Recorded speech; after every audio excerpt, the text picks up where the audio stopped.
What's going on, everyone, and welcome to what is probably going to be the biggest video I've ever made on this channel. No, you do not have a bad psychology. You have a bad trading strategy. Now, before everyone gets offended, hear me out.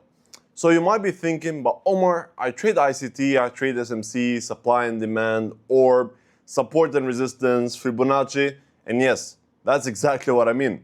Now, don't get me wrong. I'm not saying these strategies don't work. They clearly work for some people. They just didn't work for me. Now, why? Because these strategies are opinion-based. I spent around a year jumping from strategy to strategy, always thinking, maybe this next one is the one. But no matter what I learned, I never became consistent. I'll give you one example that completely changed how I looked at trading. So, me and one of my friends both learned from the same exact mentor. One day, I called him while we were both looking at the same chart. I asked him, yo, are you in this trade? He said, yeah. I was like, all right, cool, good stuff, And then he goes, let's go, price is pushing up. And then I looked at my chart and I was like, yo, I'm selling. And then we're both looking at the exact same market, same mentor, same strategy, yet one of us was buying and one of us was selling. Now you might be wondering, why is that? That's because I saw one thing on one time frame and he saw something else on another time frame. And that's when it hit me. This isn't how I want to trade. I don't want to wake up every day asking myself, is this a valid setup? I want trading to be mechanical. Same rules, same stop loss, same take profit, same risk, every single trade. So I spent months building what eventually became the No Wick Strategy. A strategy that currently has around 85% win rate. A strategy that works on both Forex and futures. A strategy that can be traded on live accounts and funded accounts. A strategy that doesn't require 5 monitors, 15 indicators, or 10 different confirmations. It's literally one pattern. You follow these rules and that's it. And before you think, this works only for me, let me show you what happened when other traders started using the exact same rules. Now, the results you see here are some of my students who were actually able to pass the funded accounts and get payouts. And this, as you can see, it's literally filled the screen. There's way more many payouts and people passing their funded. In June and July alone, we were able to pass 1.5 funded accounts per day on average. So this should tell you a lot about the strategy already. And now I'm here leaking the souls completely for free. Oh, and I completely forgot to introduce myself. My name is Omar, also known as Omar No Wick on social media. And if you're wondering why my name's Omar No Wick, well, it's because I trade the No Wick Strategy. Now, I already know what some of you are thinking. 85% win rate, yeah, right. And honestly, I don't blame you. The internet is full of people claiming ridiculous win rates. They show their strategy, they show a couple of winning trades, and then somehow they never actually prove anything. So we're going to do something different. By the end of this course, we're going to live backtest this strategy together and focus on the word live. And by live, I don't mean I'm gonna be choosing 1 week and be like, okay, cool, you see here we made this much, blah, blah, blah. No. I don't wanna cherry pick examples, stuff that I already memorized, stuff that I already know about. No, we're gonna do it completely different. So we're going to scroll to a completely random date, completely random chart, and trade it live together so you can judge the strategy for yourself. So my first proof was, as you guys saw, the results, and my second proof is gonna be live backtesting the strategy online, live for you guys. You're gonna see it by yourself. Random dates, random bars, random charts, stuff we might go 2-3 years back in the days, I don't care, just to actually show you that the strategy works in front of your eyes. And in my opinion, that's the best way to learn. And I don't see anyone do this online because, I'm sorry, excuse my French, they don't got that, or you know what, let me use a respectful word. They don't got the stomach to actually do that because they simply don't know how to trade the strategy, or they're just claiming false win rate. My mission is to create 10,000 funded traders, and I don't achieve that by lying to people. And I know a lot of you guys watching this are probably frustrated. You've been jumping from strategy to strategy, watching hundreds of YouTube videos, buying courses, learning one thing today, something completely different tomorrow, and somehow you're still not profitable. And trust me, bro, I've been there. That's exactly why I decided to record this entire course, not to give you 10% of the strategy, not to leave out the important parts, not to tell you, oh, but the rest is inside my paid course. No, I'm giving you almost everything here. I'm gonna try to, brainstorm as much as I can. And now in return, I'll only ask you for a few things. Rule number 1, watch this course from the beginning to the end. No skipping, no jumping around. I build this course in specific order. Every chapter builds on the previous one. If you skip the market structure because you think it's easy, you're probably going to struggle later. The way I read market structure isn't necessarily the way you read it. The way TGR reads trends isn't the same way I read trend. And that's exactly what I want you to learn my way first before trying to mix it with other concepts. Rule number 2, take notes. Honestly, don't know how long this course is going to end up being. 4 hours, 5 hours, maybe 6 hours, I don't know. But I can promise you one thing. I'm recording everything from scratch. I'm not taking old YouTube videos and, stitching them together. No. I'm putting everything I know into this one course. So if you're lying right now in your bed watching on your phone, please pause the video, grab a notebook, open a Word document, use your notes app, whatever works for you. Because nobody will understand the strategy better than the version you write in your own words. Now let's move to rule number 3. Stick to the strategy for at least 3 months. I don't care if you have one bad week, I don't care if you have one losing day, you're not allowed to quit. The reason most traders never become profitable isn't because they, chose the wrong strategy. It's because they never gave one strategy enough time. If I can make money with these results, and all the traders I just showed you can make money with these rules, there is absolutely no reason you can't. They're not smarter than you, they simply follow the process. So please, please, please stick to this strategy at least 3 months. After 3 months, if it doesn't work, okay, you're allowed to change it. And from experience, it shouldn't be taking you 3 months to actually become profitable. Rule number 4, please be patient. We're starting with the basics before we move into the advanced concepts. Some people watching this don't even know what a candle is. Others are already profitable. This course is made for both. So even if something feels simple, trust the process, all right? And then rule number 5, the way I teach this is very, very, very simple. First, I'll explain everything using, drawings of the charts. I know you guys hate it. I hate it as well. But then after that, we'll do a quick quiz. Then we'll jump into the charts and apply it together. So please don't skip straight to the charts examples. The drawings are what will make everything click. So if you skip that part, you're not gonna be able to understand the next parts, all right? So I know it's annoying to see people drawing and then jumping to the charts, but that's the best way to do it, honestly. So whenever you see me drawing, please watch that. And then once it's done, go to the charts. Otherwise, you're not gonna be able to understand everything. Finally, if you enjoy this course and it helps you become a better trader, I would really, really appreciate if you subscribe to this channel. It genuinely helps me continue making free content like this. And make sure to save this video as well. I don't expect you, to finish a 5 hours course in one sitting. I don't know how long it's gonna be. So save it in order for you to come back to it, rewatch it, take notes, treat it like a real course. That's the bad part about free courses. Usually people don't take it serious. But bro, trust me on this one. Take this course serious because it might change your life forever. Now enough talking and let's get started. All right, so now what we're gonna start with is gonna be Forex versus futures. Now I know most of you guys know what is Forex, what is futures, but I'm not talking about in general. I'm talking specifically about, the No Wick Strategy. And actually, which one is better to trade. And funnily enough, if you can't trade, you're not gonna be able to get payouts and become profitable, regardless if you're trading Forex or futures. So let's dig down. Even if you know the difference, make sure to watch this because I'm gonna show you a different perspective on Forex versus futures. Because I was stuck not knowing which one to choose. If I should be trading Forex or if I should be trading futures. And so what I did is I tried both. And guess what? I was able to secure payouts on Forex and on futures. Now, me personally, I've been trading more than 4 years now, or almost 4 years actually, but I've been trading Forex only. And one time I was like, you know what? Let me try trading futures because obviously I have students who trade futures and I want to be able to explain what is futures. So I went and I took an evaluation on, or a funded account on futures, and within 7 trading days, I was able to secure 2 payouts on futures. So that was sweet. And yeah, right now I'm mostly a Forex trader, but I'm not hitting at futures at all. Actually, I love futures. If I could go back in time, maybe I would trade futures, who knows? So let me tell you the main differences. And just before we get into it, I want to show you one thing quickly. Look, this is a Forex trader and this is a futures trader. Both of them are my students. Both of them are in the community. Both of them were able to get payouts. You see, this guy got it on Forex and this guy got it on futures. So this just to show you the No Wick Strategy works on both Forex and futures.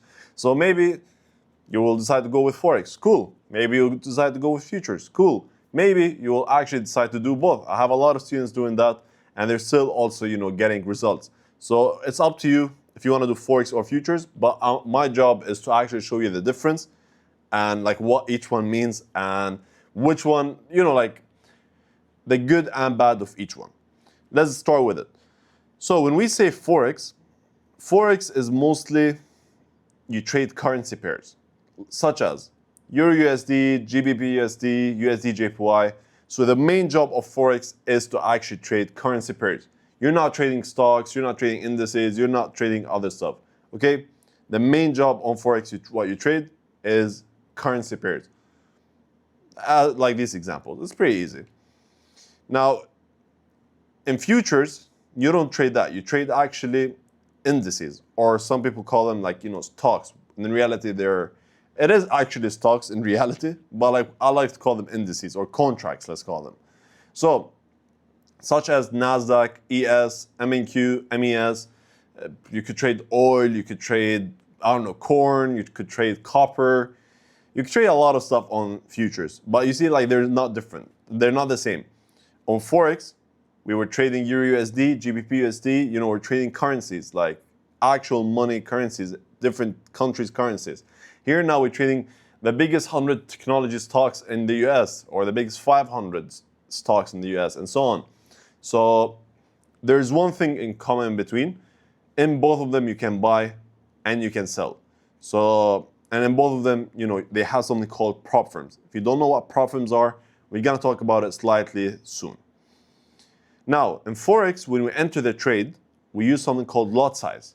We don't, it's, okay, I'm gonna take this trade, and every time the market moves this much, I'm gonna be losing this much. And in order to say, okay, how much you wanna lose, you have to put something called lot size. And this is absolutely beginner's level, which I'm gonna have, a separate video explaining these small details, which you don't really need to know about in this video. I'm gonna have it soon, maybe in a week or so. You will learn a lot there about if you're complete beginner. Now, this video is still gonna cover a lot of beginner stuff, but like that, I'm talking if you're like never ever in your whole life open charts, I'm gonna have a different video, separated for that. Because now this video is gonna be more strategy. That video is gonna be actually how to enter the trade. You know what I mean? Now, on futures, we use contracts such as micros, minis, and so on. So that's the main difference between Forex and futures when it comes to lot size and contracts. Now, on Forex, the prop firms or evals are expensive. So what are prop firms or evals or funded accounts? Whatever you want to call it, It's the same thing. A prop firm is pretty much a company that you pay them, let's say, $500, and then they give you $100,000 to trade with. You're like, oh, I get $100,000 to trade with? Bro, what is this? This is scam? Wait, let me land. This pretty much, the money they give you, they're not your money.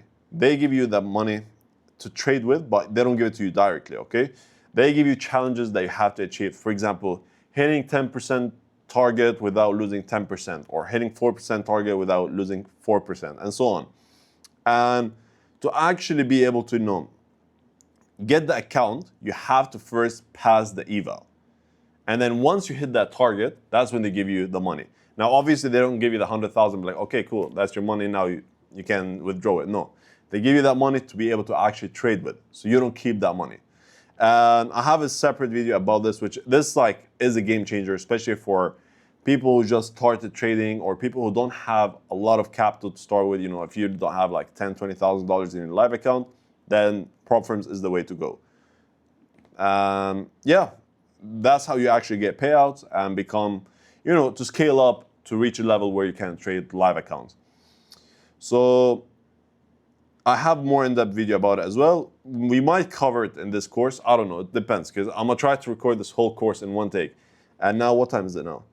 It's 4:39 a.m. So if I get sleepy and I don't record this full course and I do it tomorrow, then I'll probably include it. If I just go to sleep now, I'm not gonna include it.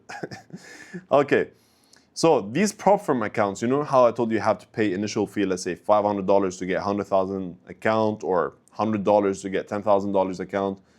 On Forex, they're very expensive compared to futures. Like a 50K account on futures is $100. On Forex, they're like $300. So there is a difference in price between Forex and futures. And right now, I'm not giving you like exact number. I'm giving you give and go, like estimation. Because obviously there's thousands of prop firms. So the prices and rules and so on differ from a company to a company. Now, on Forex, these challenges that I talked about are harder to pass. It is harder to pass these evals on Forex, because usually what happens in Forex, you have to do challenge number 1, then challenge number 2, and then they give you the money, and then you have to get your payout. Now, on the other hand, on futures, it's easier to pass these evals. Why? Because they give you one account, and they tell you, okay, pass it, get the money. Don't pass it, you don't get the money. Simple as it is. So usually most of prop firms are 1 step on futures, and they're 2 steps on Forex. Now, you could find 1 step on Forex and 2 steps on futures, but like I'm telling you in general how the rules are. Now, on Forex, you get to keep the funded longer, aka more payouts from one account. So yes, it is more difficult to pass the account. Yes, it takes more time to actually pass the account, but once you get the account, you can secure a lot of payouts from that account. Why? Because they give you a bigger margin of error. So they give you, let's say, a 10%. They tell you, okay, cool, you can lose 10% before you blow your account. Now, on futures, it's easier to blow the funded, aka less payouts. Although, yes, it is easier to get the payout on futures, but usually you don't get to keep the account for too long. So on Forex, you can pass an account and keep getting payouts from it for the next 6 months. On futures, no, that's usually not the case. Obviously, there is exceptions, but usually that's not the case. You just pass the account, get 1, 2 payouts, and that's it. And then you blow the account, and then you buy a new one, pass it, and then get payouts, and then blow it, and just keep going on. Now, the reason for that is, like, you got to think about it. On average, I see people, or at least people who are using the No Wick Strategy, it takes them 1 month to pass the Forex account, and then it takes them here 2 weeks to pass the Forex futures funded account. But at the same time, on Forex, these people, yes, although it took them 1 month, they end up keeping the account for 4 or 5 months. On futures, no, they only keep the account for sometimes less than weeks. That's just the truth behind it, because the margin of error is very small here. Like here you have a trading drawdown of usually 4%. Here usually you don't have a trading drawdown and you have 10% to end up blowing the account. On Forex, to get the payout, you need smaller margin. Here, no, you have to build a buffer and actually make more money to actually be able to secure more payouts. Now, talking about the payouts, on Forex, it's bigger payouts. On futures, it's smaller payouts. Now, why am I saying this? Because on Forex, your payouts usually are split like this. So you remember how I told you you get the challenge, then they give you the money, and then the profit, you make profit. The profit on Forex are usually 80-20. So you keep 80% of the money and they keep 20% of the money.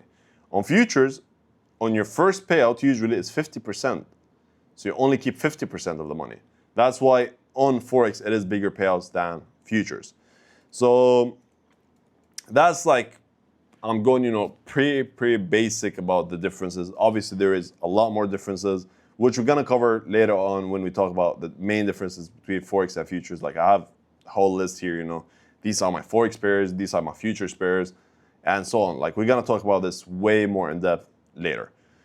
Now, there's 2 common things between Forex and futures.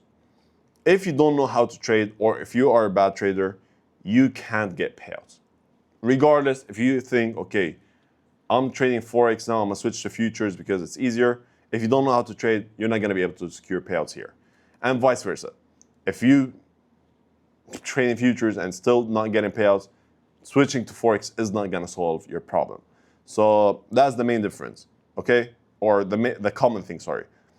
Regardless what you trade, if you don't trade good, if you're not a good trader, if you don't know how to trade, if you don't actually have risk management, if you don't actually know what you're doing, if you don't study the strategy properly, you're not gonna be able to secure a payout regardless if it's Forex or futures. All right? Now, this is something not a lot of people know. Actually, I was surprised how few people know about this. You can trade Forex pairs on futures and future indices on Forex. What does that mean? You can trade something like Euro USD, GBP USD, USD JPY on futures. So even if you have futures account, you can still trade these currency pairs on futures, and vice versa. If you have a Forex account, you still can trade NASDAQ or ES or NQ and so on. So you can still trade Forex pairs or currencies on futures, and you can still trade future indices on Forex. That's normal. A lot of people don't know about this, but yes, it is possible. So just to sum up the differences, main differences between Forex and futures. Forex is mostly currency pairs, while futures is mostly contracts like NASDAQ, ES, and so on. In Forex, to actually be able to calculate how much you want to win or lose or how much to risk, we use something called lot size.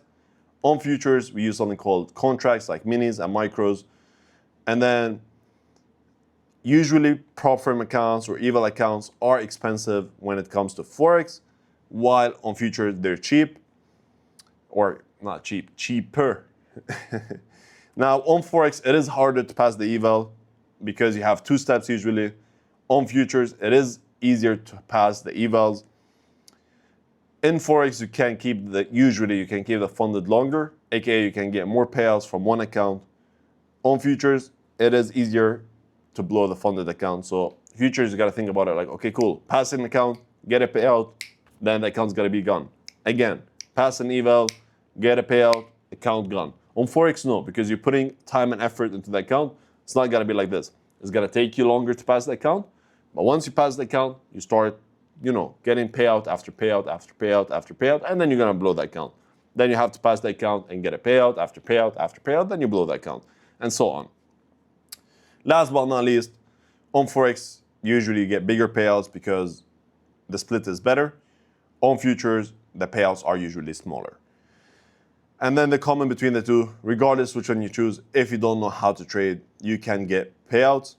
And if, let's say, you feel like, okay, cool, futures, prop firms, and rules just suit me better, or I'm more used to futures, yet you still want to trade the Forex pairs, you can do so. And if you're like, okay, cool, I just want to do Forex, but I prefer to trade NASDAQ or ES and so on, you can still do so. I just want to say one thing quickly. What was it? Actually, I forgot what I was going to say. Regardless which one you choose, you still have to follow a good plan, all right? And that should be it for the difference between Forex and futures. Oh, actually, yeah, there's one more thing. Some countries wouldn't allow you to trade Forex, and some countries don't allow you to trade futures. So sometimes it's not only, which one you prefer. Sometimes you're forced to trade one, not the other, okay? Now, let me know in the comments which one you actually prefer. Do you prefer to trade Forex or do you prefer to trade futures? Me personally, as I said, I've been trading Forex for the last 4 years. That's why I'm stick to trading Forex. But I still love futures. That's why I was able to get a payout on futures as well. And I still, from time to time, buy an account and then through a couple of trades and then get a payout and then blow the account again. All right, cool. That should be it. And now let's move to the next thing. All right, so now what we're going to talk about is trading sessions. Now, hear me out. Even if you know this is very important because I don't know why, okay? I genuinely don't know why. Most of futures traders only trade futures in New York. Like, I genuinely don't know why. This is not the case with the No Wick Strategy, all right? So now I'm going to explain to you the trading sessions. Usually you have four trading sessions. Asia, London, and New York. And then there's one more, which is Sydney, but Sydney is part of Asia, so that's why I don't like to count it. I just call it Asia, okay? So you have three main trading sessions. The No Wick Strategy works in Asia, London, New York, whichever session you want to trade it. Because if you live, this means you can trade the strategy literally 24/7. Now, obviously, I'm not saying you should do that, all right? Just trade it whenever is actually the best time for you. And what do these trading sessions mean? This means, okay, the banks, for example, in Asia are open from this time to this time. Now, I don't know in your time zone, but let's say you're in the US. Asia would be from, let's say, New York, Asia, London, New York. Like, it will be in the afternoon for you. And then if you live in, let's just do it as if you live in the US. So if you live in the US, New York session would be morning for you. And then Asia would be afternoon for you. And then London would be midnight for you. Now, obviously, you're not going to be able to trade London in that case. Now, for people who live, let's say, in Europe, London would be morning for you. And then New York would be afternoon. And then Asia would be at night.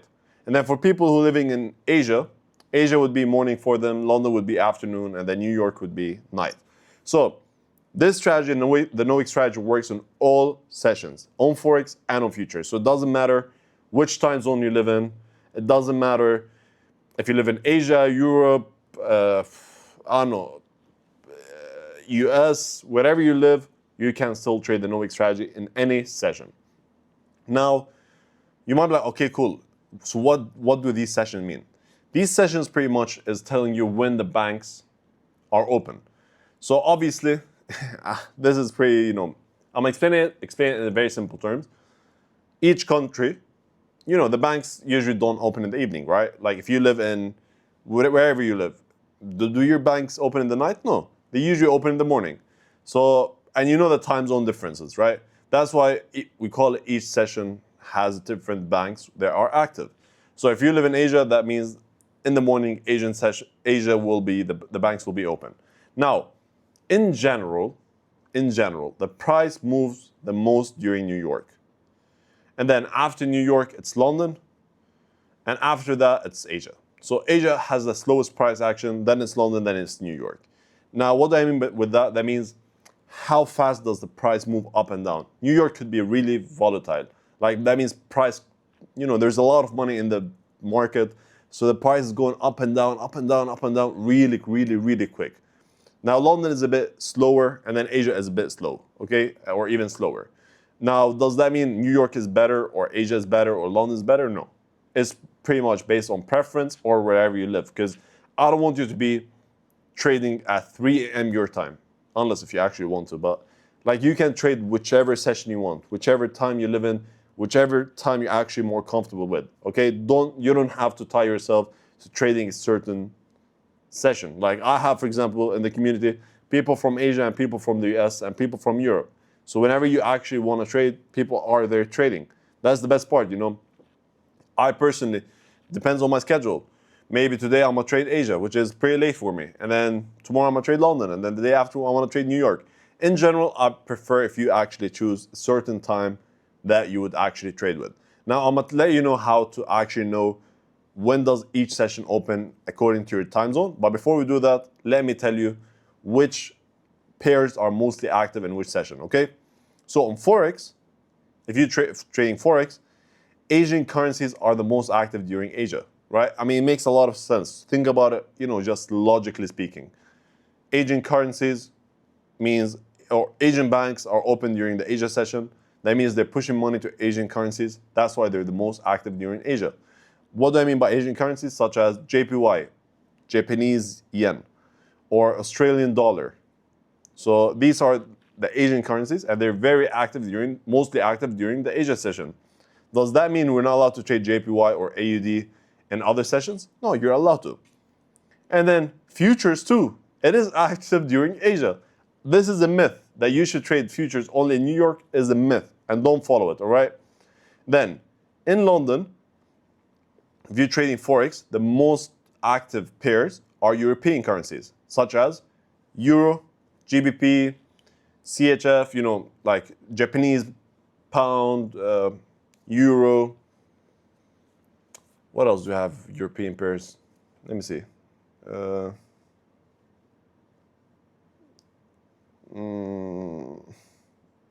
don't have many. You get the point. Let's stick to Euro and GBP for now. So these are the most common during London, right? Because European banks are open and then they're putting a lot of money into Euro and GBP. That's why it's the most common during London. And then futures too. Yes, you're allowed to trade futures during London. And then New York. New York, as I said, is the most common or the most active session. So for Forex pairs, mostly USD pairs, like the American banks are open, and all pairs, okay? All pairs in general are active in New York. That's where most of the money are getting into the market. So that's why you can see all currencies are active during New York. And then futures too, obviously. Futures is very active during New York. Now, how do you know which session opens at what time in your time zone? All you gotta do is, I'm gonna give you two ways. One, which is this website right here. And then the second one is gonna be my indicator, which I made completely for free for you guys. And I'm gonna tell you the name of it after that. All you gotta do is write baby pips and then go to whichever time zone you live in, like Dubai, for example, or if you live in Singapore, or if you live in the US, let's say New York. Let's say you live in New York, or you live in this time zone. And then here you can see, okay, Asia opens in your time zone at 5 p.m. until, as I said, Sydney and Tokyo are the same session. So it opens from 5 p.m. to 5 a.m. New York time. And then London session will open at 3 a.m. to 12 p.m. your time. Okay, New York session opens 8 a.m. to 5 p.m. your time. 8 a.m. is because it's assuming Forex. If you're trading futures, it should be 9:30 a.m. So it's 8 a.m. and then until 5 p.m. And then sometimes you can see during the same time, more than one session can be open, right? Like here, for example. You see London and New York are both open at the same time. That's normal, like that's before the banks close in Europe. And then that's still New York banks are still opening. So it is common, you can see it's called overlap when both sessions are open at the same time. So yeah, that's the best way to find which session opens and which time. As I said in the No Wick Strategy, you don't really need this. This I'm just giving it to you as extra knowledge, in case you're talking to someone.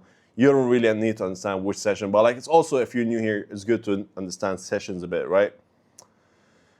And a better way to do this is just doing this.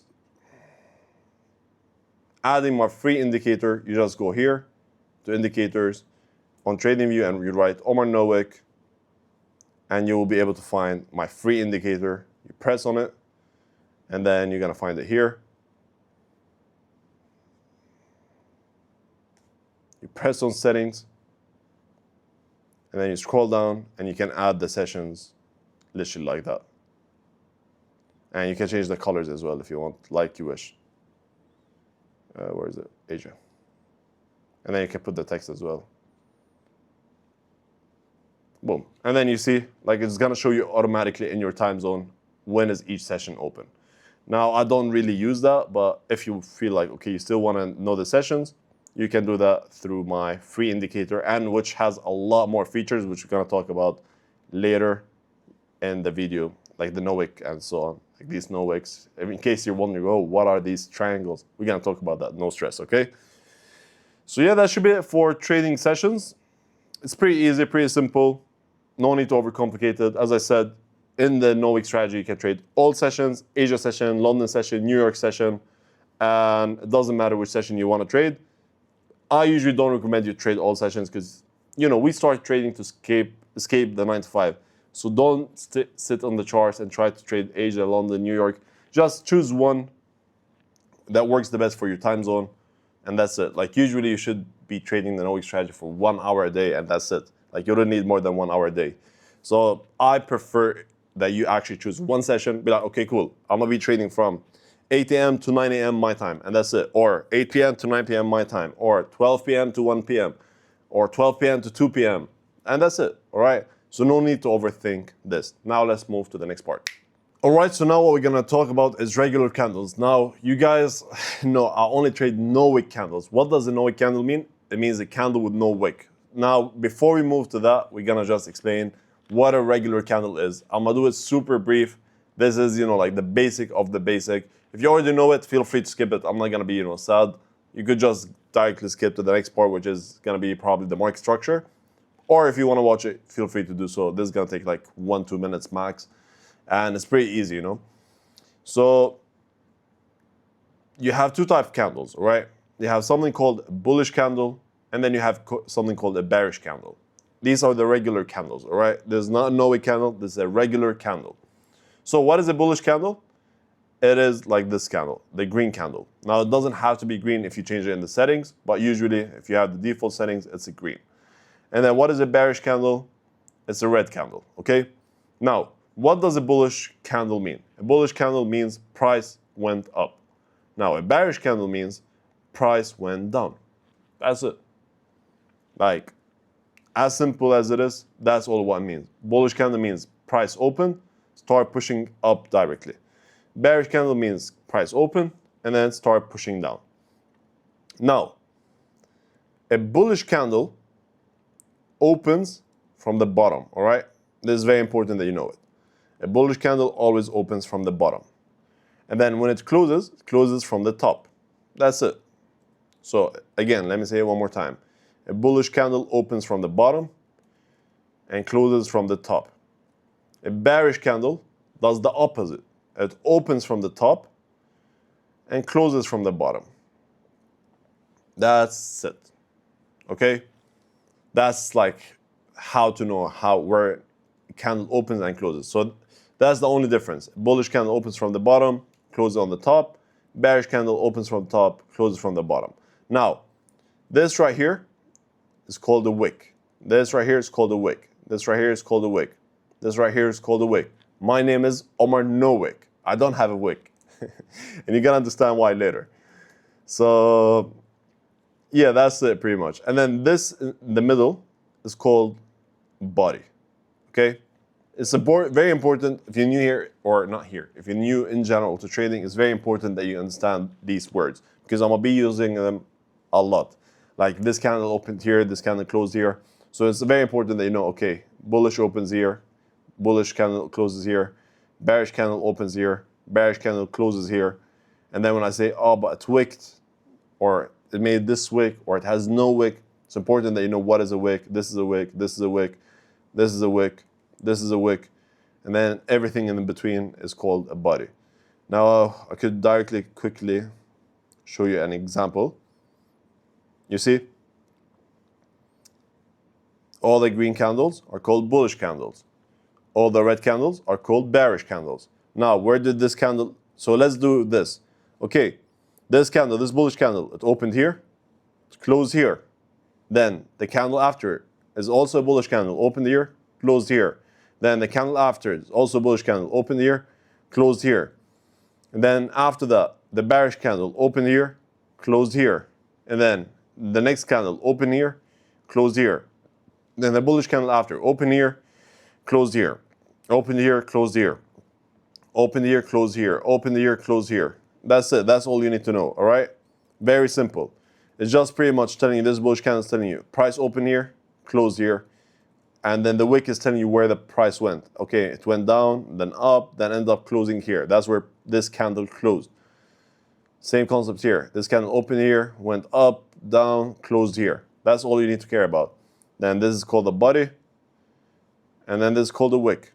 That's it, all right? Very, very, very simple stuff. If you didn't get it, rewatch it again. I don't want to, go too much about this because this is super basic, and I'm gonna have a longer video explaining this super, super basic stuff. So if you didn't get it, rewatch it, and it's very important for you if you're a complete beginner. And now let's move to the next part. Now we're gonna start with the exciting part, aka market structure. Let's get it. All right, so now what we're gonna talk about is advanced market structure. Don't let this fool you. This is basics, but you can see here we're gonna be talking about advanced market structure. And look, I wanna be honest with you, all right? Half of the strategy is knowing how to read trend / market structure, whatever you want to name it. It's very, very, very important that you learn it the way I do. Because even if you know how to read market structure, it's gonna be, I can guarantee you that it's gonna be different than the way I read market structure. Because I have let's say, a different way of reading market structure that no one else does, all right? And maybe the terminology is gonna be different. When we say break structure in ICT, it means something, and the way I use it, it means something. So what we're gonna do now is I'm gonna show it to you here.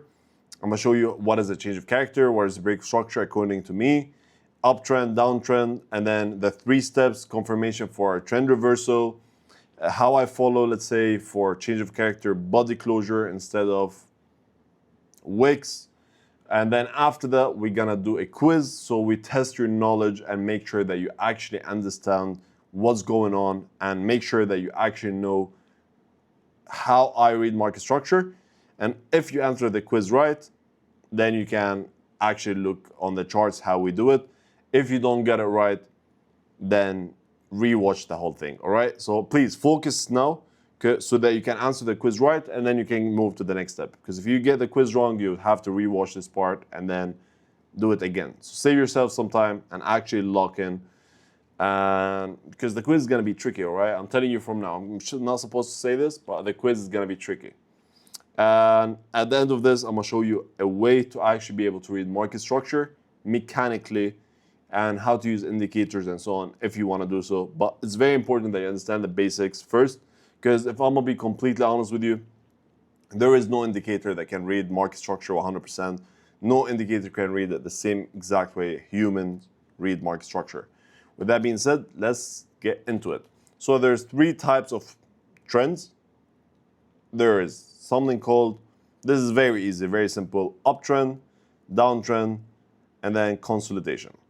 Now, an uptrend has another name, which is bullish trend, right here. So an uptrend can be called an uptrend, or it can be called bullish trend.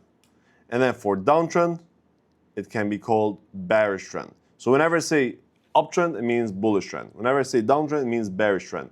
And then if I say bearish trend, it means downtrend. So whenever I say it, get it, all right? And then we have consolidation or horizontal trend. I don't use the word horizontal trend. I don't think anyone does. We just say consolidation. The market's consolidating. Now, an uptrend, from its name, right? The price is trending upward. That's why it's called uptrend. In this case, that means price is pushing up. And then a downtrend or a bearish trend, price is pushing down. So price is moving down. Price is trending downward, like this. And then uptrend, price is moving up like this. And then consolidation, as you can see, price is moving horizontally, aka it's not going up, it's not going down, it's just moving horizontally, and that's it. So very easy, very simple, just quick summary. An uptrend, price is moving up. A downtrend, price is moving down. Consolidation, the market is moving sideways. We don't trade that, so you don't need to really focus about consolidation, okay? I don't care about it, we don't trade it, so no need to focus on it.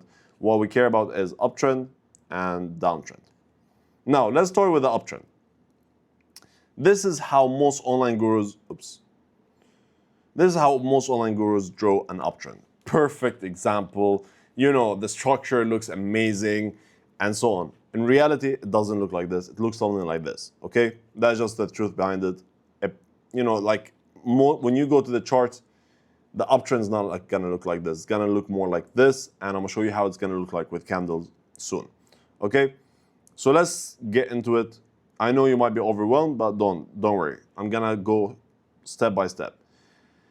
An uptrend consists of higher highs and higher lows. What does that mean? That means, or you could just memorize if you want. This HH means higher high, and this HL means higher low. So the market consists of higher highs, higher lows, higher high, higher low, higher high, higher low, higher high, higher low, higher high, higher low. All right? Now, why is it called higher high and higher low? I could explain to you. It doesn't really matter. You know, you're not gonna benefit anything from it. I will explain to you actually. You're not gonna benefit anything from it, but in case, you know, you're having a discussion with someone, it's good to be educated about it. This is called higher high because this high right here is higher than this high. Then this is called higher high because this high right here is higher than this high. And then this higher is called higher high because this high is higher than this high. Same thing for higher low. This is called a higher low because this low right here is higher than this low right here. Then this is called higher low because this low is higher than this low. Now, if you don't get it, don't, you know, start overthinking it. It's not that important. Trust me, it's not important. It's just important that you know this is called higher high and this is called higher low, and that's it. And in an uptrend, the market consists of higher high and higher low. Now, this is very important. When we break the highs, it's called breakout structure. I know some other traders call breakout structure for something else, so don't confuse yourself. The way I do it is whenever we break a high, we call it breakout structure. So you see, we broke this high, so we call it breakout structure, BOS. Then we broke this high, we call it breakout structure. Then we broke this high, so we call it breakout structure. So whenever we have a new higher high in an uptrend, it's called break of structure. That's it, because I'm going to use this word often. So it's important that you understand what it means. Whenever we break a high, we call it breakout structure, okay? Now, this is where most people mess it up. A lot of people mess this up, and that's why most people get faked out. A higher low is only confirmed when we break the highs. This is super, super, super important. A higher low is only confirmed when we break the highs. So, look, we have this higher low. Is this a confirmed higher low? Yes. Why? Because we broke the highs. Is this right here a confirmed higher low? Yes. Why? Because we broke the highs. Is this right here a confirmed higher low? Yes. Why? Because we broke the highs. Let's remove this for a second.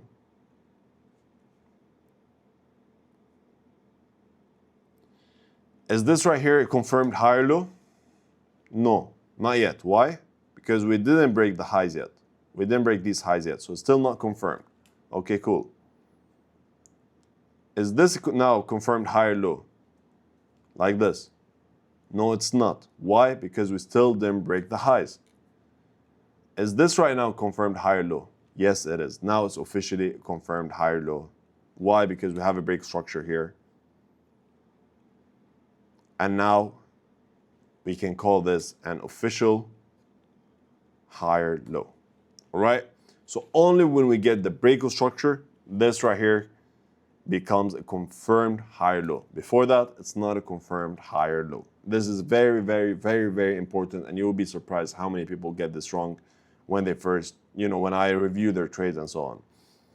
So let's do an example. Okay, or not an example. What do we call this now? Because you might, okay, first of all, is this confirmed higher low? Look at it, think. No, it's not. Why? Because we didn't have a breakout structure yet. You see this high right here, then we didn't create a higher high yet. If you're confused, what does breaking the highs mean? It means doing this, closing above it or pushing beyond it. So this right here is not a confirmed higher low. What do we call this? We call it potential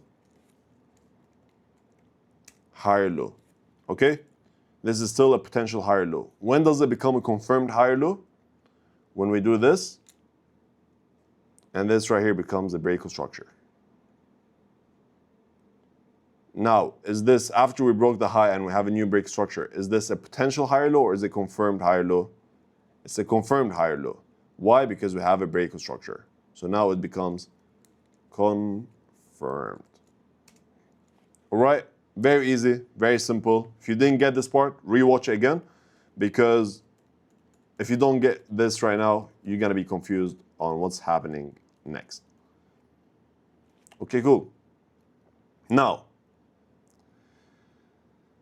after a breakout structure, a new higher low is formed, and we call it recent higher low. So every time we get a break structure, the confirmed higher low, this is called the recent higher low. Just remember this. You cannot have a breakout structure without having a confirmed higher low. As simple as it is. Every time you have a break structure, now you have a new recent higher low. Every single time. We have a break structure, we have a new recent higher low. We have a break structure, now we have a recent higher low. Okay? So let's do this quickly to make sure that you understand where is the recent higher low. Boom, boom, boom, got a break structure. This is the most recent higher low. Boom, boom, boom, boom, boom, break structure. This is the most recent higher low. Boom, boom, boom, boom, boom, boom, boom. Okay, break structure. This is the most recent higher low. Now, you might be wondering, okay, Omar, but what about this? Or what about this? What's going on here? Everything between higher high and higher low is just internal structure. So between the higher high, or between the higher low and higher high, it should be actually. Between the higher low and higher high, anything that happens is just called internal structure. So we don't care about it. All of this noise right here, we don't care about it. All of this, we don't care about it. Only once we get the break structure, that's when we care about it. And I'm going to give you a trick on what to do in these cases.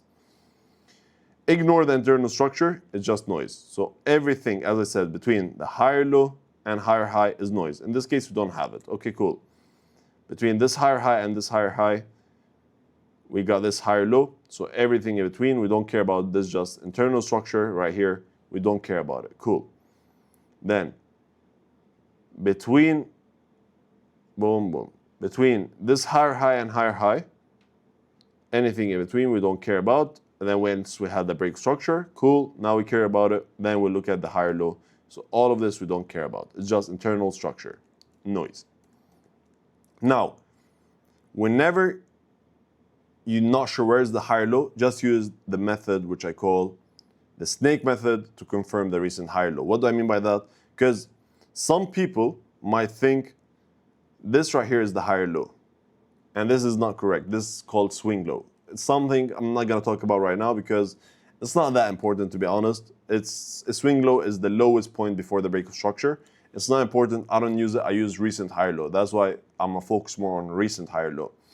Now, if you're not sure where's the recent higher low, use the snake method. So let's say we have number 1 here and number 2 here. And you're not sure, okay, is number 1 the higher low or not? Because you know, okay, as we said before, after a break of structure, a new higher low is formed. Recent higher low. So after we got this break of structure, where is the most recent higher low now? Is it 1 or is it 2? In this case, we do the snake method. What is the snake method?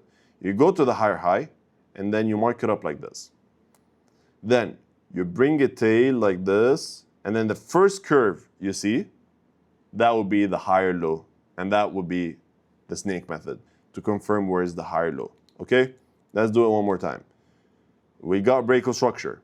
After a break of structure, a new higher low is formed. Recent higher low. Cool. Everything in between higher high and higher low is internal structure. We don't care about it. Cool. Now, where's the higher low? I need to know where's the higher low. Is it 1 or is it 2? I'm not sure. Use the snake method to confirm the recent higher low. So we make a circle like this. Then we do the snake method and boom. Now I found it. So number 2 is the higher low. It's not number 1, it's the most recent one. So the closest one to the higher high is the higher low. Now let's do this. This is a bit, you see, now we're getting better. Now this is a bit more advanced. We got a break of structure, or let's delete this first. We got a break of structure. Why did we get a break of structure? Because we broke the higher high. Cool. After a break of structure, a new higher low is formed. Recent higher low. So everything in between higher high and higher low is internal structure. Ignore that. Okay, cool. So all of this we don't care about. Nice. Use snake method to confirm the recent higher low. Let's do the snake method. We start with a higher high. Then let's do the snake method. We do this. Boom. All right, cool. That's the most recent higher low. Amazing. Now we found the most recent higher low, and that will be it. Okay? Very easy. Very simple. Now, let's actually see if we were doing this, if we were actually analyzing the market, if you would be able to read the market structure correctly or not. Tum, tum, tum, tum. Perfect. Amazing. Okay, let's start. We have a low, high, higher low, higher high. Let's write them down. Higher high, higher low, higher high. Perfect. Where's the break of structure?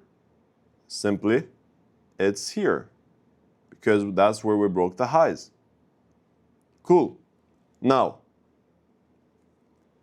after a break of structure, a new higher low is formed. Where is the most recent higher low? We look, boom. All right, cool. If you're not sure, you do the snake method. This time, it's easy to find, but let's do the snake method. Boom.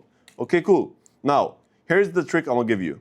Just use this, it's called horizontal ray. Mark up the higher low, and mark up the higher high like this. Okay?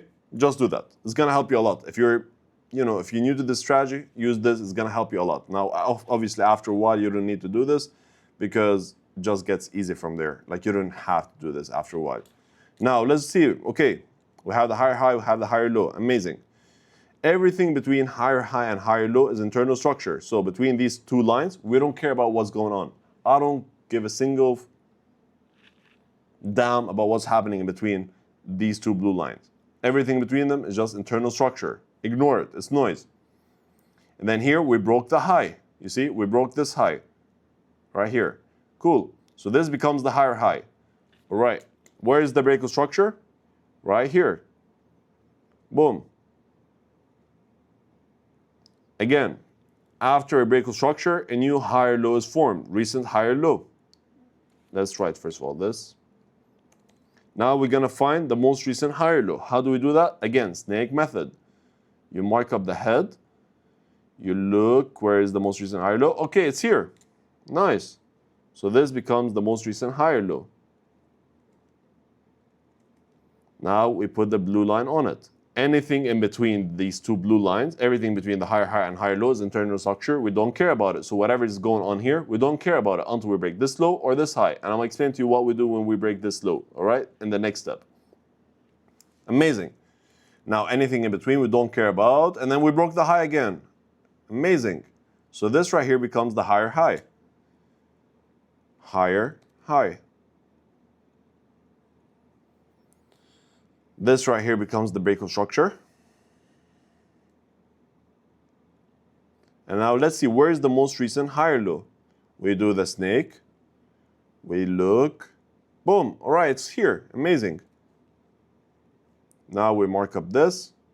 And this becomes the higher low. Okay? Now, let's keep actually running the example just so you guys understand. Anything that happens in between, I don't care about. You know, whatever want to happen can happen. I don't care. I genuinely don't care what's going to happen in between. All right, cool. And I'm going to show you what happens if we break the lows. Okay? But that's for the next step. Okay, cool. Now we broke the high. So this became right here. This became the high. So this became the higher high. All right. And this became the breakout structure. Why? Because we broke the high. Bullish breakout structure. Now, everything in between the higher high and higher low is internal structure. Ignore internal structure. All right. Now, after break structure, a new higher low is formed. Recent higher low. Where is that? Let's see. We do the snake method. Boom. Oh, first curve. Cool. I found it. Higher low. Let's mark it up. Amazing. All right, now what's going to happen? Let's say something like this, something like this. All right. This became the higher high. What is this? Breakout structure. After a breakout structure, we always need to have, after a breakout structure, a new higher low is formed, recent higher low. So this becomes the most recent higher low right here. We move the blue line there, and you get, and then it just keeps going until the trend reverses from an uptrend to a downtrend, which we're going to talk about later. All right? So that should be it. Let me just do this quickly so that you guys can actually, if you want to take a picture, you can do it.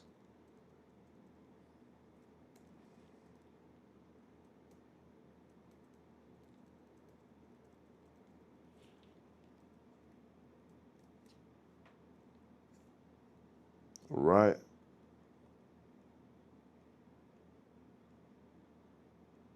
All right. That should be it, I believe.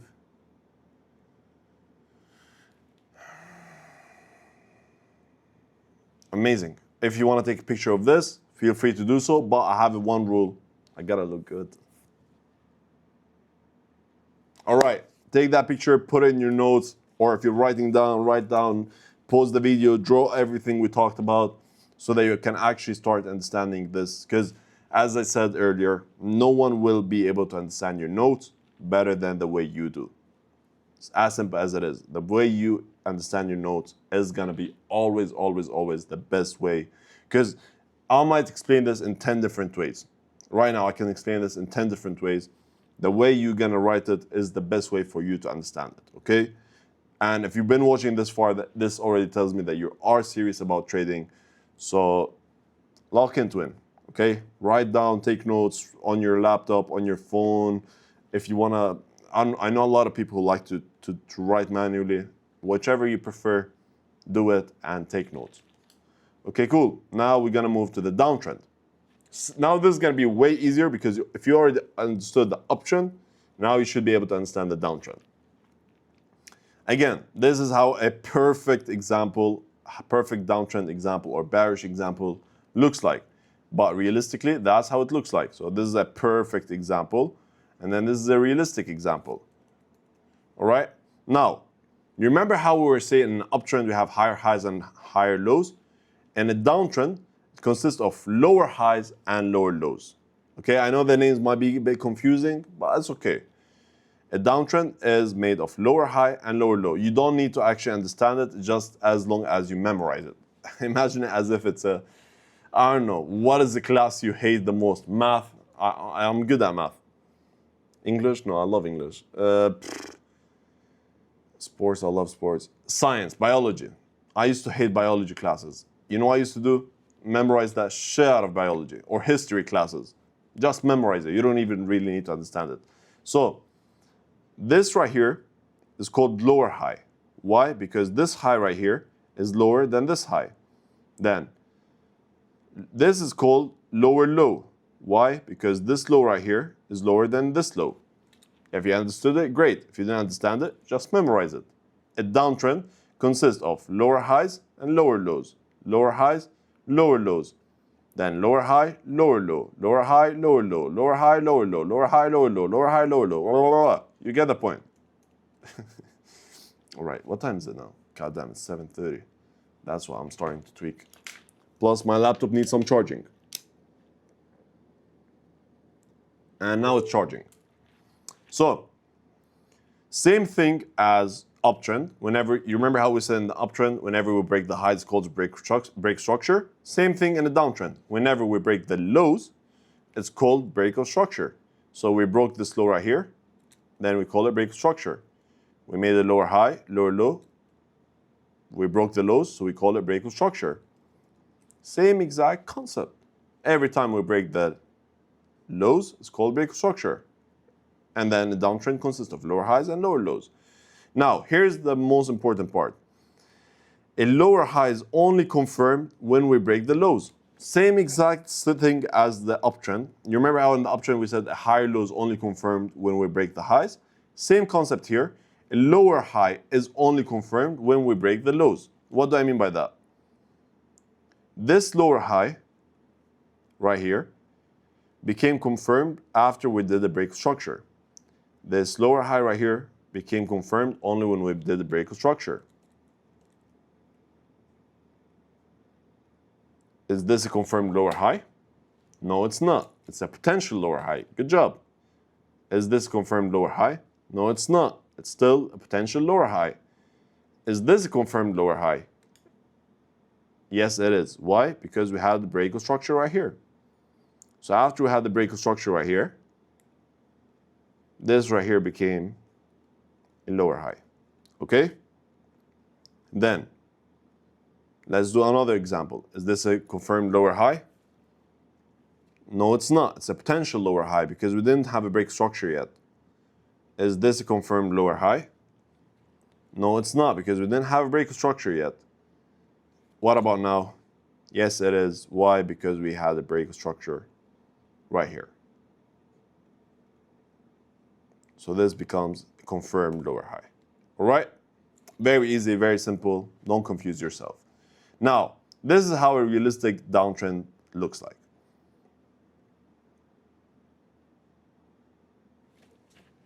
Damn, I need to drink some water. Oh, this is tiring, man. Maybe I will finish the trend, go sleep, or grab coffee, and then get back to it, because I haven't slept yet, and it's already 7:30. Okay, that's right. Lock in, Omar. So, after a break of structure, a new lower high is formed. Always. Think about it like this. Every time you have a break of structure, a new lower high is formed. Okay? So we have the break structure here. What we need the break, we need the lower high. Here you go. Cool. We had the break structure here. New lower high is formed. Cool. We had the break structure here. A new lower high is formed. Cool.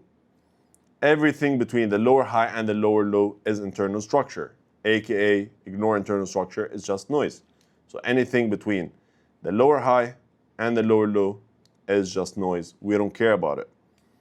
Anything between the lower high and the lower low is just the internal structure. We don't care about it. Anything between the lower high and the lower low right here is internal structure. We don't care about it. We got break structure. We don't care about it. And as I said, every time we have a break structure, we need the new lower high. Now, how do we find the lower high? We use the snake method. So we got a break structure. Perfect. After break structure, new lower high is formed. Recent lower high. Here we go. Amazing. Everything in between, we don't care about. Cool. Where's the recent lower high? We do the snake method. So we do it with the head from the lower low. We go up, we find the curve. Cool, found the lower high. Same thing again. We had a break structure right here. We got a lower low. So where's the lower high? We do the snake method. Oh, here it is. This is the lower high. Amazing. Then we got a break structure here. Cool. Where is the most recent lower high? We do the snake method. Oh, here it is. We found it. Amazing. Why is this not the lower high? Well, simply, this is not called lower high. This is called swing high. We don't want to talk about it right now. We don't care about it, actually. Or it's not advanced. It is advanced, but also not only that, you guys don't need it at this stage, okay? Let's leave it at there. We don't need it at this point. So here we go. We do the snake. We found it. All right. Now let's have an example together. Where is the eraser? I feel like I'm a teacher. I'm trying to explain it as simple as it is, because if you guys don't understand this part, no chance you can understand the rest. That's why I like to take my time on the basics, so when we go to the advanced stuff, you can actually understand it properly. Okay, let's start. We have a high, we have a low. Dum, dum. Potential lower high, lower low. Oh, now we have a break structure here. So this right here became the lower low. Or this one as well, let's call it lower low. We had the break structure right here. And then after a bearish break structure, what happens after break structure? A new lower high is formed, recent lower high. Cool. Boom. You're not sure what it is? You do the snake method. Oh, we found it. Amazing. Let's call it lower high. Amazing, great. Now, anything in between the lower high and the lower low, we don't care about it. Then here, we had the break structure. Cool.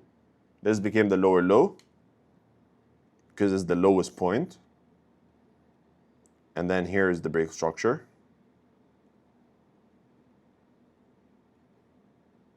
And then, as I said, anything in between, we don't care about. And now we need to find the most recent lower high, because after a break structure, a new lower high is formed. Let's find it. Oh, I found it. Did you guys find it as well? I hope so. This right here became the lower high. Nice. Then anything in between, we don't care about. And then right here, we had the break structure. Let me just do this so you guys can see it better. We had the break structure here. So this became the lower low.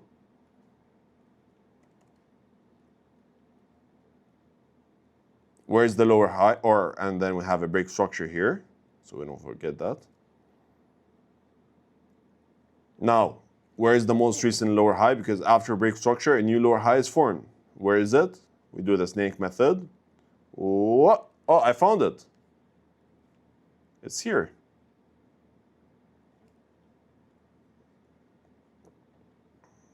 Lower high.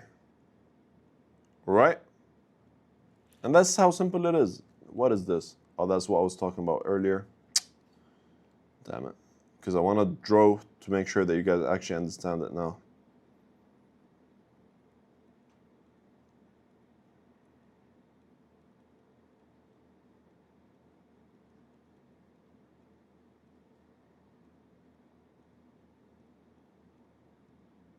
Feels like it's been a while ago since we were talking about that. Okay, cool. Now, let's continue the example. Anything in between, we don't care about, right? Whatever is happening, we don't care about. Then here we have the break structure. Cool. We move the blue line here. And now where's the most recent lower high? We do this. What? Oh, I found the most recent lower, or actually, wait 1 second, sorry. This became the lower low. This right here became the breakout structure. Now, where's the most recent lower high? We do this. Whoop, I found it. All right. So this became the lower high.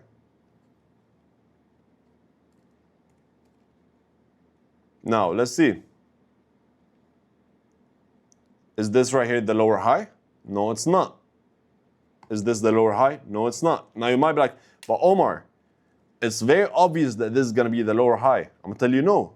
Because like some people would be like, oh yeah, we went up, now we're going down, this is the lower high, and they will do this. I'll tell you no, this is just a potential lower high. And you want to know why? Because what if price decides to do this now? Because you're expecting it to come here, but what if it does this? You see, this wasn't a lower high. And then you're like, oh, okay. Now this gotta be the lower high. I'm gonna tell you no. Because what if price decides to do this?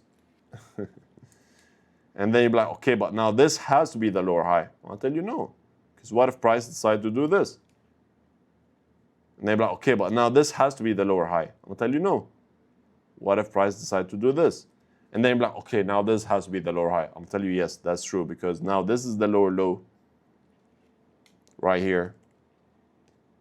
This right here is just the breakout structure. And now let's look at where's the most recent lower high. We do the snake method. Whoop, found it. This becomes the lower high. And we mark it as a confirmed lower high. And that's it. I hope you guys understood this. If you didn't, please rewatch this. Otherwise, you're not going to be able to understand the next stuff. All right? Or maybe this one you will, but like the ones after it. So there's 3 notes I want to give you to summarize this. This right here, or not summarize this. This right here, this push up, for example, is called an impulsive move. Okay? This is called an impulsive move. Why? Because price moved in an impulsive way. This pushback is called a retracement, right? So whenever price pushes up, it's called impulsive move. Whenever it comes back, it's called pullback or retracement. Then impulsive move, retracement, impulsive move, retracement, impulsive move, retracement, impulsive move, retracement, and so on. Same example if it was a downtrend. Impulsive move, retracement, impulsive move, retracement, impulsive move, retracement, or impulsive move, pullback, because it made an impulsive move, then price pulled back, made an impulsive move, then pull back, impulsive move, pull back, impulsive move, pull back, and so on. Note number 2. After an impulsive move, we need a strong pullback. So we had the impulsive move. I don't want to see a small pullback like this one. This I don't count as a pullback. A pullback, price has to come properly down. And I'm explaining to you later how to actually know what is a good pullback and what is not. Okay? So every time we get a strong push, we need a strong pullback. At least like 50% of the move. I don't want to see something like this. This wouldn't be structure. It wouldn't be a higher low. No, it has to be something like this, then like this. Okay? And I'm going to teach you how to actually know that. So these are not called higher lows. Unless if it's like this, then it is a higher low. Note number 3, kiss. Just kiss it, man. Like, whoa, whoa, whoa, mwah. I love you too. No, okay, just kiss it. Hey, this is not me. This is me tweaking right now because I haven't slept, all right? Just kiss it. Keep it simple, significant. Don't overcomplicate it. Don't overthink it. Don't start, thinking about every single move as a structure. Don't start, overthinking your life. Just keep it simple, man. Keep it simple, significant.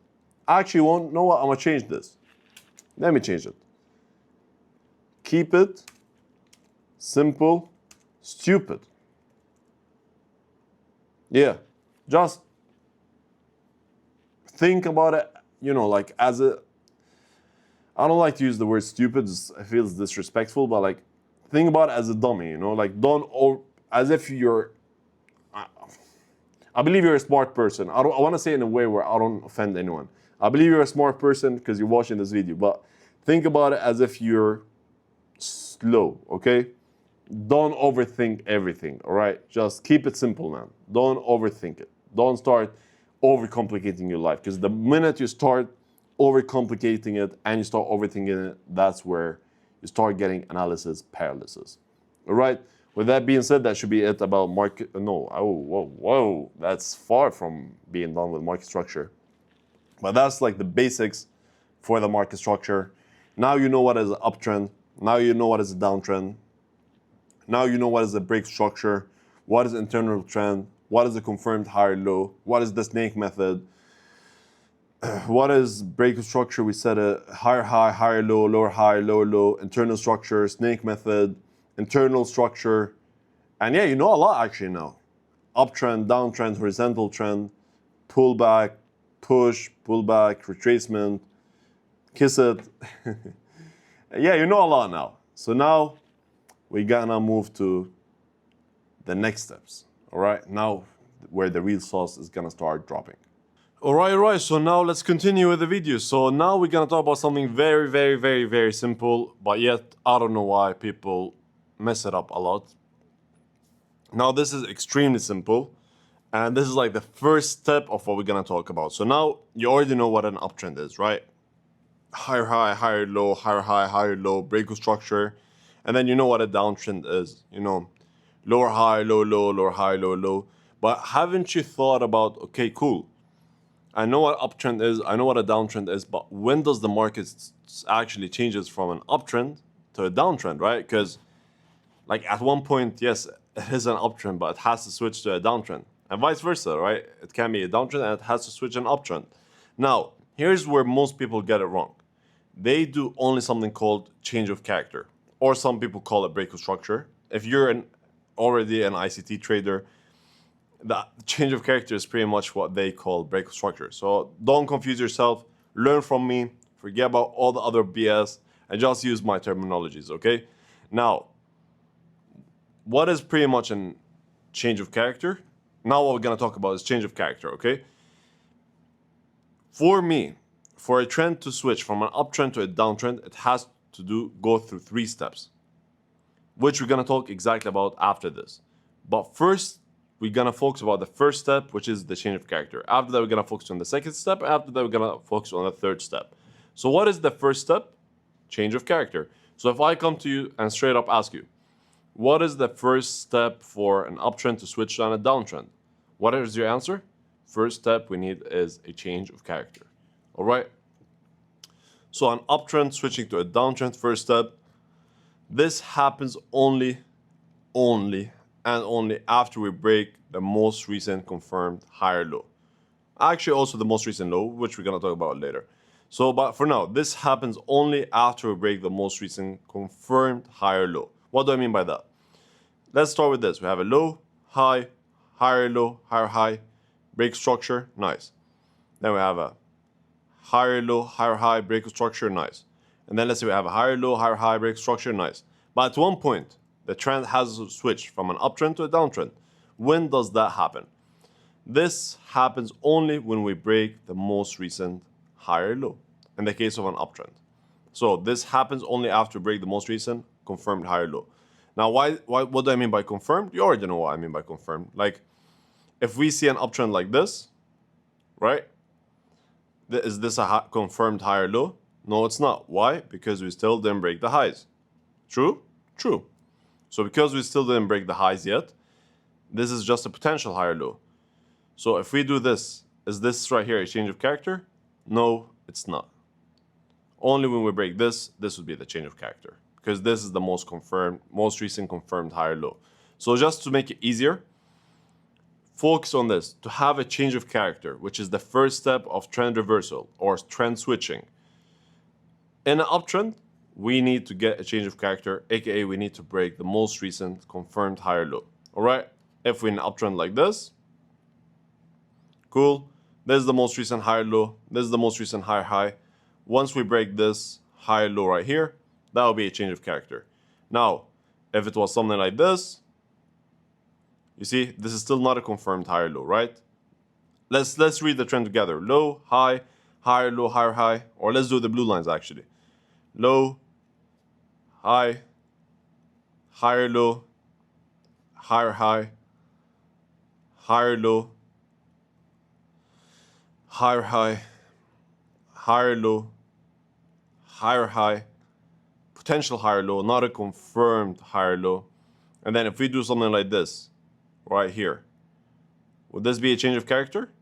No, it wouldn't be. Why? Because the rule for the change of character is this happens only and only after we break the most recent confirmed higher low. Okay, cool. Where's the most recent confirmed higher low? This blue line right here. Amazing. Let's say now we broke this.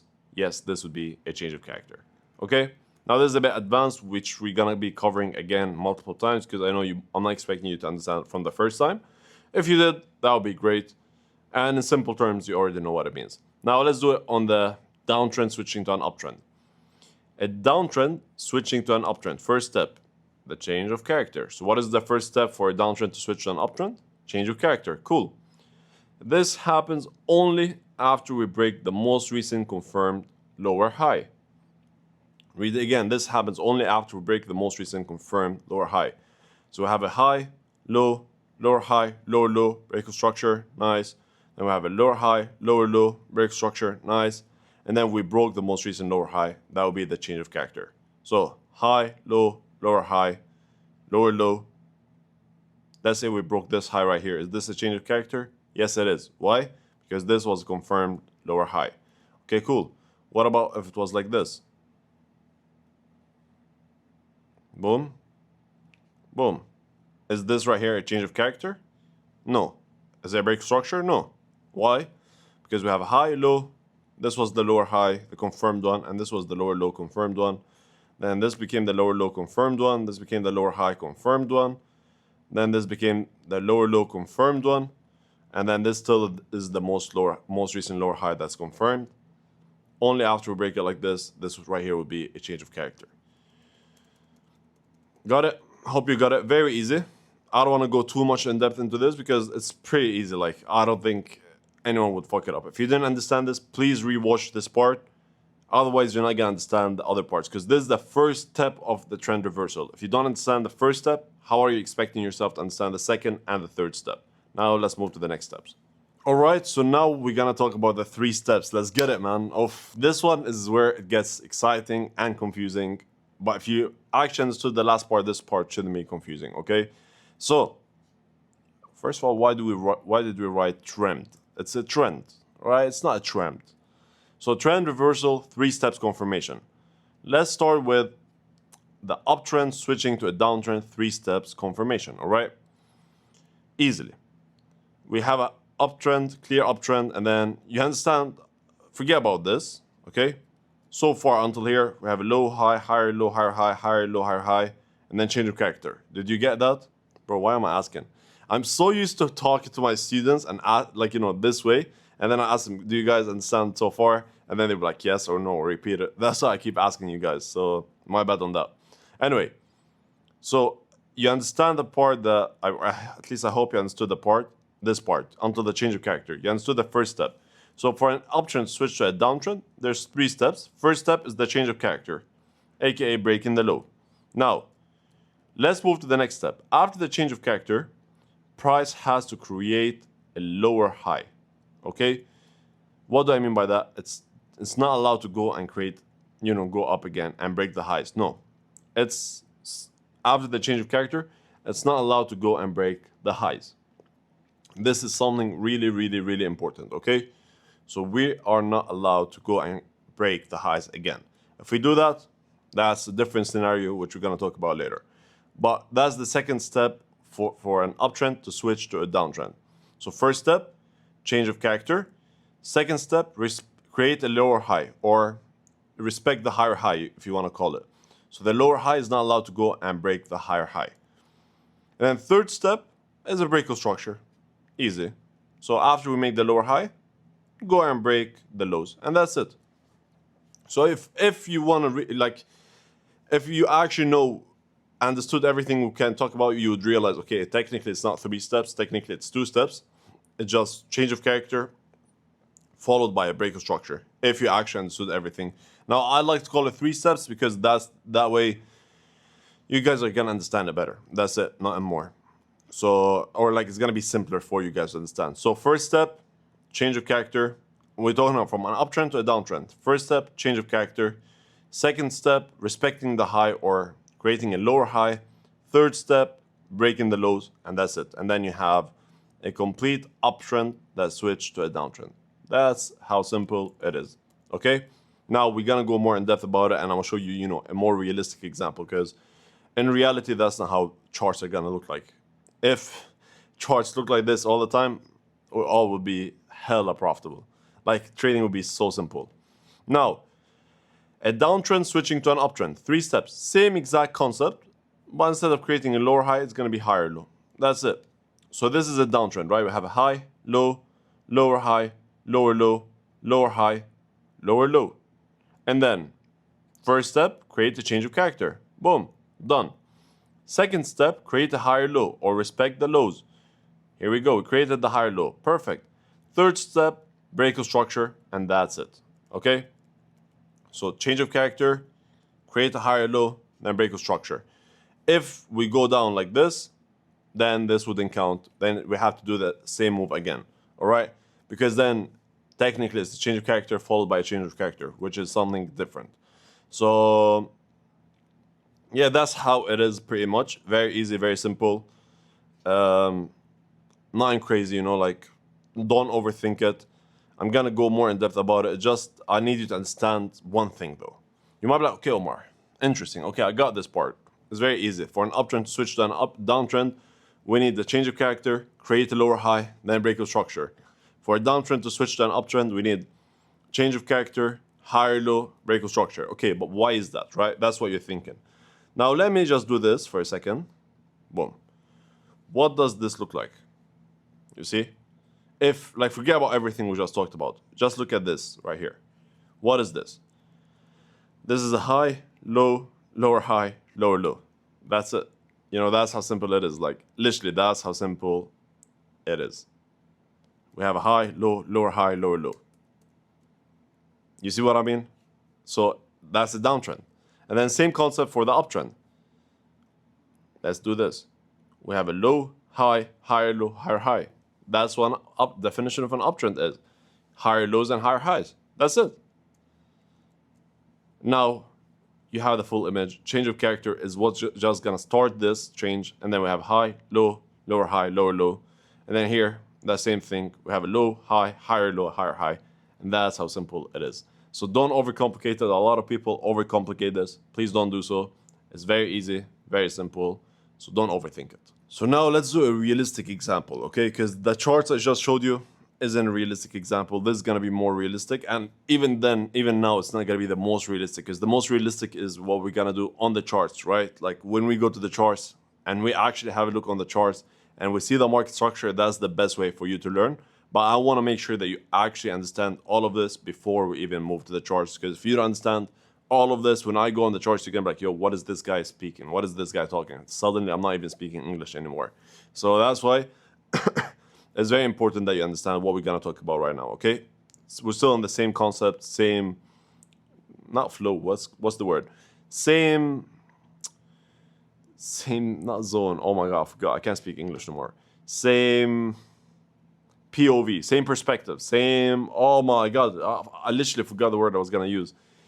Same field, no, same concept. All right, perfect, same concept. So, you know what, I'm gonna do it white so that it's neutral. Here we go.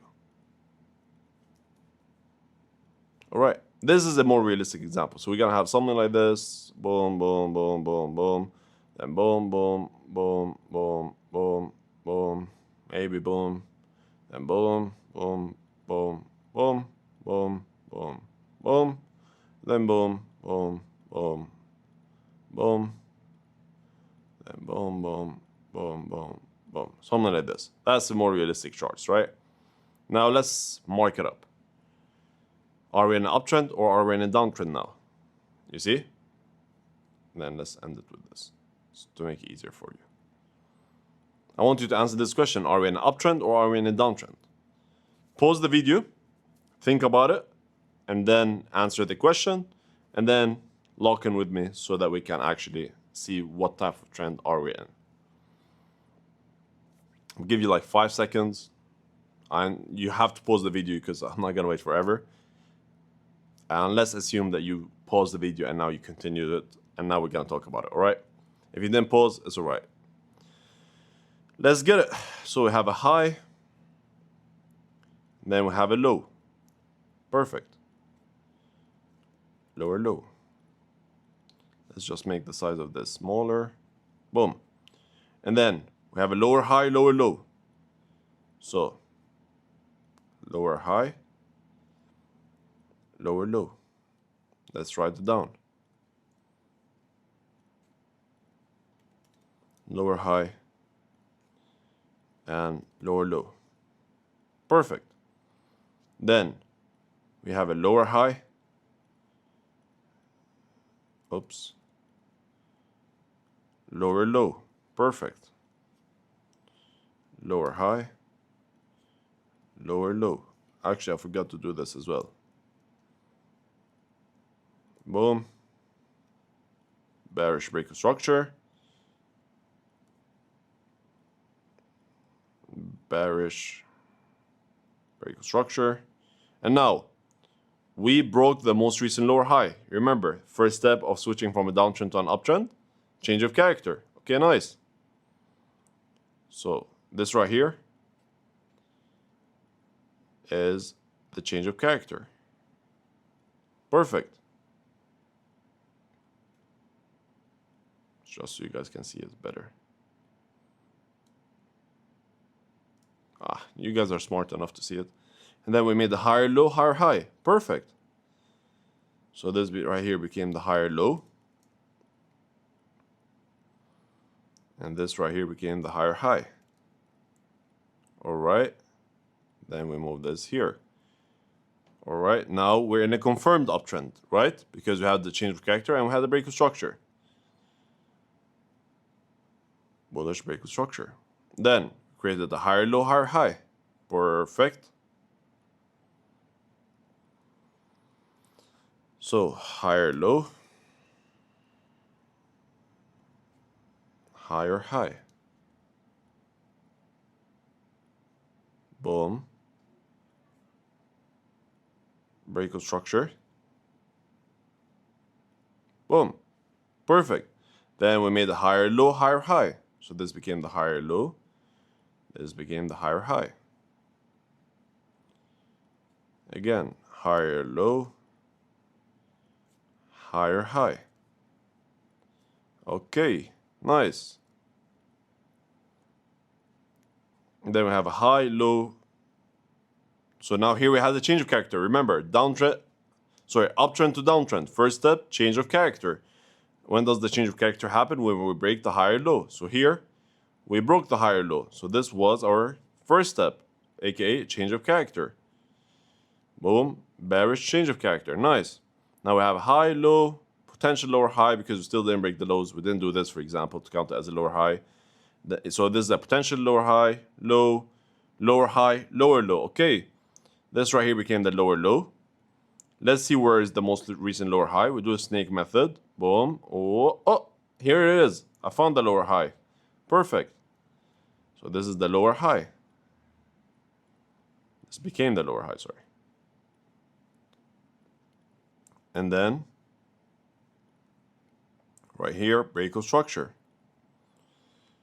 Cool. Lower high, lower low, lower high, lower low. Okay, nice. Easy. So now this became the lower high. This right here became the lower low. So this became the lower high. This became the lower low. And this right here is the break of structure. Cool. Now, we broke the lower high. Remember, first step from switching from a downtrend to uptrend, change of character. Okay, that happens when we break the most recent confirmed lower high. So this right here is a change of character. Cool. And then we had a higher low, higher high. Nice. This became the higher high. This right here became the higher low.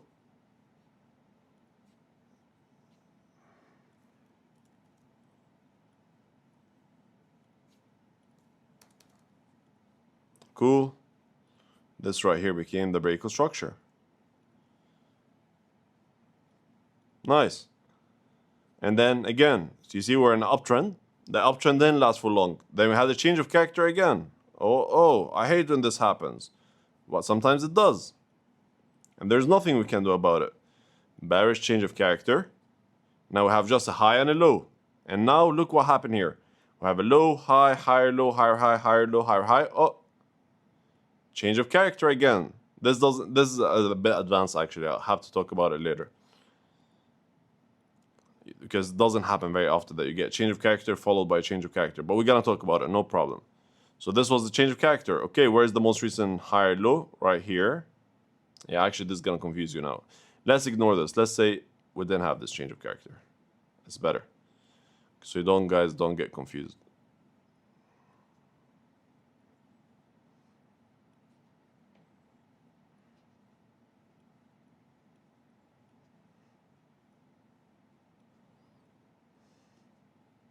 Yeah, just so you guys don't get confused, I'm going to remove this part.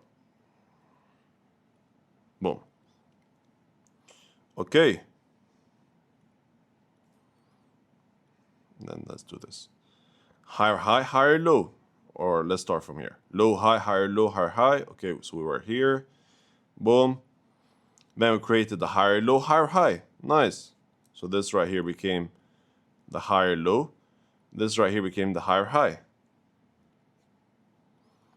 Higher low. Higher high. This right here became the breakout structure.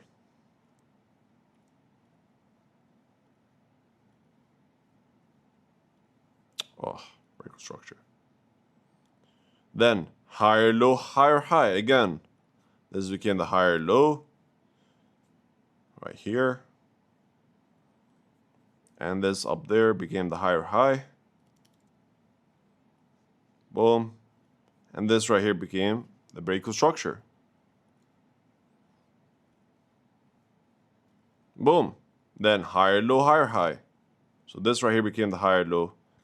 This right here became the higher high.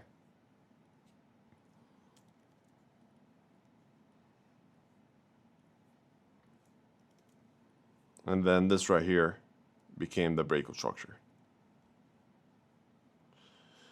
And that's it. So conclusion, we are in an uptrend, okay? Regarding that part that's gonna confuse you a bit that I deleted, we're gonna fix it later, no problem. Like I might teach it to you later on, okay? So don't stress about it too much.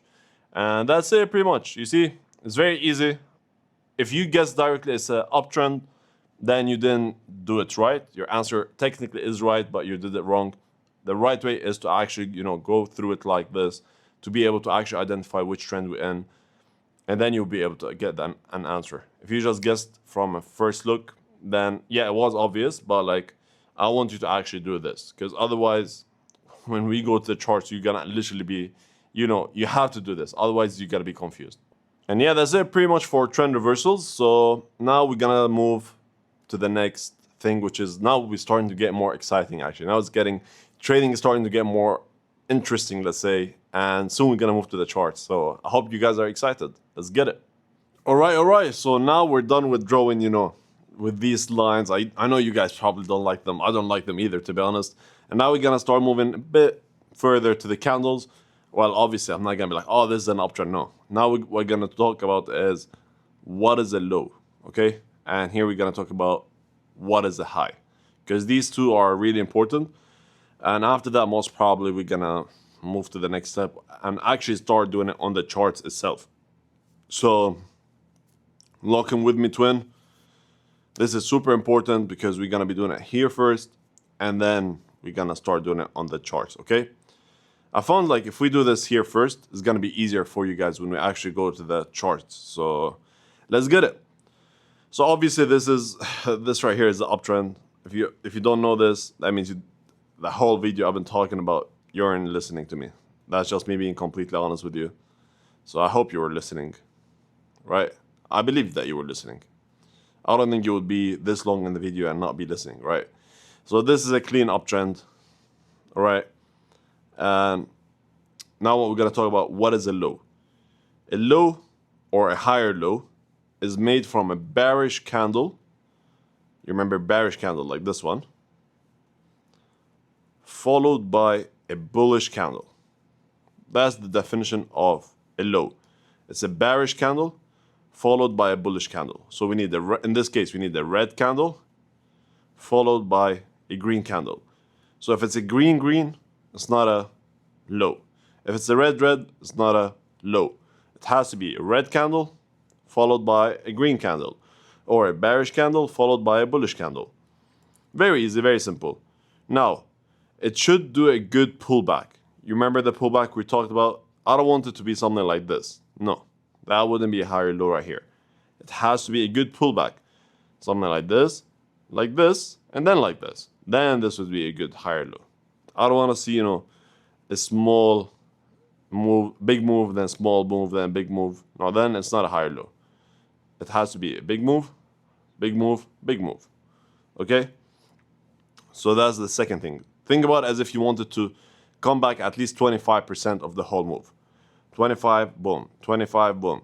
Or 50 or 75. The more the better. But if it's like 5% and then push, this wouldn't be a higher low. No, it has to come. You see how this, for example, let me show you a better example. If it goes up, if it comes back, let's say, like boom, boom, is this a higher low? Yes, because look, this whole move up, we filled more than half of it. Good. Is this right here a higher low? Yes, because look, all this move, we pulled back like, I don't know, 35%. Good. Okay. Is this a higher low? No, because we didn't even do 25%, for instance. Now, obviously, when we do it on the charts, it's going to be way easier to see. So it should do a good pullback. And then third, you should see a U shape. So something like this. Sometimes I call it V shape as well. Okay, it depends. U shape or V shape. Whatever you want to call it, it's up to you. Like, I want to see something like this. Or something like this. Boom, boom. So you see how we have a U here? That's what would say, okay, we have a higher low here. You see how we have a U here? Okay, this says we have a higher low here. And by the way, there is an indicator that I'm going to give you guys that's going to make your life way easier. So lock in with me. But you still need to understand this first. So yeah, that should be it for what is a low. So first step, is this right here low? Yes, it is. Why? Because we have, first thing, is made from a bearish candle followed by a bullish candle. Okay, bearish candle followed by a bullish candle. Good. Should do a good pullback. Okay, let's see. Oh, shit, actually, it retraced around 50% here. Good. U-shape. All right, it did the U-shape. Amazing. Same concept for this one. Is this right here a higher low? Well, let's see. Bearish candle followed by a bullish candle. Good. Should do a pullback. All right, let's see. Oh, actually filled almost half of this part. That's good. U-shape or V-shape, whatever you want to call it. Oh, it did. And then obviously confirming the higher low, which is breaking the highs. And here, for example, for this to become a confirmed higher low, we need to break the highs. But that you should be able to know if you watch actually the whole video. If you didn't know, you know what, why am I repeating it? If someone skipped directly here, they don't deserve to know that information. They should go back and watch the video from the start. Yeah, because we explained it earlier. So that should be it for the uptrend or for the what is a low. Now, same concept for the high, but it's the opposite now. So market structure candles, what is a high? So obviously, clearly, this is a clear downtrend. I don't know who's texting me on Discord right now. So this is a clean downtrend right here. And what is a high? A high or a lower high is made from a bullish candle followed by a bearish candle. Okay, let's see. It's a bullish candle followed by a bearish candle. Nice. Bullish candle followed by a bearish candle. Nice. Should have a pullback. You see, we had this move. We pulled back around 50%. That's good. And then we broke the lows again. Same concept here. Okay, we have this move. We did a pullback and then we pushed again. Great. Third rule should make N shape. Now, I'm not talking about literally an N shape like this. No. I'm just talking about the first part of the N. To be honest, I couldn't find a better description. Maybe I could have said V that's reversed. Like this. Yeah, so V that reversed. Actually, it's better than saying N. V that's reversed, something like this. All right? Or U that's reversed, even easier. So you see, we have boom, boom. That's the V that's reversed. All right, boom, boom. That's the V that's reversed. So yeah, that should be it. So what is a high? A high is a bullish candle followed by a bearish candle. Easy. I know this is very simple, but trust me, a lot of people mess it up. And although they're advanced traders, they still mess it up. So a high or lower high is a bullish candle followed by a bearish candle. Easy. Should have a pullback. Okay, let's see. This move was like, let's say, I don't know, 20 points or pips. The move back was 10 pips or points. Cool. We made like 50% going back. That's good. Make an N shape or a V. Let's call it upside down V. Boom, boom. All right, that's perfect. So this right here became a lower high. And obviously, we broke the lows as well. If you watched this whole video, you would know what I mean. And now it's a confirmed lower high. Same thing now for here. We have first thing, bullish candle followed by a bearish candle. Done. Should have a pullback. Okay, we did do a pullback. Make an N shape. Boom, boom. Good. And then obviously that we broke the lows. So this makes it confirmed lower high.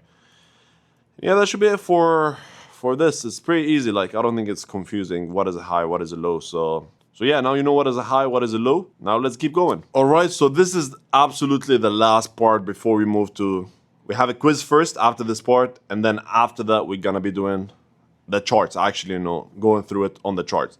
But before we do so, let's talk about this last thing before the quiz. So lock in so that you can actually perform good in the quiz, all right? So when we do this, we look at, when we reading break of structure and change of character, we focus on body closure, not only the wicks, or we don't focus on the wicks. We focus mostly on body closure, okay? So for break of structure and change of character, we look at the bodies, not the wicks. What do I mean by that? We look at the body. You remember how we talked about it earlier? The body of the candle, body of the candle, body of the candle. I don't care about the wicks.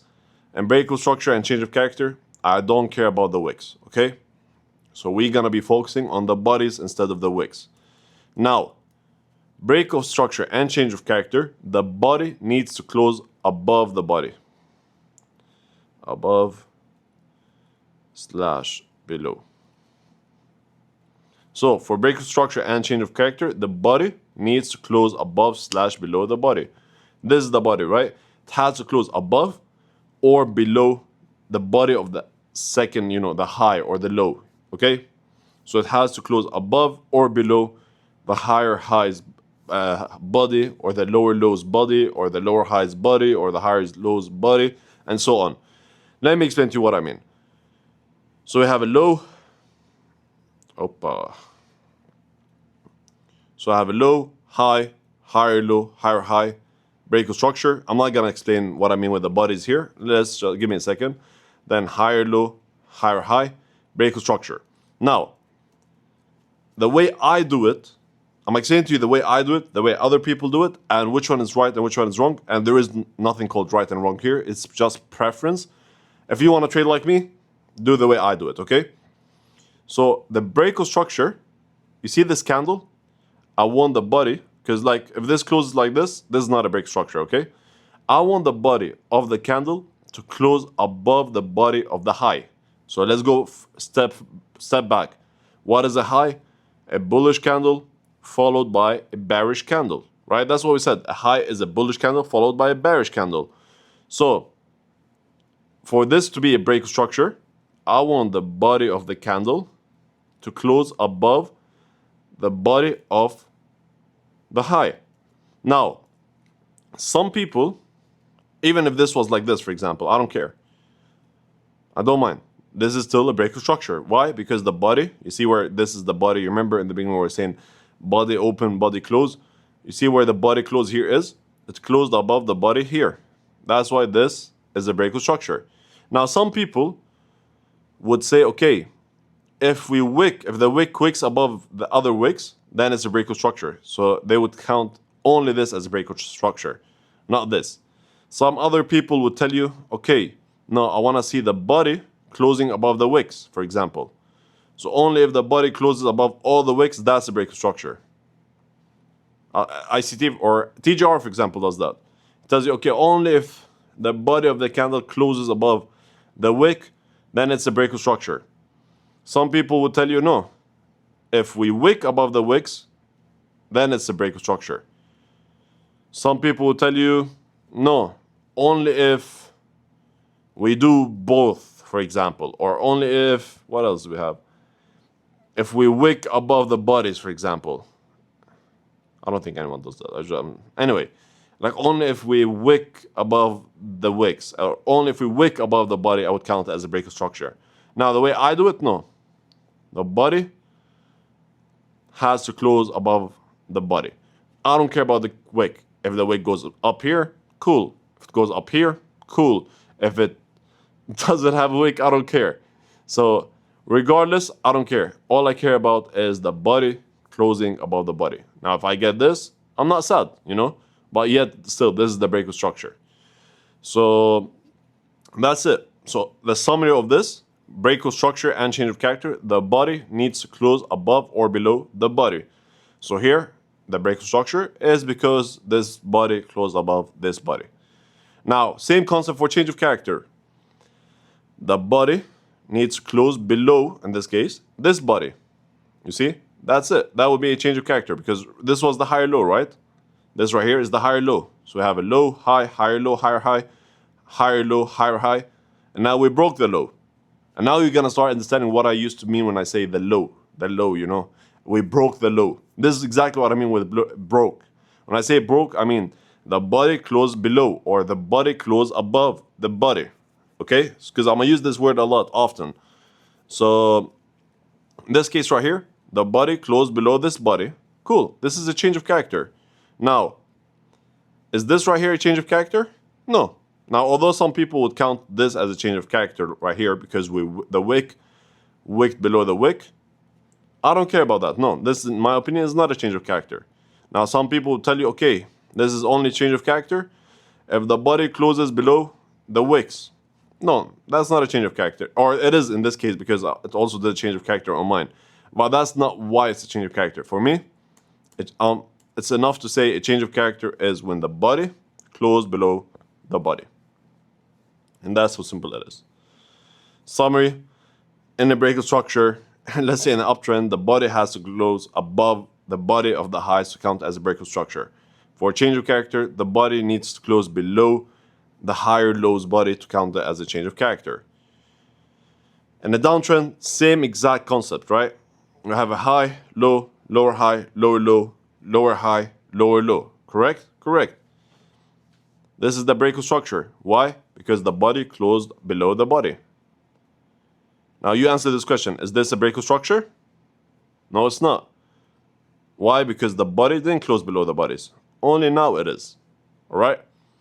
Same concept here. Change of character. This is a change of character because the body right here closed above the body right here. Okay? Maybe this one even, like as well. Boom. You see this one's right here? A break of structure. Now, yes, it's closed below the wicks. Cool. I mean, even better, but I don't care. You know, as long as it's closed below the body, that's all I care about. Now, would this have been a change of character? No, it wouldn't, right? Why? Because some people will be like, oh, but we wicked above the wicks. This is a change of character. Something like this. No, it's not. It's not. I don't care about the wick. I care about the body. Okay? So if that happened, cool. I'm still having the same exact chart, and this is still the lower high. But if this did this, then it would have been a change of character. So yeah, that's it pretty much. Pretty easy. Don't mess it up. You just gotta understand break structure, again, body with the body. Change of character, body with the body. Now, if you used to do it through the wicks or you used to do it in something else, I'm cool with it. You can do that. And actually, it's not gonna make the strategy work or not work. Like, this is not what makes the strategy work or not work. If you still wanna follow the wicks, I'm alright with it. If you wanna follow the body closing below the wicks, I'm okay with it. If you wanna count this as a change of character, I'm okay with it. It's just, I want you to do the same exact thing every single time. Okay? That's the most important part. So do the same exact thing every single time. And then that's how you're gonna be able to build consistency. Otherwise, you're not gonna be able to build consistency. So always, always, always, whichever you choose, do the same thing over and over and over again. And I would recommend you to do my way, because if I do it and I'm profitable with it, if my students do it and able to be profitable using that, why wouldn't you, right? So yeah, that's it pretty much. Now let's move to the quiz. All right. So now we're gonna start with the quiz. And look, the rules I want you to guys to follow when doing this quiz is like this. So I don't want you guys to actually just hear me saying the answer, right? So I'm gonna ask the question. I want you to pause the video. I'm gonna just wait like 2-3 seconds and then I'm gonna say the answer. But I want you, after I ask every single question, pause the video, answer the question, and then actually look at the answer, all right?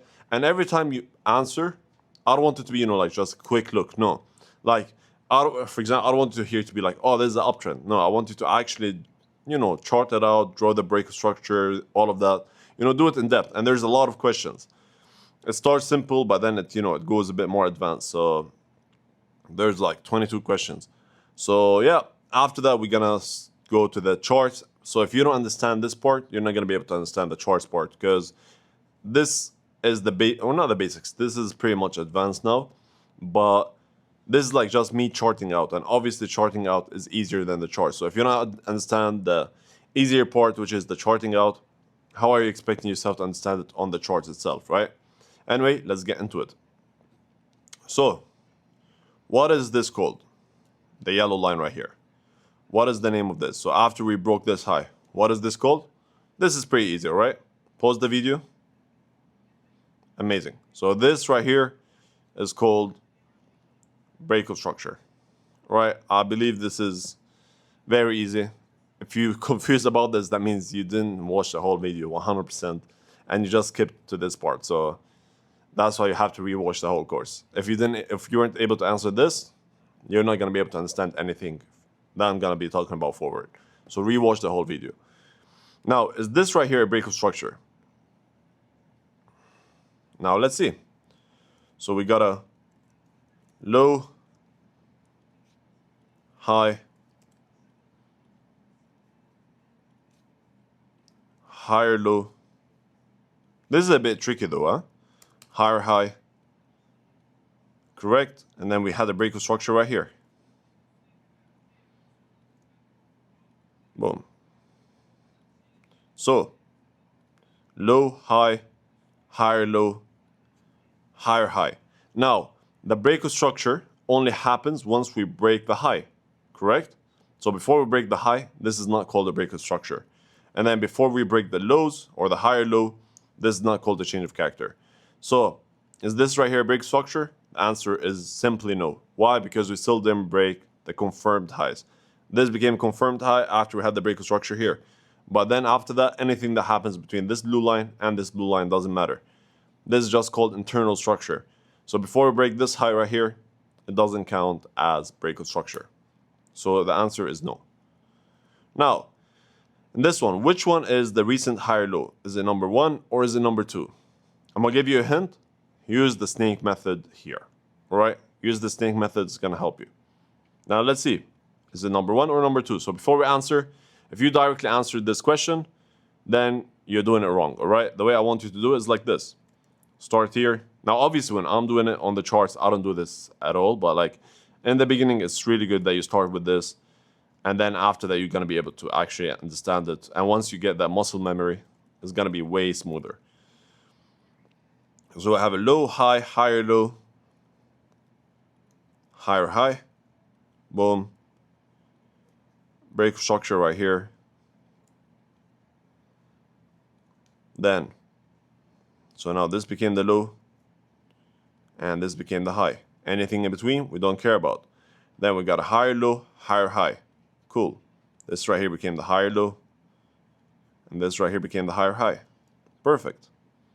So this became the higher low, this became the higher high. Amazing. Now anything in between, we don't care about. Cool. Now, we got the higher low, one of these two, and then here we got the breakout structure. Bullish breakout structure. Now, this became the higher high. And now where's the higher low? Is it number 1 or number 2? Let's go back in the definition. What is the definition of the most recent higher low? The most recent higher low is the most recent low before the breakout structure. You're not sure? Do the snake method. Draw the head, the snake, whoop, and then once you see the first V shape or U shape, that will be the higher low. So as I said, again, you draw the head of the snake, boom, boom, boom. First curve, okay, cool. In this case, number 2 is the higher low. Number 1 in this case is called swing low, which is the lowest point before the breakout structure. We don't care about that. What we care about is the most recent higher low. So the most recent higher low in this case is number 2. I know you might have learned it from somewhere else differently, but this is the way I do it. That's it. Now, is this right here a confirmed higher low? Focus on the word confirmed. Okay? Focus on the word confirmed. Let's see if it's a confirmed one or not. This is a low. This is a high. This is a higher low. This is the higher high. With the blue lines, this is the higher low. This is the higher high. We had the breakout structure here. Then we had the new higher low, higher high. So this became the higher low. And then this became the higher high. Boom. Higher low. Higher high. And this right here is breakout structure. And now this. Is this a confirmed higher low? Well, simply the answer is... Actually, before I tell you, what is the definition of a confirmed higher low? A confirmed higher low is the low after we do the breakout structure. So here we had the breakout structure. That's why this right here became a confirmed higher low. Now here, we didn't break this high yet. So that's why this is called a potential higher low. This is not the confirmed higher low. It only becomes confirmed once we break the highs, like this. But because we still didn't break the highs, we didn't get the breakout structure yet, this is still not a confirmed higher low. This is the confirmed higher low. This right here is not a confirmed higher low. Okay? Very simple. A lot of people mess this part up. Before we break the highs, it's not called a higher low. Cool? Cool. Now, is this a confirmed higher low? Well, you might be like, okay, Omar, it's the same thing as this one. Well, the answer here is yes. Why? Because simply we had the breakout structure here. And after the breakout structure, we do the snake method. Boom, boom. And you'll see that this is the confirmed higher low. Because we had the breakout structure here. If we didn't have the breakout structure, like here, then it wouldn't be a confirmed higher low. Like here you see we didn't have a break, we had the breakout structure here. This was the confirmed higher low. Here we didn't have a breakout structure, so this is still a potential higher low. Although yes, it might fool you. You look at it, okay, it did the U shape, but yet we didn't break the highs. So that's why it's not a confirmed higher low. On the other hand, you got here, is this confirmed higher low? Yes. Why? Because we simply got the breakout structure. Cool, let's keep going. Now, this is a bit of tricky. Where is the higher low here? Is it number 1 or is it number 2? I want you to go through it step by step because this one, as I said, it's a bit tricky. It's a bit tricky. All right? You have your answer locked in. Now let's see. This is a low. This is a high. This right here is the higher low. This right here is the higher high. This right here is the breakout structure. Boom. We do the blue line here. Blue line here. And then after that, we made a new higher low, new higher high. So we have a breakout structure here. Now, this is the new higher high. And this is the new higher low. And then anything in between, we don't care about. So look, before we break this high right here, this is nothing matters. This will stay the higher low until we break this high. And before we break this low right here, we don't get a change of character. So anything that's happening in between, we don't care about. And you can see here, yeah, we had a high, low, lower, high, low, low, lower, high, low, low, but that's just internal structure. So that's why this right here wouldn't be counted as a change of character in the first place. Why? Because we didn't even break the low here. So we're still in an uptrend, yes, but this is the low, this is the high, And that's why this is still the confirmed higher low. Until we break this high or this low, this will remain the higher low, and this right here will remain as the higher high. All right, very simple. I know it can get confusing. If you didn't get this part, rewatch it again. But because we didn't break the lows yet, or we didn't break the highs yet, in this case, number one is the higher low. Okay. Now, obviously, if we broke the highs here, then it would have been a different situation. Number two would have been the higher low in that case. But in this case, it's still number one. Got it? Now let's move forward. What is this yellow line called? This is pretty simple. It's called break of structure. Is this right here break of structure? It's pretty much what we did before, but I'm just switching it from an uptrend to a downtrend. Is this right here break of structure? Well, I hope you got this right. No, it's not. Why? Because this right here was the lower high. This right here was the lower low. And anything in between doesn't matter. So only when we break this low right here, that's when this would become a break of structure. Okay? But because we didn't break that yet, it's still not a break of structure. So the answer here is simply no. Now, which one here is the recent lower high? Think about it, okay? I want you to go through it properly and think about it.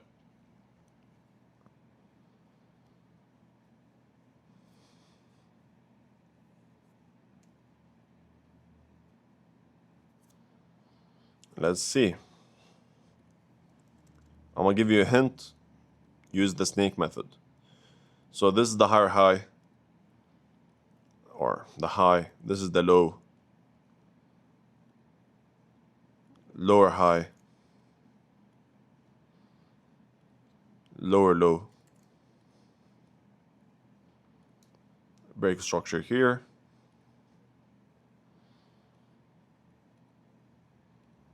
Now, this is the lower high. This is the lower low. Then we got new lower high. New lower low. Why? Because we got a break of structure right here. So this right here became the lower high. This right here became the lower low. Then cool. Let's just do this. This right here became the lower low after we had the break of structure here. So this became the lower low. And now, remember, every time after we get a break of structure, we need to find the most recent lower high. How do we do that? The snake method. Draw the head. Whoop. First curve. This would be the most recent lower high. All right? So it would be, in this case, number 2. Number 1 would be the swing high, which is the highest point before the break of structure. As I said earlier, we don't care about that. We care about the most recent lower high. So it's number 2. Now, is this right here a confirmed lower high? This is pretty simple now. You should already know it by now. Remember, let me give you a quick hint. This right here was a break of structure. So this was the lower high. This right here was the lower low. And we didn't break the lower low yet. That's why this is not a confirmed lower high. Because what's the definition of a confirmed lower high? It's only after we get a break of structure. So after we got the break of structure here, this became a confirmed lower high. This still potential lower high. Why? Because we didn't break the lows yet. We didn't get the break of structure yet. So it's still not a confirmed lower high. Now, what is this yellow line called? Very easy.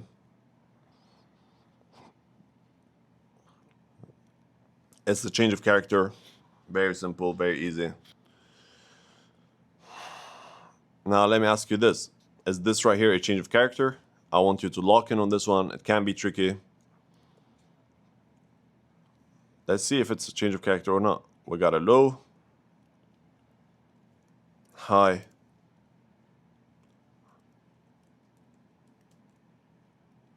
I mean, this is pretty obvious why it's a change of character, right? Because we broke the higher low. That's why it's a change of character. So we have a low, high, higher low, higher high, higher low, higher high,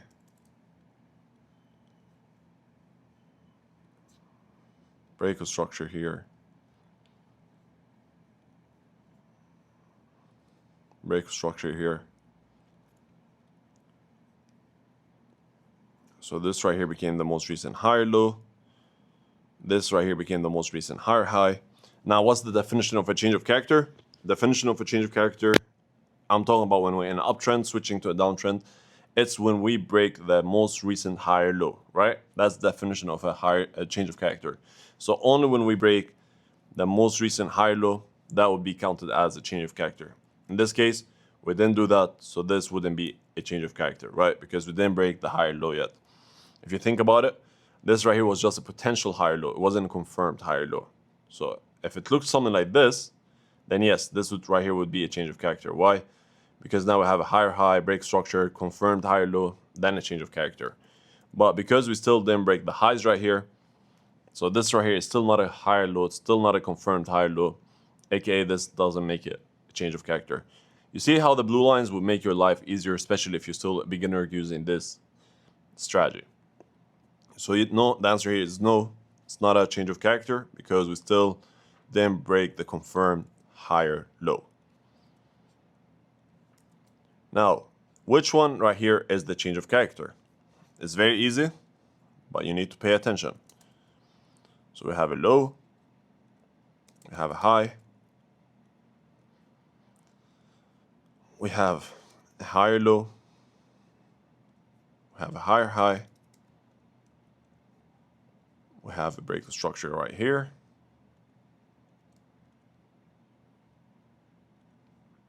and then so this became the most recent higher low, this became the most recent higher high, and then we had another break structure right here. So this right here became the higher high. Boom. Now, before we answer this question, we need to find the most recent higher low, right? So we got a break of structure, and we know after a break structure, we need to find now the higher low. How do we do that? First thing, we do the snake method. So we do the circle, look at it. Okay, fine. We found out that this is the most recent higher low. You see? This is the most recent higher low, the one on the top, this. And then once this became the most recent higher low, this makes sense that number one is the change of character, right?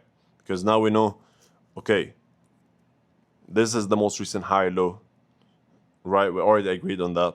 And then the change of character happens once we break the most recent confirmed higher low, which is this one right here. So this right here wouldn't be the most recent higher low, aka that's why this wouldn't be the change of character. The change of character happened here. Sounds good? I know this might be confusing. Maybe I could go over it real quick. So we have a low, high, higher low, higher high.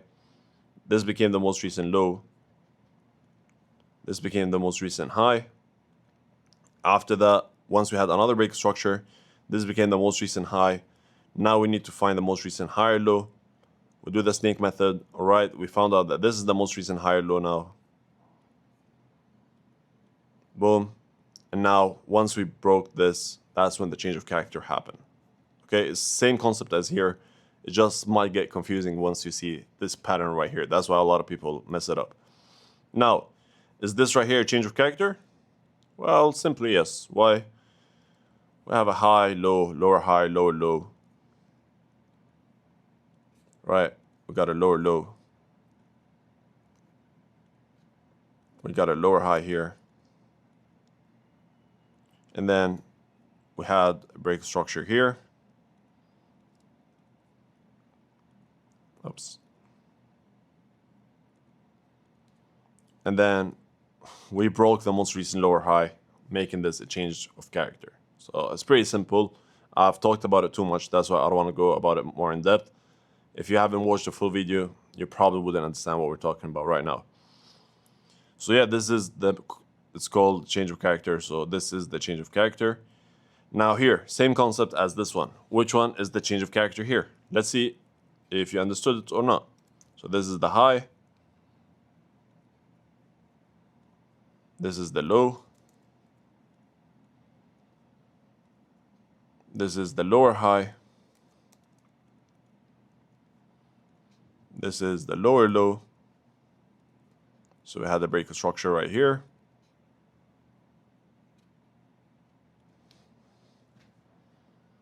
This right here became the lower high. This right here became the lower low. Then we had a new break of structure right here. So this right here became the lower low. Now let's see which one is the lower high, this or this. So before we know the change of character, we gotta know which one is the lower high, right? Let's do the think method. We do the head, whoop, the curve, right, perfect. Number one is the most recent lower high. Let's mark it up. And once we knew that this is the most lower high, obviously change of character happened on number one. Why? Because that's when we broke the most recent lower high. Got it? Now, is this right here an uptrend or a downtrend? Very easy, by the way. I don't think it should take you a lot of time to know this. Very, very, very easy. This is a low. This is a high.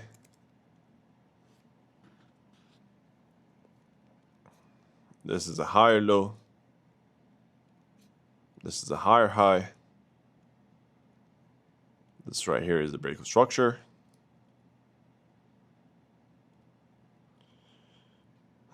This was the most recent low.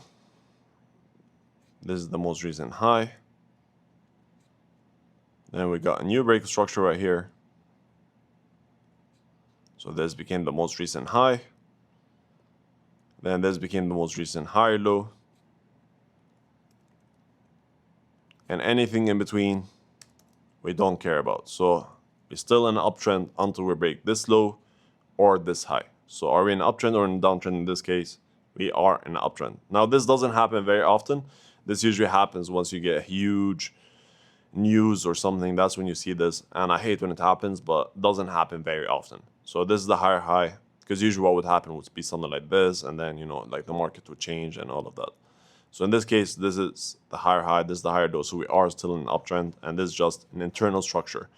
This right here is called external structure. You see how we externally we're in an uptrend. Internally, we are in a downtrend. But externally, we're still in an uptrend, and that's what matters. Overall, the trend is still uptrend.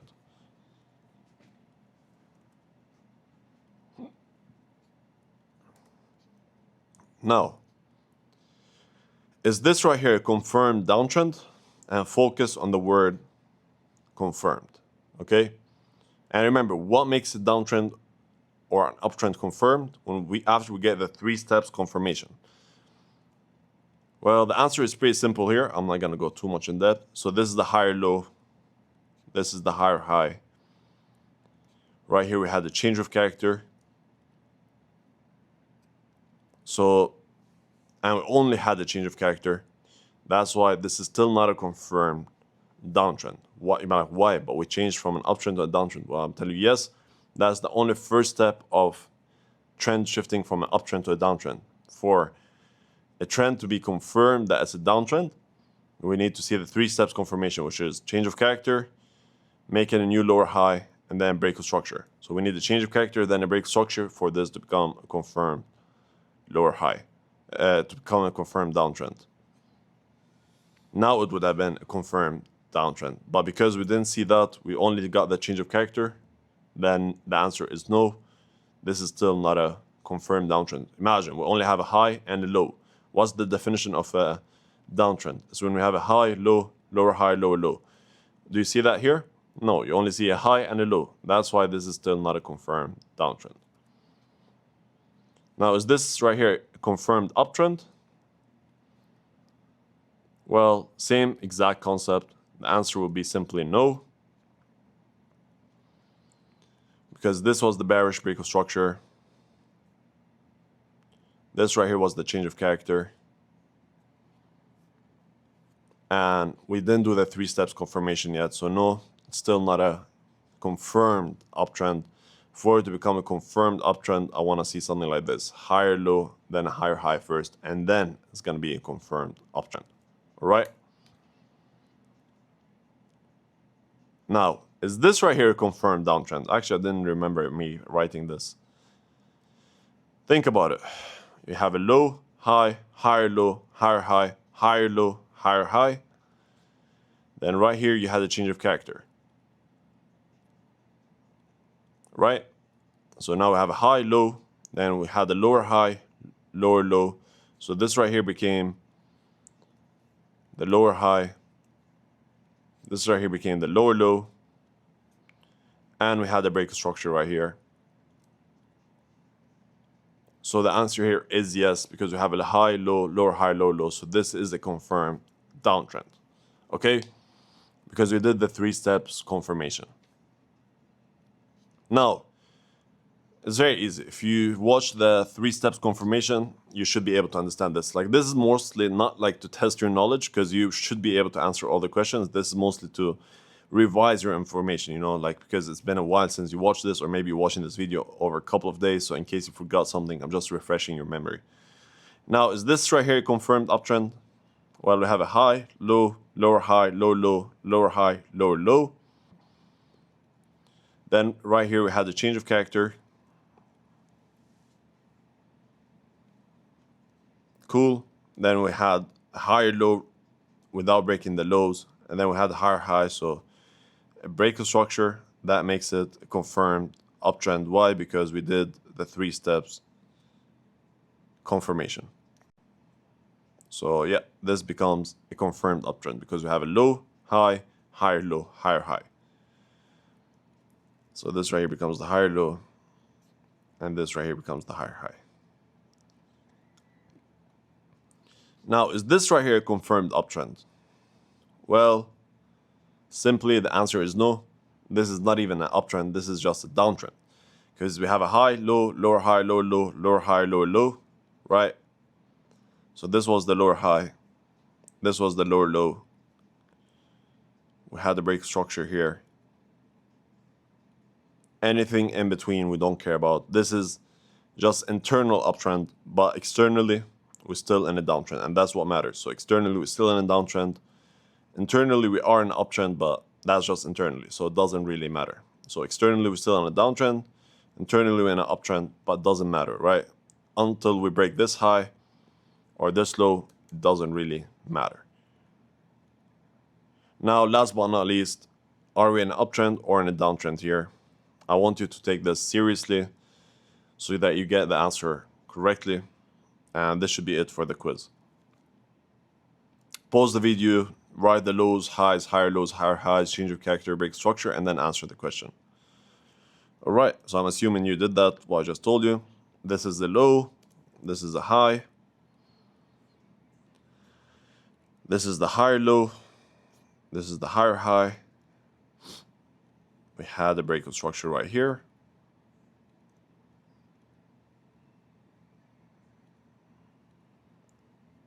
So this became the most recent higher low. This became the most recent higher high. Then higher low, higher high. So this became the higher high. And this right here became the most recent higher low. And we had a break of structure right here. So this became the higher high. This became the higher low. And then we made structure, and then boom. So this became the higher high. We had the break structure right here. Now, where's the most recent higher low? We do the snake method. Boom. Whoop. First curve, found it. This right here became the most recent higher low.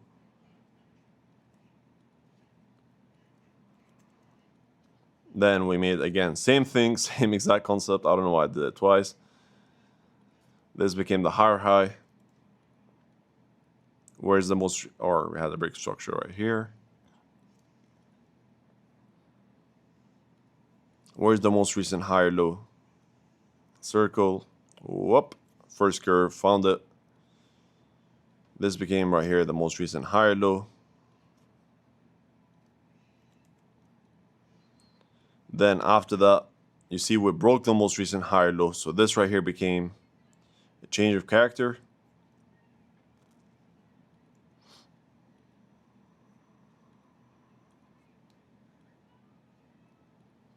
And now we have a high, low, boom, boom, boom, internal structure. This became the lower low. Break structure to the downside. So we confirm the downtrend. Now, where's the most recent lower high? We do the snake method. Whoop, whoop. All right, cool. Found it. This is the most recent lower high.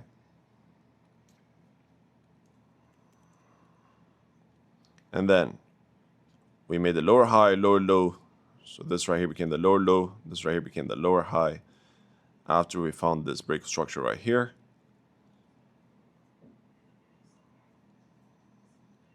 This became the lower high. And this became the lower low. And then after that, what did we do? We broke the most recent lower high. So the trend shifted, or first step for the trend shifting from a downtrend to an uptrend. So bearish, oops, bearish, no, bullish change of character. That's the first step. And then we made a higher low, higher high. So higher low, higher high. Break structure right here. And this became the most recent higher low. And this became the higher high. You see, once we took it step by step, you see how different it is. Like if you just look at it from the outside and you said, oh, we're in an uptrend, well, you got it wrong. Technically, yes, we are in an uptrend. And yes, the answer is an uptrend. But if you didn't do what I just did, you're not going to be able to read the market structure properly. Because in real life, that's more realistic how the market is going to look. It's not always going to look like something like this. And it's not always going to look something like this. It's not always going to look like this. All right. Now, what we're going to do is the thing you all been waiting for probably reading the market structure on the charts, actually, when we see candles and so on. And after that, I'm going to tell you about the indicator that's going to remove all of this bullshit because it's going to help you so much. All right, let's get it. So now let's move to the charts. All right, let's get it. Now I know. Hey, I see you smiling. I know you're excited now. I know you're excited because now we're finally touching some charts, candles. No more Omar drawing. Now we're getting straight to business. But imagine I directly took you here. You wouldn't understand anything, right?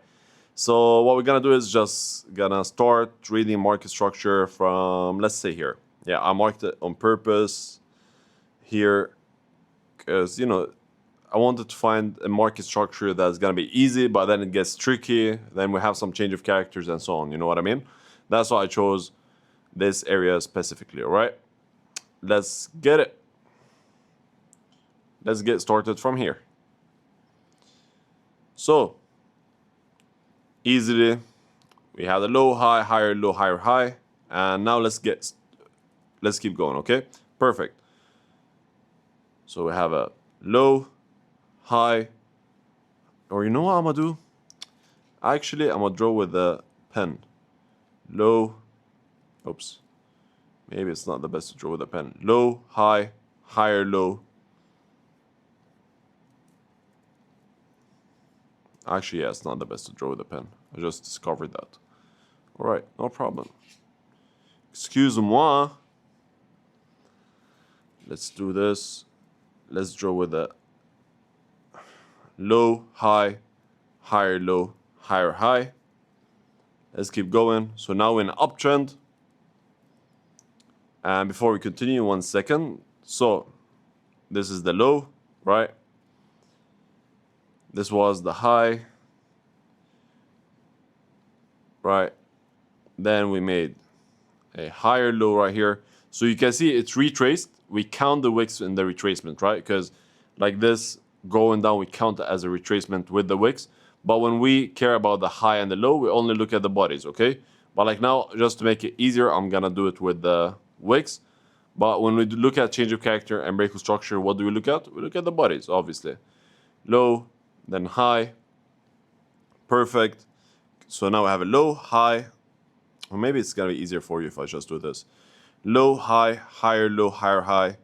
So this right here was called a break of structure, bullish break of structure, boom. And now this is the higher low, this became the higher high, right? And then we made the higher low, higher high. So now this is the higher high, and this right here is the break of structure. And remember, after break structure, we need new higher low. So where's the new higher low? Boom. If you're not sure, you do the snake method, whip, weep. All right, cool. That's the new higher low. Amazing. Now let's keep going.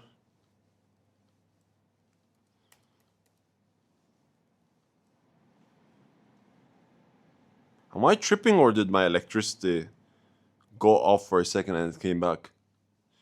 Whatever. I might be tripping. It's because of the lack of the sleep. Okay, cool. Now we got a new high, or like obviously, like, you know, when I mark up the high, it's just gonna keep going until we get a new higher low. So far this is the high, and we're not gonna get a new higher low unless if we break this high, and we're not gonna get a change of character unless if we break this low. Let's keep going. Okay, everything in between I don't care about. I don't care about none of that. I don't care. Okay, perfect. That's a change of character. Why? Because we broke the most recent confirmed higher low. So after we broke this confirmed recent higher low, this became the low. So now we have a high and we have a low. Obviously this is all internal structure, but if, like now I'm doing it just for training purposes, if you would mark it, it would be high, low, lower high, lower low, lower high, lower low, lower high, lower low, lower high, lower low. All right, let's keep going. Perfect. Then we broke this low right here. So this became the most recent low. And this right here became a break of structure. Bearish break of structure.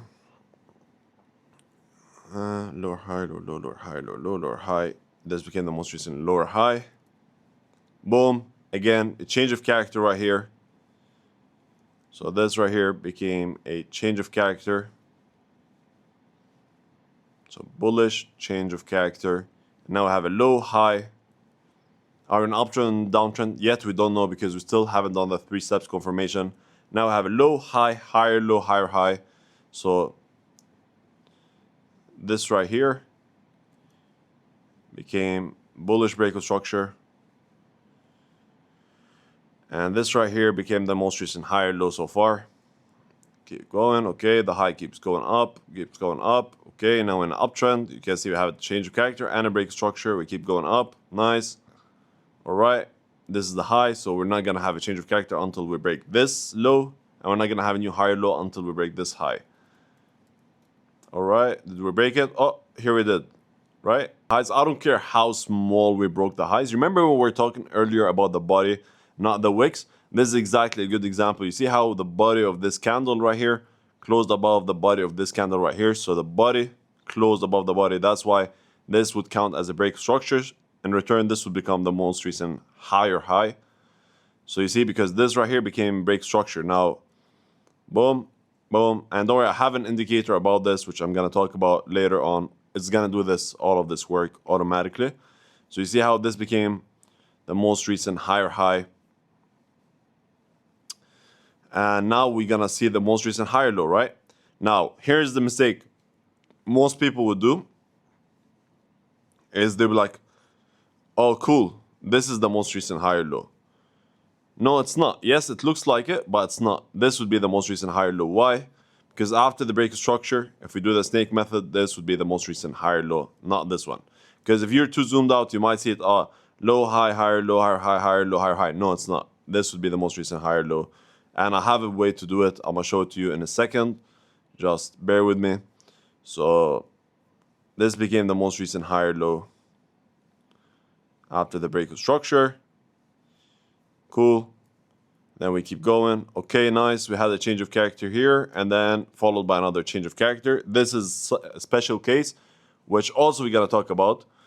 Y'all just got to bear with me. So change of character here. This is what I call a fake out. Boom. And then followed by another change of character. So this became the low. And now this is the high. And we just keep going. Okay, cool. We broke the high.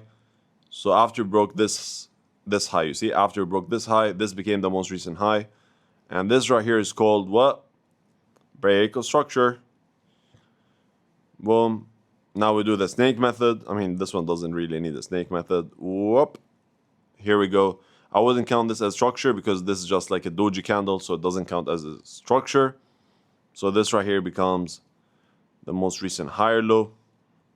Boom. Let's keep going. All right, another break of structure right here. So we broke the highs right here. Boom. Break of structure. And now where's the most recent high? Because after every break structure, we need to have a new higher low. So up, here we go. That's the most recent higher low. Let's get it. Boom. Let's keep going. Let's keep going. Did we break the highs? Let's see. Oh, we did actually break the highs. Did we? Yeah, we did. Okay, cool. So we did break the highs here. So this became the most recent high. This right here became the break of structure. And then this became the most recent low.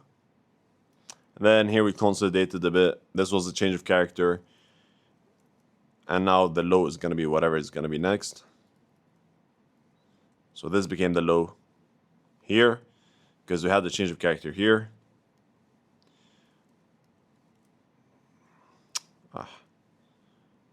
Boom.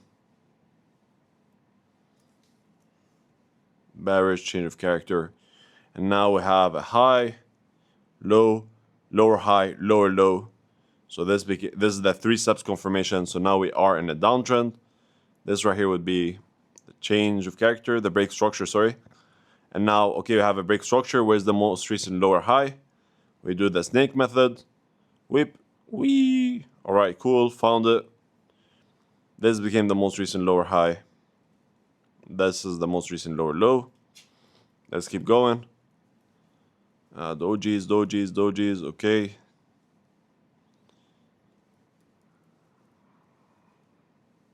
Nice. We broke this low right here. So this became a break of structure. Boom. Bearish break of structure. And then after break structure, we need a new lower high. Where is it? It's right here in front of you guys.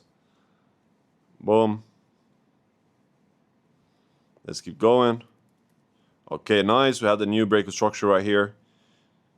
Right here. Boom. Bearish break of structure. Now, where's the most recent lower high? It would be this. Let's keep going. Oops. And here we had the change of character. The first step of the trend shifting. Bullish change of character. After this was the low. Let's keep going. You see here we wicked up above this high. We didn't break it yet. We didn't close above it. That's why this is not a break structure yet. This was one of the things we were talking about earlier. Again, we wicked, but we didn't break. You see here, we wicked, we didn't break. That's why this is not a change of character. And now we finally closed above. You see, this was just a wick above. This was just a wick above. This was just a wick below. It didn't close. But here it did close. So now after it closed, oh, my bad. My bad, chat. Let's do this. Boom. After we closed above, this became the high. And this right here became a break of structure. Bullish break of structure. And now where's the most recent low? You might be saying this. Well, let's do the snake method. Whip. Yep. All right, cool. I found it. This is the most recent higher low. And then let's keep going. Oh, now we had a change of character to the downside. So this right here is called change of character. And that's the first step of the trend shifting. Nice. And then here we had the break of structure again. And by the way, I'm going to show you how to do it like in a way easier way. Just give me a second. Break of structure. Now after that, let's do the snake method. We start here. We look at the curve. All right, I found it. This is the most recent lower high. So it becomes something like this. Nice. This is the low. We still didn't get any break of structure. Cool, boom. See how it retraced back and then did the break structure. So this becomes now the low. And this right here becomes the break of structure. Where's the most recent lower high? We do the snake method. We start here, do circle, most recent high. Okay, here we go. Found it. Boom. And now this is a change of character right here. So this would be a bullish change of character. So I have a low and a high now. Boom. This was the high. And now we broke the high again. So it becomes something like this. Boom. Bullish break of structure. And this becomes the most recent low.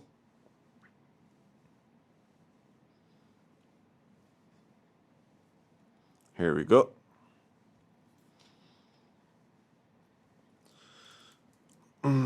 Okay, this is the high. Nice.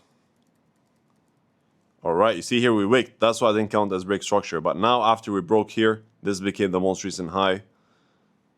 So we put it here. Okay, this is the break of structure. Perfect. Now where's the most recent low? We do this, snake method. All right, here's the most recent low. This is just called market gap.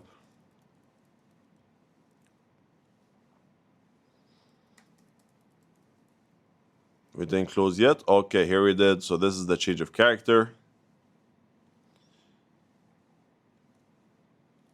And this was just internal structure. Bearish change of character. This was internal structure in between. But now there is something we can do about this, because you see how this is a special scenario when we make structure before the change of character, which I'm going to be talking about at the end of this video because I don't want to confuse you now. But when we do internal structure before change of character, there is a case where we do something about this high, okay? But I don't want to talk about it now because I need to explain it by itself first. And okay, here we go again. Break structure. Boom, boom. Most recent high.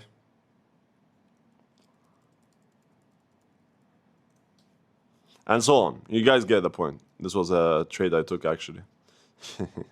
I took it live. This was the bullish no wick. Price stopped it, then hit TP. See how easy it is? Bullish no wick, price stop, boom. Oh yeah, we haven't talked about no wicks yet. Why am I talking about no wicks? I just got excited when I saw my trade. It was so easy. This trade was so easy. Anyway, you guys get the point by now, I believe. Maybe I could do it real quick. It's more. Okay, it was choppy market price action, so I don't care about it. Okay, I hope you guys get it by now. Look now. If it's your first time watching this, please rewatch again because I know it's gonna sound so confusing.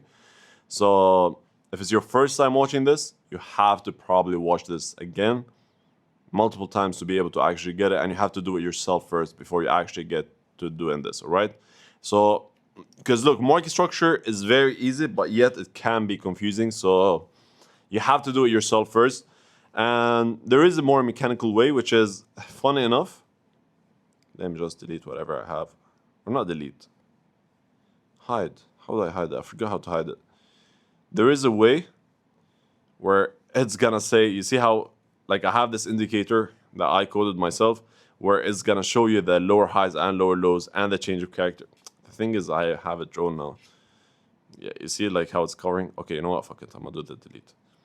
You see, like I have my indicator, it's gonna tell you change of character, it's gonna tell you break structure, higher high, higher low, higher high, lower high, change of character, lower high, change of character, higher high, lower low, break structure. Now this is consolidation, so I wouldn't really be too focused on that. But you see, like I have an indicator that's gonna show you all of this. You know what I mean?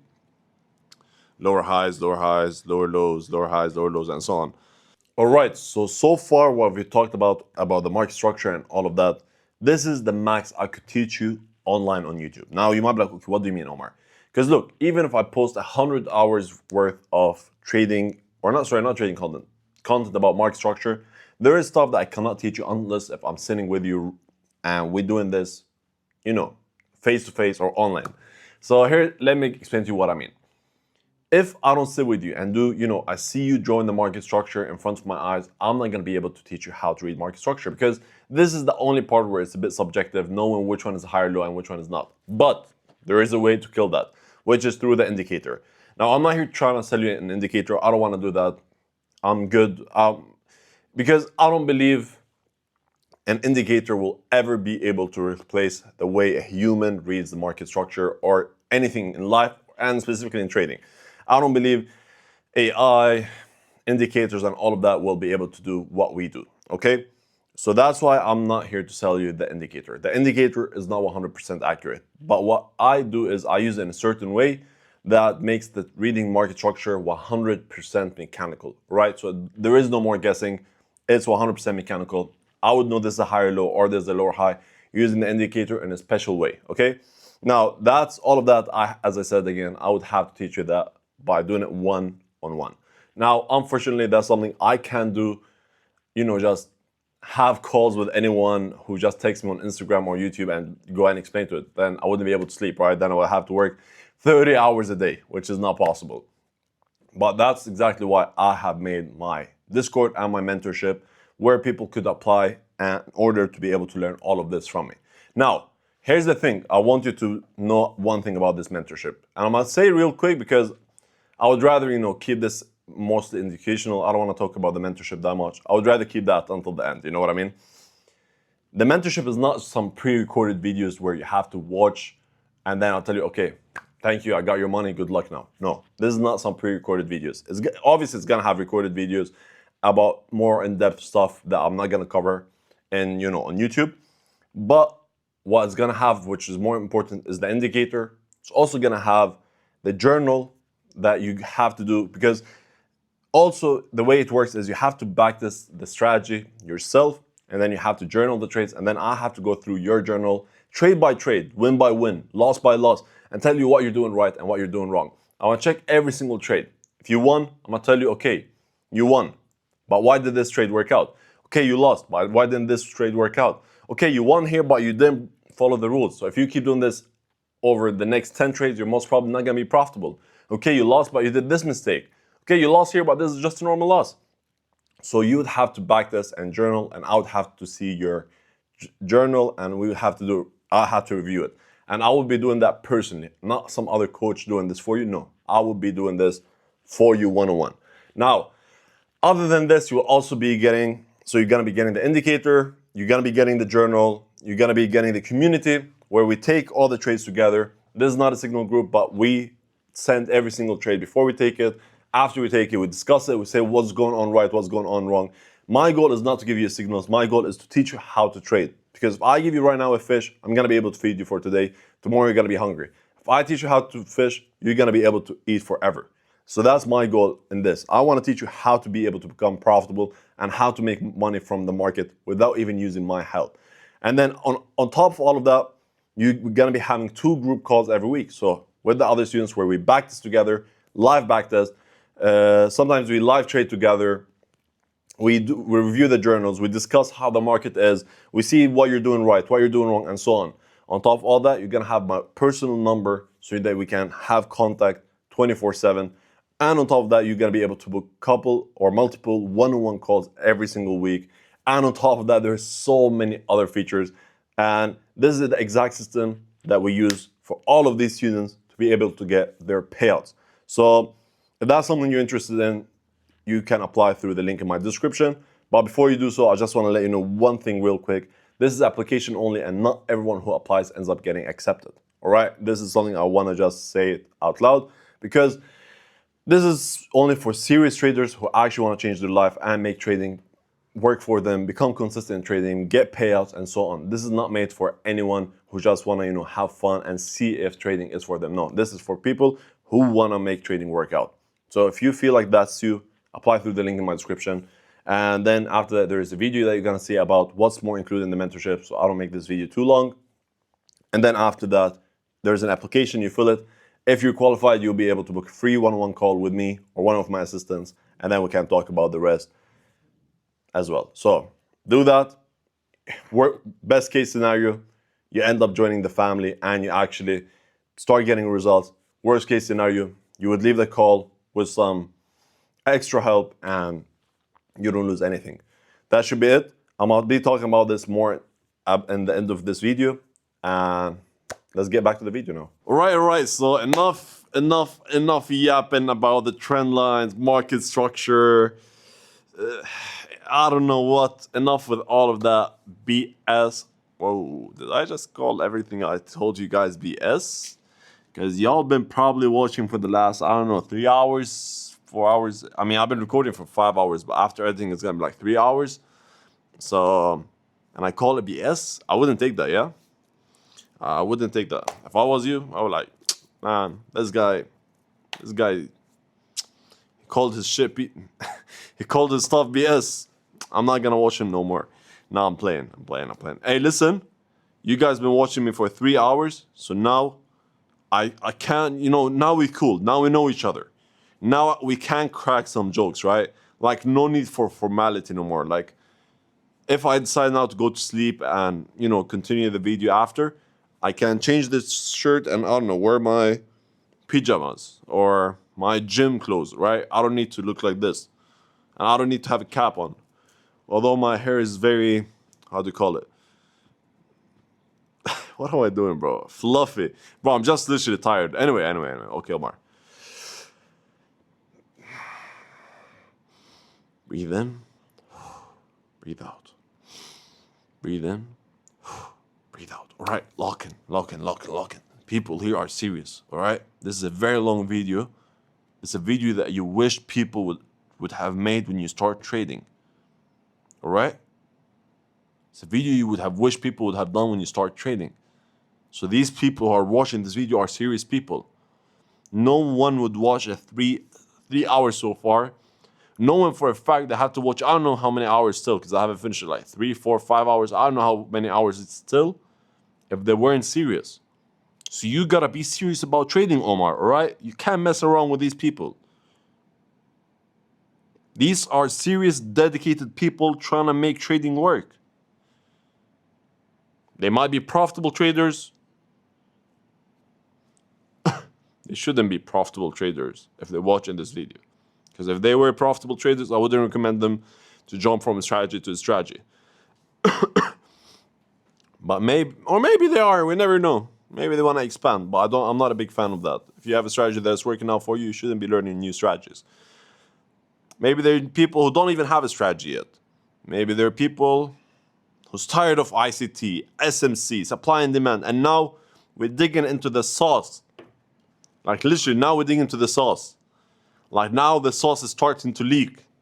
Now we're doing what people will charge you thousands of dollars for. If you know, you know. Now, if you know, you know. Now we talk about some serious stuff. So, no playing around. Lock in, Omar. All right, my bad, guys. I apologize for playing around for too much. We're locked in. All right, let's get it. Now we're going to talk about No Wick Candles. Fuck, bro, I don't know why. Look, there's two moods. Omar, 12 hours before recording and 12 hours after. Like, I've been recording for so long that my head now, I'm starting to tweak, low-key. So now we're going to start, okay, seriously. Now we're going to start talking about No Wick Candles. So No Wick Candles is the base of the strategy. It is the strategy, okay? Literally, the whole strategy is based upon market structure or trends and No Wick Candles. That's it. Now, before we start, I just want to let you know, No Wick Candles don't show up often. Imagine, only 90, what was it, around 93%. So around 7%. Only 7% of all candles are No Wick candles, and that's it. That's the shit. Only 7% of all candles in history are No Wick candles. Can you imagine? That's crazy, right? So we built a strategy based on 7% of the candles. That's it. And not, fun enough, not all these 7% of the candles are valid trades. So not just like, okay, 7%, but not even all of them you can trade. So you're going to be trading an edge, maybe, I don't know, maybe 1% or 1.5% of them. Maybe 1%. So 1% of these whole candles in history are valid to trade. So a whole edge, a whole strategy is built upon 1% of candles. And now I'm gonna teach it to you. So let's get into it. No wick candles. This is how a regular bullish candle will look like, right? Pretty basic bullish candle. It has a wick on the top, wick on the bottom, body. It looks like a normal candle. But here's how a bullish no wick candle will look like. A bullish, focus on the word bullish, okay? A bullish no wick candle would look something like this. Can you tell me what's the difference between this candle right here and this candle right here? Exactly. This candle has a wick on the bottom. This candle doesn't have a wick on the bottom, right? That's why it's called a no wick candle. Now, a bullish no wick candle, by definition, is a candle that doesn't have a wick on the bottom, okay? If it doesn't have a wick on the top, it's fine. Like, it's not a no wick candle. Only we care about if it's a bullish candle that has no wick on the bottom. So, on the bottom, it's not allowed to have a wick. That's it. That's literally the definition of a bullish no wick. Now, what does this is in theory. What does it mean in real life? In real life, what it means that this candle, once it opened, it went straight up without even going down even a little bit. Like, it didn't even go a bit, not even a tiny bit down. No, straight up, it went up. So since the candle opened, because let's say the candle before, or let me draw it properly. Let's say the candle before it looks something like this. Right? Boom. Once this candle opened, it opened and straight up started rocketing upside to the top, you know, like up. Or even if this was bearish, it doesn't matter. It doesn't really matter. Like, let's say this candle looks something like this. Let's give it a wick so you guys don't get confused. Boom.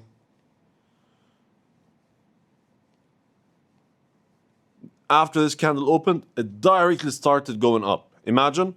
So what are the odds of this? Like, since it opened and it closed, it just went up. It didn't go down even a little bit. So that's what a no wick candle is. For some reason, price decided to go up directly. And usually it's market makers who do this. Because think about it. How much money do they have to put in the market for a candle to push immediately upwards without even going down even a little bit? Retail traders like me and you, we can't do that because you need billions, literally billions of dollars to make a candle go up immediately. Or not a candle, they're not focusing on the candles, they're focusing on the price. To push the price immediately up, they need billions to be able to do so. So that's what a bullish candle is. A candle that opened and directly started going up without even going down a little bit. Now, do you care about all of that, what I just said? No. All you care about is a bullish candle is a candle that has no bottom wick, okay? Now, why is it so powerful? You also don't need to know the why, but some people are just genuinely curious, and I will tell you why. Price in general, even when we're doing a trend, right? Usually after a high, what does the price do? Creates a higher low, and then a higher high. And then what does it do? Creates a higher low, then a higher high. Then what does it do? Creates a higher low, then a higher high. Why? Because the price likes to balance itself. That's how the market works. It keeps balancing itself over and over and over and over again. The price just keeps balancing. And then even when it shifts, it starts balancing, and then it shifts, and then it keeps balancing, and so on. But you never see the market just doing this, right? It wouldn't make sense for the market to keep just doing this. Otherwise, everyone would have kept buying every single day, correct? It's the same concept with a bullish no wick. When price decided to push up in one direction, what do we expect price to do? We expect price to come back down to the no wick, right? It doesn't have to, but most of the time, or not even most of the time, but it is most of the time, because technically most of the time means more than 50% of the time. Let's say a lot of the time, price comes back to the no wick, okay? And usually when price comes back to the no wick, it just pushes from there. Now you might be like asking why? Because this no wick candle is an imbalance in the market. Okay, so it's an imbalance in the market. And as I said earlier, the market tends to balance itself over and over again. So here, once it balances itself, It says, okay, cool. Guys, we balance the price. Now we're good to go. It's the same concept as the uptrend. After you create a higher low, okay, we balance the price. Now we're good to go up. Okay, we balance the price. Okay, cool. Now we're good to go up. We balance the price. Okay, cool. Now we get to go up. Now, sometimes we balance the price. Oh no, we're gonna fail. And then it goes down, right? Same concept with a bullish no wick. We balance the price. Now we're gonna go up, most probably. We balance the price, we're gonna go up. And that's literally like most of the entry model, most of the strategy is based on what I just told you. Because literally that's what we do. Once we price the no, tap the no wick, we buy. But obviously there's other confluences that we gotta be talking about now, okay?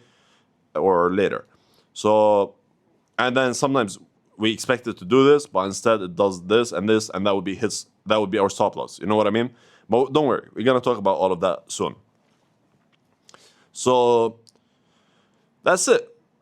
A no wick candle is pretty much an imbalanced candle that once we expect price to fill the imbalance, is gonna react off it. All right. Now, same concept for the bearish candle. A regular bearish candle looks something like this: a wick, and a body. Now, what's the difference between this bearish candle and a bearish no wick candle? Well, it's obvious. A regular bearish candle has a wick on the top, while a bearish no wick candle doesn't have a wick on the top, right? Now, same concept. You remember how I said a bullish no wick candle shouldn't have a wick on the bottom? A bearish no wick candle shouldn't have a wick on the top. That's it. So, like, if it doesn't have a wick on the bottom, I don't care about that. We care about a bearish candle should have a wick on the top. And don't worry, this indicator is going to be completely for free. It's going to show you where the no wick candles are. So this, I'm going to give it to you. It's completely for free. And I'm going to show it to you soon. Don't worry, I'll give you the free indicator for this. So, same concept here. What do we expect when we fill the no wick or the imbalance? Price to reject. It's the same concept as when we're in a downtrend, right? We have a high, low, lower, high. Now expect a lower low. High, low, lower, high, lower low.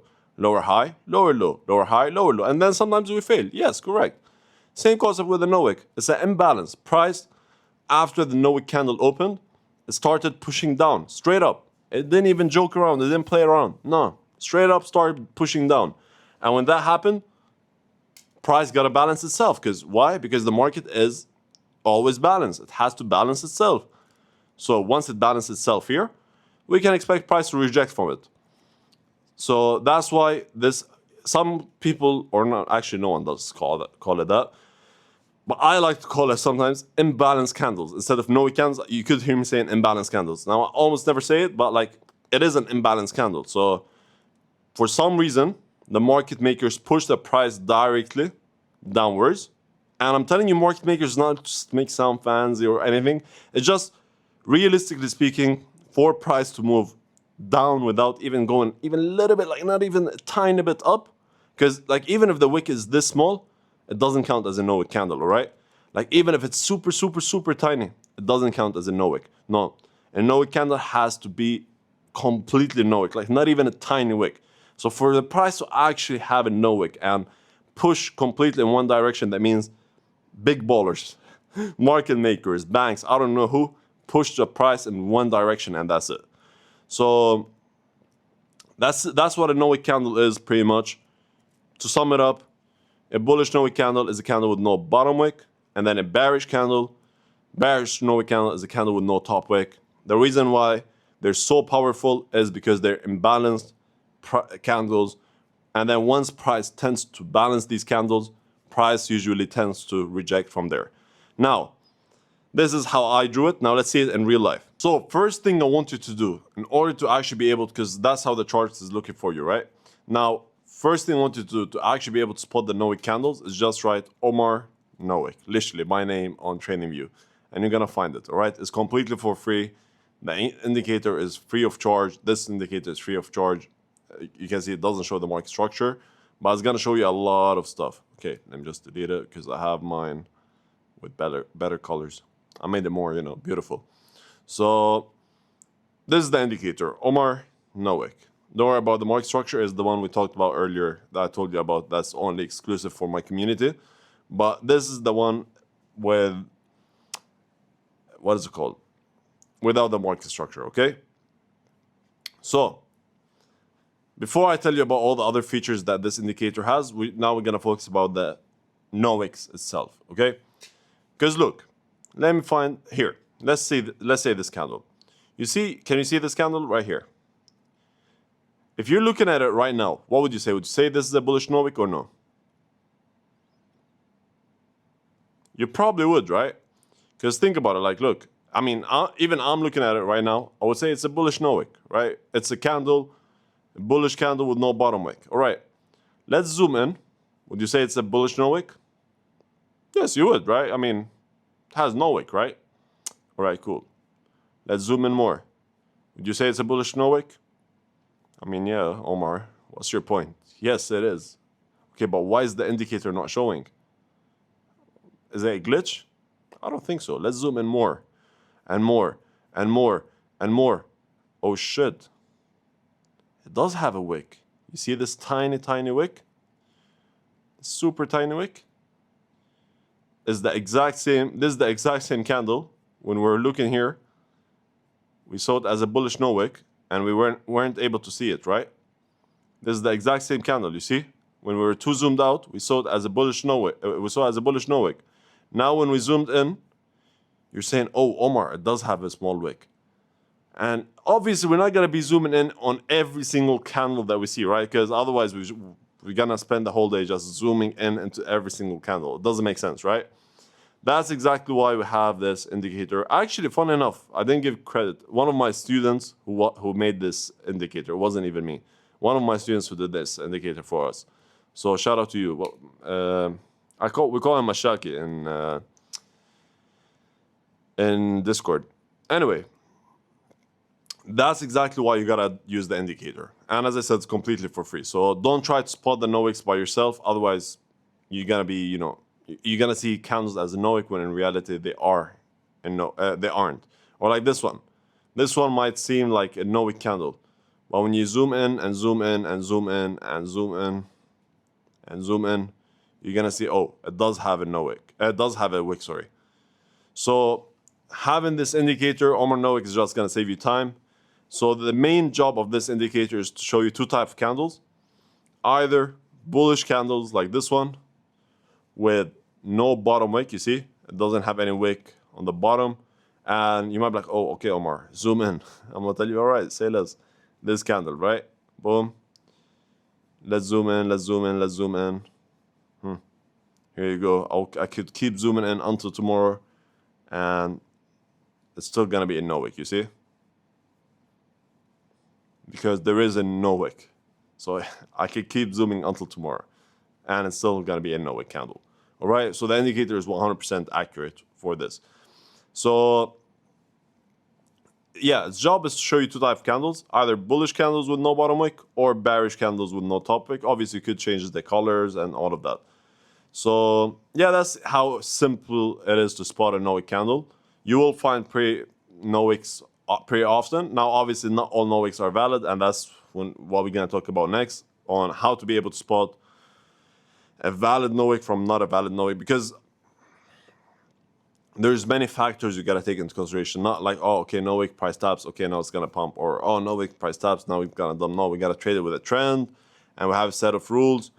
But like, if you're curious, I'm gonna give you a small sneak peek. This would be a valid trade, for example, you see? Because as I said, we have to trade it with the trend, so you can see, okay, boom, we're in an uptrend. Then we got a bullish No Wick. You see, price tapped it. That's when you would have entered your the buy, for example. Stop loss at the low, and TP, I don't know. We'll talk about it later. I don't want to leak the whole sauce now. So you don't guys be like, oh, that's it. You see? And it would have played out amazingly. But anyway, we're going to talk about it later. Now, I just want to make sure that you guys understood what is a No Wick, how it's going to look like. Now you know what a No Wick candle is, right? And you're going to be surprised how nice it works out, you see? Uptrend, bullish No Wick, price tapped it, and then it starts pumping. So, cool. This is the main job of this indicator, and now you know what a No Wick candle is.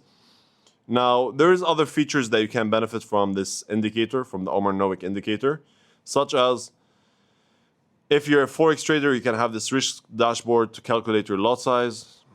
You can also have this win rate dashboard in order to be able to calculate, how many wins, how many losses you took. You can it does it by itself for you. It shows you the win rate and so on.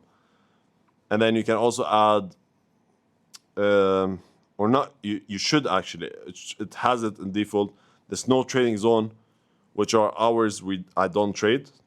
And not I don't trade, the strategy doesn't work as well in these hours. Plus, if you're trading prop firms, usually the prop firms don't allow you to trade during these hours, the no trading zone. That's why it's also there. And in general, the price action is usually not good there. The trend is most of the time is just consolidating in that area. You can see here, you can see here. Okay, here was actually good. But you get the point. And we'll also show you, remember how I was telling you about the sessions? There's London, Asia, New York, and all of that. You don't have to go and do it on baby pips. Instead, you can have it here, where it's going to show you the sessions as well. And here, if you want, you can change the No Wick triangles, the bullish or bearish. So you could change the colors if you want, or the size of the No Wick, the arrow. Like I have it as small, you can have it as normal. It would look like this. I just prefer it as small. So yeah, there is a lot of good, nice features for this. So feel free, or not feel free, you have to actually use the indicator. I don't benefit anything if you use it or if you don't.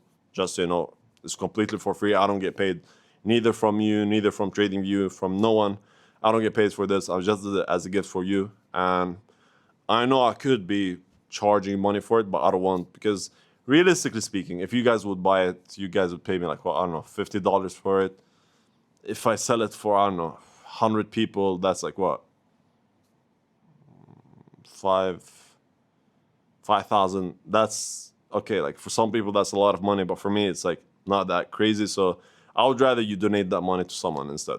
All right. That's why because a lot of people ask me, yo, Omar, this indicator is sick. Like it has the no trading zone, it has the sessions, it has the no wicks, it has the lot size calculator, it has the dashboard, it has all of that. Why did you choose to sell it? I'm like, bro, I'm good. Like that $5,000 I would make in one trade. So I'm good. Like humbly, of course, please don't get me wrong. Like I don't want to show like, oh, I make this much each trade. No, it's not. That's not my point. My point is it's not going to be life-changing money for me. But for some people, this $50, someone who's in a third world country would struggle to pay it, and they wouldn't be able to use the strategy if they don't have this indicator, right? That's why I'm like, you know what? I don't want to charge anyone for this. It's cool. I don't want to, just for my own benefit, hurt some other people. Especially that I'm talking about it now. Why wouldn't I talk about it earlier if so? You know what I mean? Like, why would I let someone watch this long and now I tell them, oh, by the way, you have to pay $50 in order to be able to get this indicator. Otherwise, you're not going to be able to use my strategy. That wouldn't make sense. So yeah, it's completely for free. I'm gonna give you two ways to actually give me a gift or thank me. Let's say thank me. I don't like gifts. First one, if you're actually able to pay that $50, go and donate it for someone, and then that donation, as if you donated it from me. So I would appreciate that. We're doing good for human beings, or for the poor people. Second way, just leave a like and subscribe for this channel. That would actually help me grow on YouTube, and that would mean a lot to me. So that's it. And if you don't do it, it's fine. All right, like don't feel forced to do it. It's completely fine. Like I don't want to, if you don't feel like you want to do it, it's completely fine. If you're feeling forced to do it, don't do it. Okay. Now let's keep going with the video. Now we're not gonna be sitting here every day and wait for these No Wick candles to show up, right? Like that's the best part about these No Wick candles. You don't really have to be on the charts and wait for them to show up. Like for example here, let's say I want to take this trade. Actually, that would be a really good trade.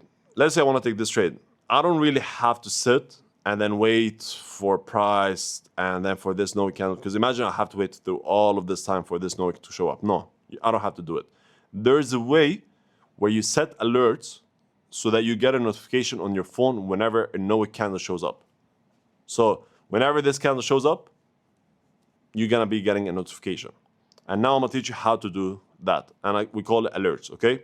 So this indicator, the Omar No Wick indicator, is designed in a way that you can set an alert, and that alert will give you a notification so that you can see, okay, a No Wick candle showed up. And the best part is, I don't know, you could be at work, you could be doing whatever you're doing, and then you just get a notification. You would go check it out, and you will see that, oh, there is a No Wick right here. And then it takes you 2 seconds. You would look at it, you would say, okay, this is a valid No Wick, let me enter the trade, or this is not a valid No Wick, and then you close your phone. Now, how do you set the alerts? I'm gonna teach you right now. So for you to set the alert, you have to do this. First thing, let me just close this. First thing you have to do is press on, you add the indicator, obviously, Omar No Wick, and then you come here to alerts. You can do it on your phone or on your laptop. I'm not gonna record how to do it on your phone and how to do it on your laptop. I'm just gonna do it quickly on the laptop, and then if you wanna do it on the phone, you're gonna discover it. It's pretty much the same. Or you could do it on your laptop, and by the way, they're connected, so you're gonna find it on your phone as well. So you press on this clock right here, alerts, and then you press on create alert, okay? Okay, never mind. I'm not allowed to do it while I'm in replay mode. No problem. You press on create alert. So, first thing you do is create alert on, and then you choose what you're doing. So this is pretty much gonna choose whatever charts you're on. By the way, this is for Forex and for futures, so you don't get confused. Let's say you want to do it on CAD JPY, because as I said, you can do it on, I trade these Forex pairs or these Forex pairs and these futures contracts. So you have to, unfortunately, you have to do it one by one for all of them. That's the sad part, but it's going to take you like 10 minutes total. So let's go again. You press on the clock, create alert, and then it's going to choose whichever chart you're on. And then condition. Here you choose the indicator. So you press on Omar No Wick. All right. First thing you choose is bullish No Wick arrow. It's going to show up by itself. By itself. Interval, same as chart, pretty much. And I'm going to talk about which time frame to do it because it's different from Forex to futures. But like in Forex, for example, it has to be the 15 minutes. So you press on the 15 minutes, for example, and then trigger. Once per bar close. So you leave everything as default. But for trigger, you press on once per bar close. Why? What does once per bar close? It means once the No Wick candle closes, that's when you're gonna get the notification. Because sometimes what might happen is a No Wick candle would show up, the candle will open as a No Wick, price is going up and it's still a No Wick candle, and then it's gonna end up not being a No Wick. You know, like it flips, price pushes down, and it's not a No Wick anymore. So why would you get a notification on that, right? We only care about No Wick candles that closed. That's why we're gonna do this trigger once per bar close. All right? Expiration, I don't know, do it as far as you can. Won't expire. Oh, you need a different plan for that. Okay, we do it, I don't know, 1 month. All right, cool, 1 month. And then the message, you name it whatever you want. Alert name, for example, bullish, No Wick. Here, for example, back, I don't know, enter a trade, Omar. Let's make some money. I don't know, name it what you can write whatever you want. Or maybe you don't want to write anything. It's up to you. So you do that, apply, and then notification. Here you have notify an app. Pretty much this is gonna just show you in the application. Send toast notification. This is gonna, you know, for the notification. If you want to have it to send you an email, you can do that as well so that you receive an email whenever you get a No Wick. I'm not a big fan of emails. I don't check my emails that much. Plus, I don't want, you know, to get, I don't know, 20, 30 emails every day. So that's why I don't have it on. And then play sound. You have so many sounds. This is the best sound, in my opinion. Hey, Loki, this one is creepy though, because I had one time, listen guys, funny story. One time I had this hey pissed and I was asleep. Bro, I woke up and I was so scared, man. I was like, yo, who's talking to me? So don't put this hey pissed. So you have a lot of, you know, you have a lot of voices. Like, it doesn't even need to be like, you can have a dog barking, for example. Also, don't put it because it's. Don't put this one. Imagine you're with family and you hear someone puts you put a dog. They hear a dog barking and then you're like, oh shit, there's a no wick, and then you start rushing. So don't do that. Okay, choose something like maybe not water drop. I don't know.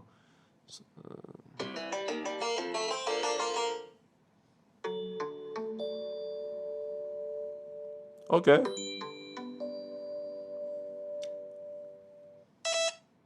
Yeah, this one is nice. Beep.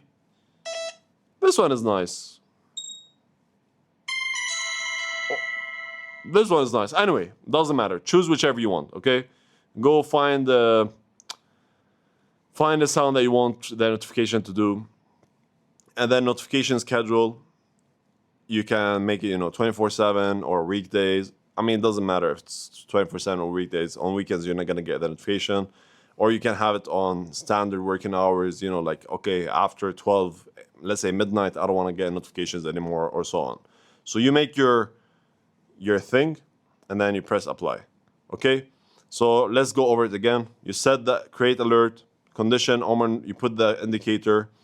Here we said bullish no wick, same as chart, open per. So pretty much you just have to change per bar close. That's it. Like, that's literally all you gotta do. If you want to change the message, you can do so. And then you press on create, and voila. Now we have an indicator. Now here's the catch though. This will only show you now the bullish no wick candles. Right? So this is just gonna show you the bullish no wick candles. It's not gonna show you the bearish no wick candles. So for the exact same pair, you have to do the same thing again. Okay? Omar no wick. Now instead of bullish no wick arrow, you choose bearish no wick arrow. And then trigger once per bar close. Expiration, you can, as I said, fix the date if you want. Message, you write whatever message you want if you want to write something. If you want to change the notification sound, you can change it, and then you press create. And now you have a bullish and a bearish notification. Okay, let's say I want to do it for, I don't know, this one. Same thing. Boom, alerts. Omar no wick. Bullish no wick, same as chart. Open once per bar close. You can change the time. Let's say you want it to be for the 5 minutes candles, 5-minute no wick candles. That's it. And then you press on create, and boom, you get the notifications now. Then you have to do the same thing again. Omar no wick. Instead of bullish, it has to be bearish. Let's say 5 minutes, we said. And then once per bar close, and then create. And then you just keep doing this until you do whichever pairs you want to get notifications on, okay? Now, this is not my main account. This is just my YouTube account that I use, so that's why I'm gonna delete these ones. But yeah, that's it pretty much. That's how you get the alert. It's pretty easy. In my opinion, it's gonna save you a lot of time, so you don't have to sit on the charts and watch actually the charts happening. Oh, this is a good example, for example. Look, like this is a bullish no wick now, right? It just opened. And now you see, it's not a no wick anymore because now it created the bottom wick, like the candle flipped. So why would you get a notification directly? That's why I prefer to get per bar close. You know what I mean? So you don't get spammed all the time. So that's it pretty much. Very easy, very straightforward. It's up to you. I have two types of people. Some type of people like to put alerts so that they don't have to be on the charts at all through the whole day. Imagine, that's pretty nice, like you don't have to stay on the charts and wait for a no wick candle to show up. You just get a notification and then you start trading. Once you get the notification, you press on it, and you start trading the no wick candles. Some people prefer, okay, no, I want to spend 30 minutes or 1 hour a day on the charts. I'm that type of person, for example. Some days I'm not. Where I like to stay on the charts 1 hour, 30 minutes, and then if I find the trade, I'll find the trade. If I don't find the trade, I don't find the trade. And yeah, so I'm gonna leave it up to you. But now let's keep moving forward. All right, so now we're gonna talk about the news. Oh my God, guys, listen, this is so simple. If you've been trading for a while, or not even for a while, if you've been trading for 1-2 months, you already know about news. But I'm gonna teach you the secrets about news, okay? It's not a secret. Like, you could find this information online, but most people don't talk about it because This is the boring part that no one likes to talk about, and no one actually likes to listen to it, including me. Like, I don't like to talk about it, but if you want to become a professional trader, or you want to become, not even professional, profitable trader, you need to know this information. So, and that's the thing, a lot of people, like, I've never seen anyone talking about this, unfortunately. So that's why I want to be talking about it, because I want to leave you, I'm not here just to teach you the strategy. We still haven't dig down into the strategy, but yet I want to teach you, everything you need to learn. I don't want to, leave you half hanging, you know what I mean? So it's very important that you actually understand this part as well. So news impacts on each other. First, so now we're going to talk about news. News is so important because I don't like to trade news, but yet I'm so scared from news because their impact can literally blow your account. And we don't want that to happen, right? That's why it's important to understand types of news, like you have the impacts on each other, the types of news, and here I'm going to explain to you reasons to avoid trading news at all costs, okay? So news impacts on each other. Sometimes, first, let me just explain to you briefly what is news. There is, let's say, okay, today is the election days, and then today is the election days, I don't know, they're gonna choose who's gonna be the president of the USA. So they put news. Okay, today they're gonna show us the unemployment claims. How many people in the US in June became unemployed? That's in news. Okay, today we're gonna show you the inflation rate. How much did the inflation rate in 2025 go up or down? This is called news. And usually these news have high impact, so they change the market.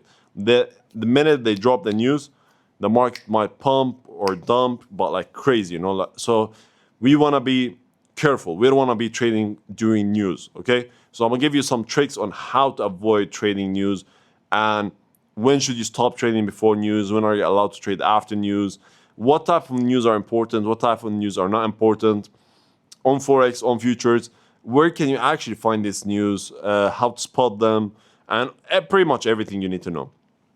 So, news impact on each other. Whenever you have a USD news, so news related to USD, the USD currency, this affects all currency pairs, okay? So USD news affects all currency pairs. So if you see news on the USD, you're not allowed to trade any of the other currency pairs either. For example, USD news affects Euro, GBP, JPY, CHF, AUD, all the currency pairs, no exceptions. So USD, whenever it's USD news, avoid trading all the other currency pairs. European news affects mostly European pairs. So whenever we have a European news, it affects mostly European currency pairs. For example, Euro news affects mostly Euro, but can affect GBP, for example. So if we have news on Euro, that means it's going to affect GBP because both of them are in Europe, right? Same concept, vice versa. If we have a GBP news, this could affect Euro. Now, Asian news affects mostly Asian pairs. So, for example, if we see JPY news, this affects mostly JPY, but it can affect AUD. Now, there is no guarantee it's going to do it, but there is a chance. And I don't like to take my chances on when the cost is going to be my money, right? So that's why I would just avoid trading all the Asian pairs. So if we have, sum it up, USD news, avoid trading USD and everything. If you have European news, such as Euro, GBP, avoid trading all European pairs. If you have Asian news, try to avoid trading all the Asian pairs. Now, for futures, we only care about USD news. Like Euro news wouldn't affect futures, okay? Asian news wouldn't affect futures. So if you're a futures trader, you have to only care about US news. Obviously, it depends on what you're trading in futures as well. But I'm talking if you're trading futures such as NASDAQ or like NQ or ES, S&P 500, these ones, oil, gold, these ones are affected only by USD news. Now, if you're trading something like, I don't know, what is it called, the German thing, then obviously European news would affect. By the way, I trade futures. I only care about the USD news. Okay, we're gonna talk about it more in depth. Just give me a second. But for now, that's what you care about. If you're a futures trader, just focus on USD news and don't care about the other stuff. Now there is 4 types of news, or not types. It's not really types. I wrote it types, but it's not really types. But when you check on the Forex Factory, which is the website I'm gonna show you right now, there is, let's call it types for now. There's 4 types of news. You have high impact news. That means whenever the folder is gonna drop or whenever the news are gonna drop, it's gonna do high impact on the market. These are usually marked as red folders, okay? Remember, high impact, red folder. If they're medium impact, that means sometimes they can be strong, sometimes they're not. They're orange folders. And then you have low impact. These usually, most of the time, don't do anything. Sometimes they surprise you and do some big stuff, but most of the time they don't. These are yellow folder. And then you have flash news. Flash news, unfortunately, we can't do anything about it. Flash news is when there is news that weren't expected to happen and they just happen randomly, such as, very common, if Trump, for example, makes a tweet on Twitter and he says something like, "Oh, we're gonna do this and that." I don't want to get into politics, but he says something, creates a tweet and he says something political, then you will see the impact on the markets, and that's something unpredictable because no one knew that Trump would, for example, post these news during this time and so on. So that would be called flash news, and that's unfortunately something we can't control. Right? Now, where do you find these red folders, orange folders, and yellow folders? Because now you know, okay, if it's a red folder, that means it's gonna do high impact. We wanna be far from that. I care about only red folders, by the way. I only care in trading about the red folder. I don't care if it's an orange folder or yellow folder. And flash news, as I said, we can't predict it. We don't know it's gonna happen. So orange folders, I don't care about them. Medium impact, I don't really care. Low impact, yellow folder, they generally don't mean anything to me. Only thing I care about is high impact red folders. So whenever I see a red folder, high impact news, I don't want to be trading during these hours. Okay? So how do we spot these folders? Now I'm gonna tell you. You come here, you write forexfactory.com, that's all you gotta do, and that's where it's gonna show you the news. Now you can change it into your time zone here. You can just change it to your time zone. I wrote to just Istanbul randomly. And like you could just literally do this, I don't know, Riga, Sofia, whatever it is. Just sometimes you're not gonna find your country and you just choose something else, okay? Now, how do you find the news? Here, you can see. You have red folders, orange folders, yellow folders, gray folders, and all the currencies. Boom. So that's how the news would look like. You see? Again, red folders, they're high impact. Oh, I mean, it says it actually. Funny, I didn't know this. Okay, now it doesn't want to show it anymore. All right. Red folders, they're high impact. You see? High impact news expected. Orange folder, medium impact expected. Yellow folder, low impact expected. And then gray is just non-economic, such as bank holidays. That means usually price action is going to be slow. I also don't care about it that much. So as I told you, I don't care about the yellow and the orange. So what I do is I just do this, dum. I like to see this sometimes. And then I press on apply. And now you see, it's just going to show me the red folders in this case.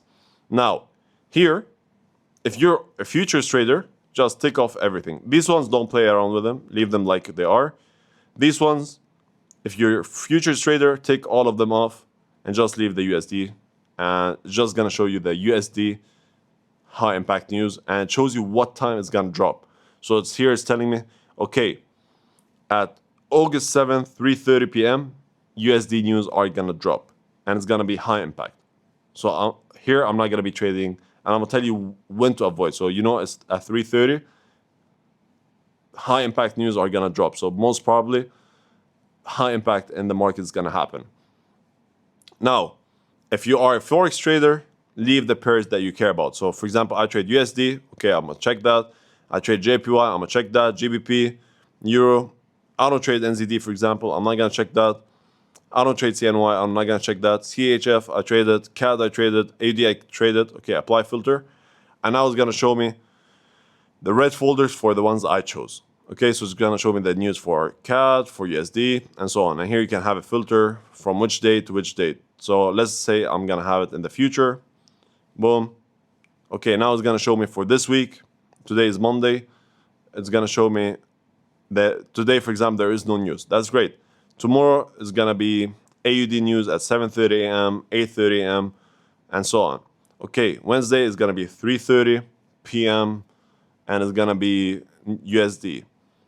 Thursday is gonna be at 9 a.m. GBP, and then 3:30 is gonna be USD, and so on. So it's just pretty much gonna show you what time the news are gonna drop, and these are usually accurate news, okay? And they're accurate pretty much with the timing and all of that. So how to avoid trading news, all right? So we're gonna do this example as if it's 3 p.m. It doesn't matter which time zone. Let's say it's your time zone. You know, like at the end of the day, when you're gonna do it on Forex Factory, it's gonna be in your time zone. So we're gonna do now how to avoid news. And the example is if it's 3 p.m. your time. I chose this time just randomly, just so you know. When I'm explaining this, it's gonna be in your time zone, okay? Or like according as if it was 3 p.m. Because there is like some days the news might be at 3 p.m., 1 p.m., 12 a.m. You know, you're gonna always see it, and it depends on your time zone. So it's almost impossible to choose actual real time. So I just chose this random example, okay? Close any running trade 15 minutes before news. So, and by the way, we're talking only about high impact news, okay? We're not talking about orange folders. We're not talking about yellow folders. We're talking only about red folders. So if we see, okay, today at 3 p.m., your time zone, there is a red folder or high impact news. If you're in a trade, let's say from, I don't know, let's say 1 p.m., and now it's 2:45, 15 minutes before news, you have to close the trade regardless if you are in profit or in drawdown. So close any running trade, aka when I say running trade, that means a trade that you took 15 minutes before news. Example, if you're in a trade and now it's 2:45 because the news is at 3, right? Close the trade 15 minutes before news regardless if you are in profit or drawdown. So if you're in profit, if you're in drawdown, it doesn't matter. Close the trade directly, all right?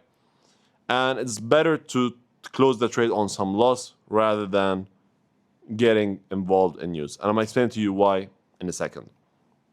Second thing, you can take new trades 15 minutes after news. So after the news happened, 15 minutes, then you can take new trades. Example, if you're in a trade and now it's 3:15, you can start trading again. Now, me personally, sometimes I like to wait more than 15 minutes. It depends on my market experience, let's call it, and I see, okay, if the news is over or not, if it's still having impact or not. But 15 minutes, you're in the safe zone. 30 minutes, you're perfect, okay? If you could wait 30 minutes after news, that would even be better. But if you're feeling itchy, then 15 minutes is all right, most of the cases. And then avoid taking new trades 1 hour before news. So, example, at 2 p.m., if I see a trade, I don't take new trades. So from 2 p.m. to 3 p.m. in this case, I wouldn't take any new trades. Why? Because I don't want to be forced to close the trade. Because think about it. If you take the trade at 2 p.m. and you have to close 15 minutes before news, technically you only got from 2 to 2:45. So you got 45 minutes for the trade to play out. I don't want to be forced to close the trade. That's why I try to avoid trading 1 hour before news. So if it's 2:15, I don't take the trade. 2:30, I don't take the trade. 2:45, I don't take the trade. 3, that's the news. I don't take the trade. 3:15, I take the trade. It's fine. So avoid taking a trade 1 hour before news. So very simple. 15 minutes before news, close any trade regardless if you're in profit or in drawdown. You're only allowed to take trades 15 minutes after the news is done. And then 1 hour before the news, try to avoid taking any new trades. And that should be it. All right?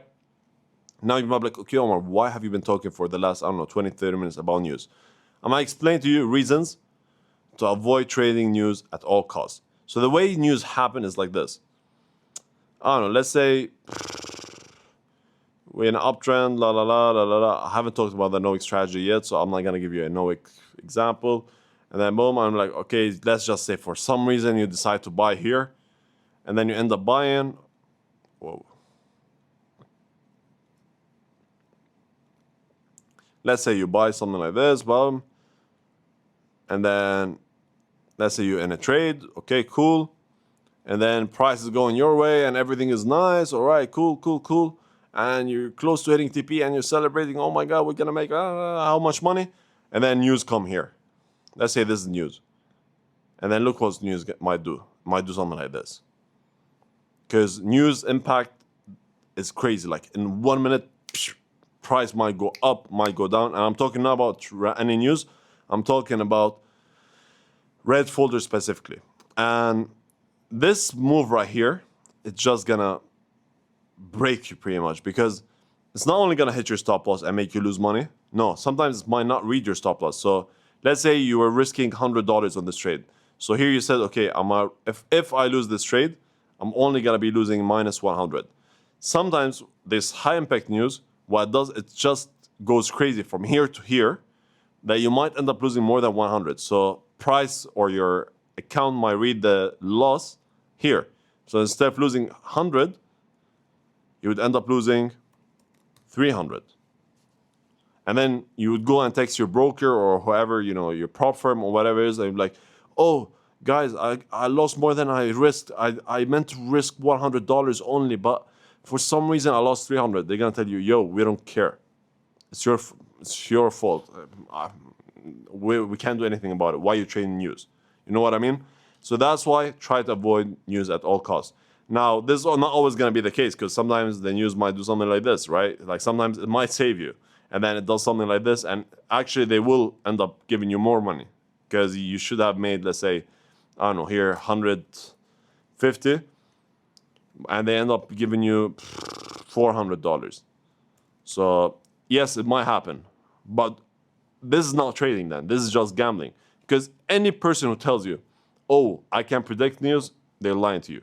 Only person who can actually predict news is people with inside information, people, market makers, banks. These can predict what news are gonna do. Us as normal retail traders, we cannot predict news, okay? So if anyone's telling you yes, they're lying to you. You need to have inside information to be able to know what's gonna happen. Otherwise, they're just gambling. So if you're watching this video and you're serious about trading, I'm assuming you're not a gambler. You're someone who's trying to educate themselves and they don't want to be losing money. That's why don't gamble and try to avoid news at all costs, okay? Like this is a big rule that I have. No trading news, and I would stand 10 toes about this. I wouldn't trade news at any cost, because this is gambling. It's not trading, okay? Obviously, this would hurt when you're gonna cut your loss here, and then you see it, oh, I could have, instead of losing, let's say $50, I could have made 400. But trust me, losing 300 instead of 100 is gonna hurt your psychology more. So you're better off not trading news at all right? So that should be it for the news, and I believe, if I'm not mistaken, now we should actually move to the strategy. So that should be it. I'm gonna go take a quick break and I'm gonna be back. But yeah, that's it for news. Moral of the story: if you could summarize everything I talk about news in one sentence, what would you say? Or in 3 words? Don't trade news. All right, let's keep going now. All right. So now we get into the exciting part. So before I actually start talking, I just want to say one thing real quick. If you've been watching until this part, I genuinely want to congratulate you, because bro, I don't know how long this is going to be after editing and so on, because I've been recording for like 6 hours. So after editing, you've probably been watching for like 4 hours. So hey, that's an achievement in my opinion. You might see it as nothing important, but you already achieved something great, because not a lot of people can actually sit this far and actually watch. And if you're one of these people who just skipped directly to this part to see the sauce, bro, I'm going to be honest with you, you're not gonna understand anything. As I said in the beginning of this video, this course is programmed in a way where you have to watch every single part in order to be actually able to understand. Because now if you start here, you might be able to understand the strategy because it's a simple strategy, but you're gonna be missing out on all the other stuff, such as the market structure and so on. Because as I said earlier, the way I read market structure is completely different from how you read it, how ICT reads it, and so on. So that's why you have to watch the full thing. I would rather right now you go back to the beginning and watch it again, at least the market structure part, rather than watching this now, seeing the whole strategy, and then you're gonna be confused once we start backtesting, and you're gonna be like, okay, what is going on? And then you would rewatch that part, and then you're gonna eventually end up spending more time. You know what I mean? So that's why I would rather you actually follow the order. I'm putting a lot of work into this video, not for you guys to be skipping around, all right? And this is just, trust me, I'm not gaining anything from this. I genuinely mean it. It's better if you watch it in the order that I organized the video. Even if you know the strategy, it's still better to watch it the way I did. Especially the market structure. And plus, bro, let me be honest with you. If you can't sit, I don't know, let's say this video is gonna be 6 hours. If you can't sit through a 6 hours video, how are you, thinking about competing with millionaires and billionaires even? You know what I mean? This is the least minimum you can do, is watching a, 5-6 hours video. That's the bare minimum. I used to backtest for more than 20-30 hours every week. Until now, I still backtest and do so. So why are you expecting yourself to be able to beat people way richer than you? I'm not gonna say smarter, because I don't know if they're smarter than you or not, but very smart people, that I can tell you for sure. And then you don't want to put the least work and watch a whole 4, 5, 6 hours video? Like, come on, bro. You're better than this, all right? So rewatch this, start it the proper way so that you can actually understand everything. Now, enough yapping, and let's get into it. I'm gonna explain the No Wick strategy very simple first, and after that, we're gonna move to the more advanced and more advanced and more advanced stuff, okay? So first is gonna be the simple, explain the strategy really simple, as if I'm explaining it to my grandma, and then I'm gonna show you a couple of examples, and then we're gonna dig into more important stuff, more complicated stuff, and after that, we're gonna be doing the live backtest. That's the most important part. And it's gonna be live backtest. So we're gonna go to a random bar and start backtesting from there with no cuts, no edits, nothing. So focus here so that you can actually understand what's going on when we're live backtesting. Oof, god damn it. All right, let's get it. So this is the No Wick strategy, simple explanation first. This is how a buy's perfect example would look like. Now in real life, the market is not gonna look like this, neither like this. I'm gonna show you how the market's gonna be looking like in real life, but just give me a second. So as you guys can see here, we're in a clear uptrend, right? So first step, okay, we know, number one, we an uptrend. Perfect. Second step, we got a bullish candle with no bottom wick. So we got a bullish No Wick candle. You can see here how it doesn't have a bottom wick, right? It has only a top wick, but doesn't have a bottom wick. This is the second thing we know so far. So in an uptrend, second thing, bullish No Wick candle. Now, where is the most recent higher low? Or actually, no, let's wait for that. Now, what we gotta do is, we have to wait for price to come back to the No Wick candle. So the way it works, as I said, you can have it as set as alerts, or you can be watching the charts, it doesn't matter, okay? So you can have it as alerts, or you can watch the chart. Regardless which one you do, let's say we got an alert. Okay, I'm sitting, I got an alert, okay, bullish No Wick candle showed up, I see this, perfect. Now, I don't take the trade immediately, no. First thing I do is I mark up this No Wick candle like this, just so you remember where it is. And then after that, you have to wait for price to come back to this No Wick. So you're not gonna enter directly after we close. No, we're gonna wait for price to come back to the No Wick. Because sometimes something like this might happen first. We get another bullish No Wick, and then price decides to come back to the No Wick, all right? So regardless, whatever happens, we have to wait for price to come back to the No Wick here. Once price comes back to the No Wick, right, that's when we're gonna enter the buy. So let me repeat again. Price comes back to the No Wick, and that's when we enter the buy. We don't enter buy directly after the candle closes. No, we wait for it to come back to the No Wick. So step number 3, wait for price to come back to the No Wick. Step number 4, in this case, enter buy. All right? Once price taps the No Wick, that's when we enter the buy. Now, where do we place our stop loss? we simply place our stop loss at the most recent higher low. Now, where is the most recent higher low? We do the snake method. You remember? You see how here we had the breakout structure? So this became the confirmed higher low. That's when we do the snake method. So we do this. We do the curve. Oh, all right, perfect. We found the most recent confirmed higher low. So we place our stop loss at the confirmed higher low. Now, we've put our stop loss at the most recent confirmed higher low, but we don't put it like this. We have to give it some breathing room. What do I mean by breathing room? Some space. Now, why am I doing this? Because sometimes price tends to come here, hit the stop loss, and then go and hit TP. And this is usually called in ICT terms, it's called liquidity grab. Now, just to avoid that, I don't care about liquidity. You don't have to care either. Now, just to care about, all you gotta be careful about is leave some breathing room in case this happens. I don't want you to be stopped out.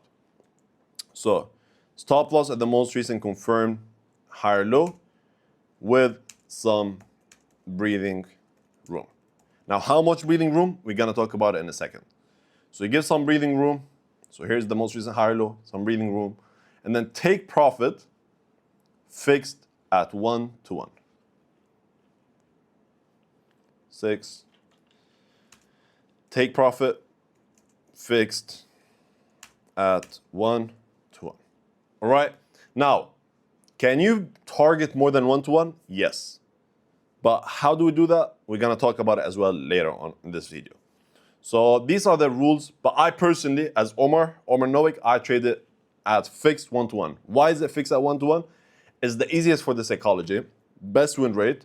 And think about it like this, all right? Let's say you want to flip a coin. You flip a coin.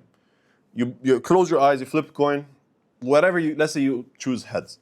You get heads, and then you decide, okay, heads is buy, and then, I don't know, tail is sell.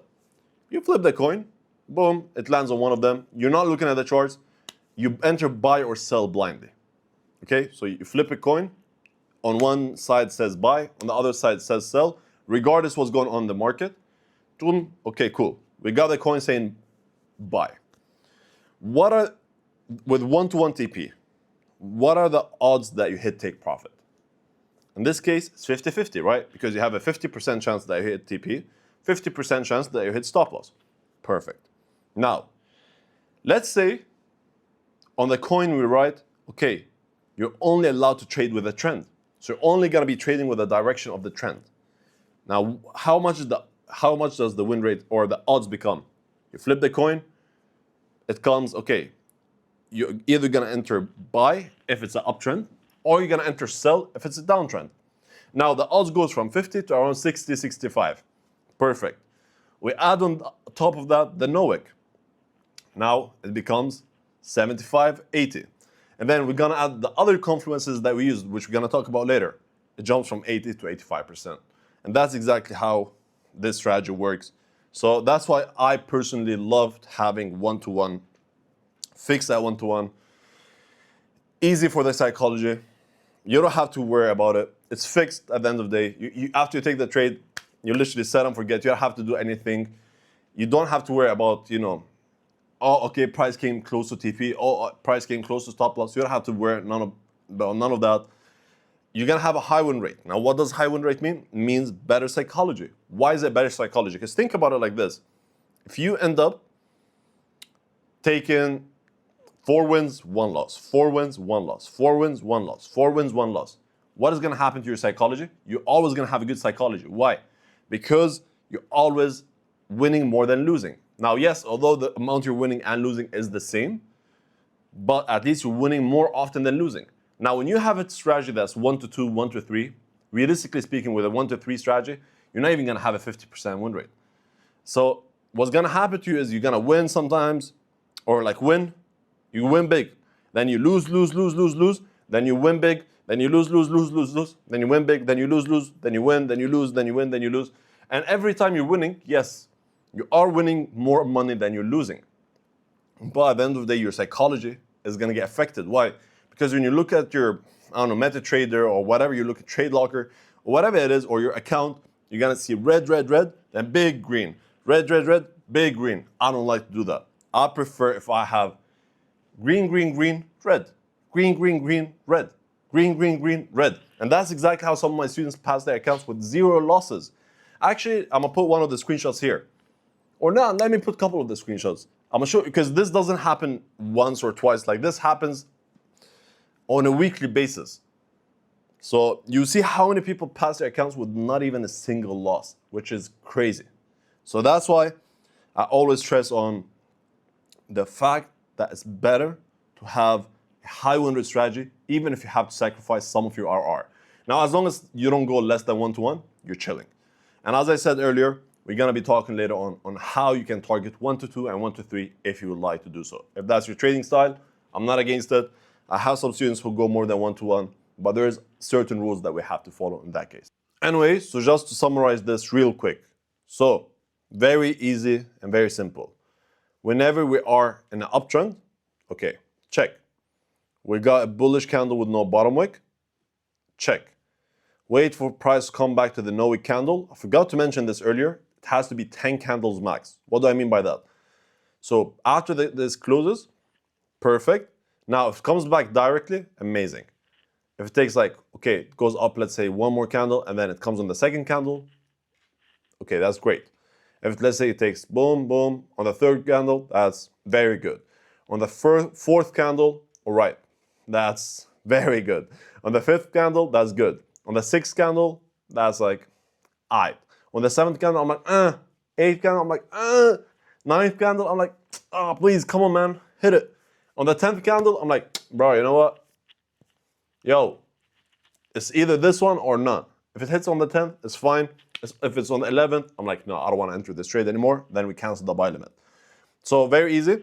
Price has to come back within max 10 candle. So 1, fine. 2, all right. 3, 4, 5, 6, fine, until 10. 10th on the dot is all right as well. Okay? And then, after price comes back to the no wick within the 10 candle, let's say it comes on the 1, 2nd, 3rd candle, perfect, we can enter the buy. So in this case, we enter a buy, check. Then stop loss, where do we put our stop loss? At the confirmed higher low with some breathing room. So the most recent higher low with some breathing room. And then take profit fixed at 1-to-1. That's what we're talking about now, the fixed take profit at 1-to-1. Obviously, we could do more, which we're gonna talk about later. And then after that, we can expect price to do something like this and like this. All right, very easy, very straightforward, very simple. Now let's do the same example for the bearish example. And by the way, this is how a perfect example looks like. Obviously, the charts are not gonna look something like this in real life. And I'm gonna show you some examples on how a real example would look like, all right? For the sell example, first thing, we need to be obviously not in an uptrend, in a downtrend. Second thing, we need a bearish no wick. Third thing, wait for price. After that, we enter sell. Stop loss at the most confirmed lower high. And then the rest is the same. So, for the sell example, we need to be in a downtrend. All right, is this a downtrend? Yes, it is. Check. We need to have a bearish no wick candle. Perfect. We got a bearish no wick candle. Check. Wait for price to come back to the no wick within max 10 candles. Right. 1, let's say it goes 2, 3, 4, 5th candle. Right. Perfect. Now we can enter the sell once price comes back to the no wick. Now, most of the time, you're going to see this. Most of the time, it's going to come back within 1 or 2 candles. But sometimes price likes to play around. Let's say price came back within the first candle. Check. What do we do in this case? We enter a sell. Check. Stop loss at the confirmed lower high with some breathing room. Where's the most recent lower high? Here it is. Give some breathing room. Perfect. And then take profit fixed at 1-to-1. So we make take profit at 1-to-1. Boom. And then we can expect something like this. Now, obviously, it's not going to be always the case. Sometimes price might do something like, I don't know, something like this, like this. Sometimes price might go and hit stop loss. Sometimes price might tap, take some time, and then hit TP. Sometimes price might come close to the stop loss, then hit TP. Sometimes price might tease the stop loss, then tease the TP, then hit stop loss. So, like it's not always going to be like, oh, we tap, boom. No. Most of the time it is like this, but it's not like a fixed rule. It doesn't have to do this and this. No, it doesn't have to. Now that's how a perfect example would look like. I wish all the trades would look like this, but now this is a more realistic example. So same concept here, all right? Just I want to show you how the real charts would look like. Now, are we in an uptrend? Now, obviously, if you look at it in the first, like in 1 second, you'll be able to say yes. And same thing here, you'll be able to say we're in a downtrend. But I want you to actually read the market structure. Now, if you haven't watched this whole course from the beginning, that's where I said you're not going to be able to understand what we're talking about. Anyway, so I have a low, high, higher, low, higher, high. Perfect. So this is a breakout structure, right? Now you're like, wait, what? Breakout structure? ICT teaches me breakout structure as when we're switching the trend. Well, I'm not ICT, all right? If you're confused, go rewatch this course, because if you don't know why this is a break structure, this shows me that you haven't watched the full course yet from the beginning, at least the market structure part. So this is a low, high, higher, low, higher, high. Perfect. This becomes a higher low. This becomes a higher high. Amazing. Boom. Boom. This is internal structure. Oh, here we got a new breakout structure. Perfect. We do this. Template, bullish breakout structure. Now, where is the most recent higher low? Let's do the snake method. Whoop. Whoop. All right, we found the most recent higher low. So this becomes the most recent higher low. Boom, boom. All right, anything in between we don't care about. Nice. Oh, here we got a new higher low. Let's say this was like this. Perfect. So here we got a new breakout structure. So we got a new breakout structure. Now, where is the most recent higher low? We do the snake method. Whoop. Oh, all right, I found the most recent higher low. So this right here becomes the most recent higher low. This became a higher high. Now this is the higher high. Okay? Now, if you don't know why this is the higher low, not this higher low, rewatch the market structure part again. Now, let's see if this bullish no wick is valid or not. Let's see the rules. We in uptrend. Are we in uptrend? Yes, we are. Check. Second thing, bullish no wick candle. Yes, we got a bullish no wick candle. Great. Let me just delete these blue lines. We got the bullish no wick candle. Perfect. Third thing, wait for price to come back to the no wick candle within max 10 candles. Let's say it came back on the first candle. Boom. Price tapped the no wick. Perfect. What's the next step? Buy. Right, I got you. I'm a buy. Then we bought. All right. Stop loss at the confirmed higher low with some breathing room. All right. Stop loss at the most recent higher low with some breathing room. Nice. Take profit fixed at 1-to-1. Take profit fixed at 1-to-1. And then we can expect price to do something like this and like this. Okay. Obviously, we could hit stop loss as well. It's fine. But at least you know 8 out of 10 times you're going to hit take profit. And that's it. Now, same example for the sell. I'm going to go over it a bit quicker. So let's get it. We have a high, low, lower high, lower low. So here we have the breakout structure. This is the lower high. This is the lower low. Anything in between we don't care about. And then we got a new breakout structure here. So this became the lower high. This became the lower low. Perfect. Anything in between we don't care about. Oh, here we got breakout structure. This became the lower high. This became the lower low. Perfect. And then, let me just do this because you don't get confused. And then here we got a new breakout structure. Perfect. So this became the most recent lower low. This became the breakout structure. Now, where's the most recent lower high? We do the snake method. Boom. Whoop. All right, found the most recent lower high. That's it. Now, we wait for price to come back to the no wick. Let's say it came back here. Perfect. We enter the sell. Stop loss at the most recent lower high with some breathing room. And take profit fixed at 1-to-1. And then we can expect price to do something like this. All right, very easy, very simple. Don't overcomplicate it. Now let's have a look at some examples on the charts. Now obviously, I know the results of what happened here because I chose these examples. But in real life, what's gonna happen is you're gonna be able, after this, after we explain the strategy fully, I'm gonna do a live backtest. So I'm gonna go on a random bar and show you the trades before, even without me seeing them.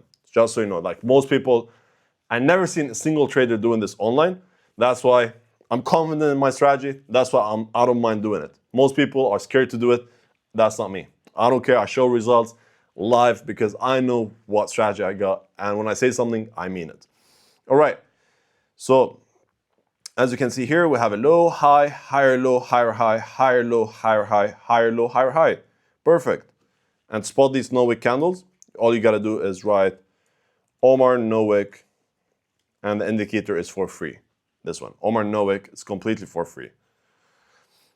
It's not going to show you the market structure because that's exclusive for the community, but the no wick candles and so on is for free. All right. So we're in a clear uptrend, and then we got a bullish candle with no bottom wick. What do we do now? We wait for price to come back to the no wick. All right, let's see. All right, amazing. Price came back to the no wick. So 1, 2, 3, 4, 5, 6 candles. Yes, that's allowed. That's when I enter the buy. Stop loss at the most recent higher low with some breathing room. And then take profit, fix that 1-to-1. All right. Now, you got to be like, okay, Omar, but we got a no wick against us. What do we do in this case? I'm going to talk about that later on because that's a bit advanced about how to handle if we get a no wick against us and so on. Anyway, we enter the buy. Stop loss at the higher low, TP 1-to-1. And now you literally just set and forget, and you can see how nice it played out. All right? Literally, amazing.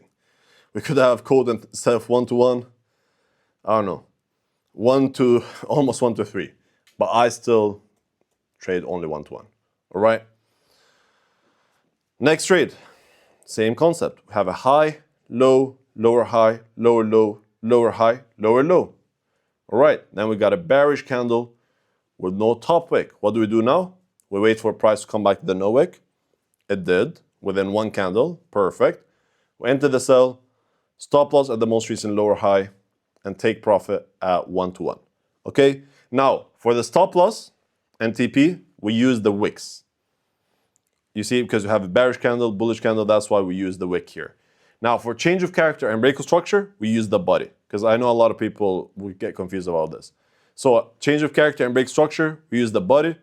Stop loss and TP, or stop loss in general, we use the wick instead of the body. Okay? And then TP at 1-to-1. After that, we just set and forget. And you can see how nice it played out, right? Because I've literally caught, I don't know, 1-to-3 so far. But again, I just do 1-to-1. You see how simple it is? Now, when we do the live backtest, you're going to see it in front of your eyes as well.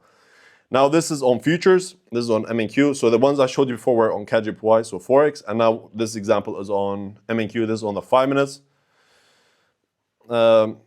Let's start from here. We have a low, high, higher low, higher high, higher low, higher high, higher low, higher high, higher low, higher high, higher low, higher high. And then we got a bullish candle with no bottom wick. Perfect. Let's mark it up. Let's say I'm sitting. Let's start it from here. I'm sitting on my phone. I don't know, I'm texting someone. I'm texting my shawty. I'm playing. Okay, Omar, get serious. I'm texting my mama. Texting my mom. Yeah, when I say my mom, no one can hate. I'm texting my mom. I'm telling her how much I love her. I'm like, Mom, don't worry about everything. I got you. I love you so much. Just take care of yourself. You know, you don't have to work anymore. Yes, don't worry. I'm watching Omar No Wick. He's teaching me how to trade. I'm gonna make trading work, get payouts, and I'm gonna retire you, Mom. And while you're texting her that, what happened here?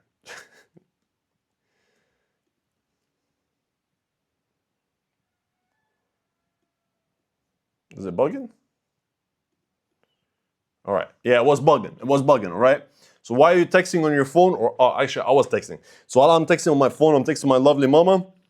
I get a notification, an alert, and No Wick showed up with no bottoming. I'm like, Mama, give me 2 minutes. I gotta make some money. I go on TradingView. I look at the market. I see shit. We're in a clear uptrend, and then we got a bullish candle with no bottoming. I'm like, yo, that's sick. I'm like, all right, cool. I'm calling my boys, telling them, yo, we got a bullish No Wick, an uptrend. Let's wait for price to come back to the No Wick. Price comes back to the No Wick, everyone is hyped. We're like, yo, let's go, let's get it. Now we enter the buys. Where do we place our stop loss? At the most recent higher low, some breathing room. take profit, 1-to-1, and then after that we just set and forget, and voila, all right? Now you see how here we played out perfectly. We hit TP, maybe 1.3. We hit TP and then, I don't know, the rest is history. But you see, now you might be like, okay, Omar, how did you predict it's gonna hit take profit here exactly on the dot? Well, I didn't. I just followed the rules. Stop loss at the higher low, breathing room, TP 1-to-1, and that's it. Now, could it have came close to the TP and stop loss? Yes, it will happen as well. All right, so you can see how nice it played out. Now, before we move on, I just want to let you know this. TPs, stop losses are part of the game, all right? Just so you know, like I just now showed you some wins, but just so you know, the strategy will also have losing trades, and that's normal. Now, this was cherry-picked, but because at the end of the video, we're going to do some live backtesting, and you're going to see how the strategy works actually when we go to random bars. So you don't be like, oh, Omar, you're cherry picking. Yes, these were cherry picked just for educational purposes. But in real, like when we backtest, you're going to see the losses and the wins, right? Because I believe you're also going to be able to learn a lot from the losses as well. So I don't want to, skip any losses. Losses will teach you actually more than even the wins, because you will know what didn't work out rather than what actually only works out. So yeah, now let's move to best pairs and contracts. So which pairs and contracts should you be trading the strategy on? So on Forex, you should be trading these pairs, right? Now, before I tell you the pairs, they're already here. On Forex, this strategy works on all currency pairs, right? GBP USD, USD JPY, Euro USD, AUD USD, everything. Now, obviously, some currency pairs have higher win rate than other currency pairs, right?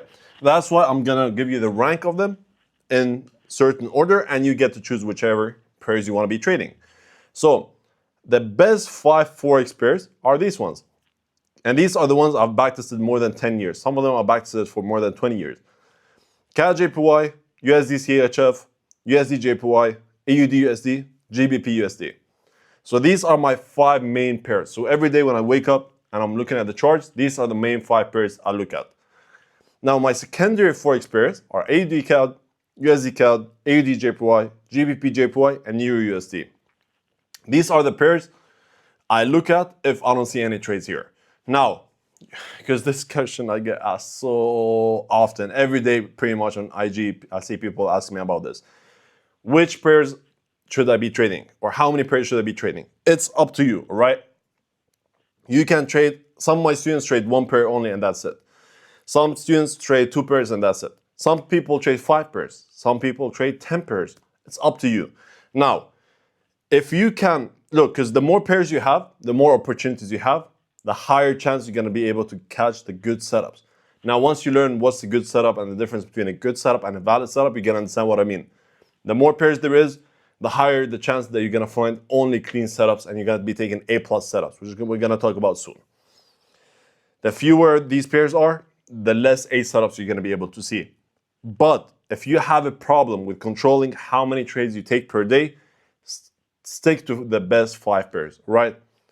Because if you can't stick to taking 1-2 trades a day, stick to the best 5 pairs, and that's it, okay? But if you don't have a problem and you can still stick to 1-2 trades, even if you see 10 trades a day, then you can trade all of them. So which one do you prefer? It's up to you. Now, I can't give you a pure answer on that, unless if you were my student, because when I have my students, I talk to them, I see how their psychology is, and then I tell them, okay, you should be doing this, you should be doing that, and so on. But I don't know your psychology, that's why I'm not gonna be able to give you this advice right now. That's why I'm gonna leave it based on personal preference. You get to choose how many pairs you wanna trade.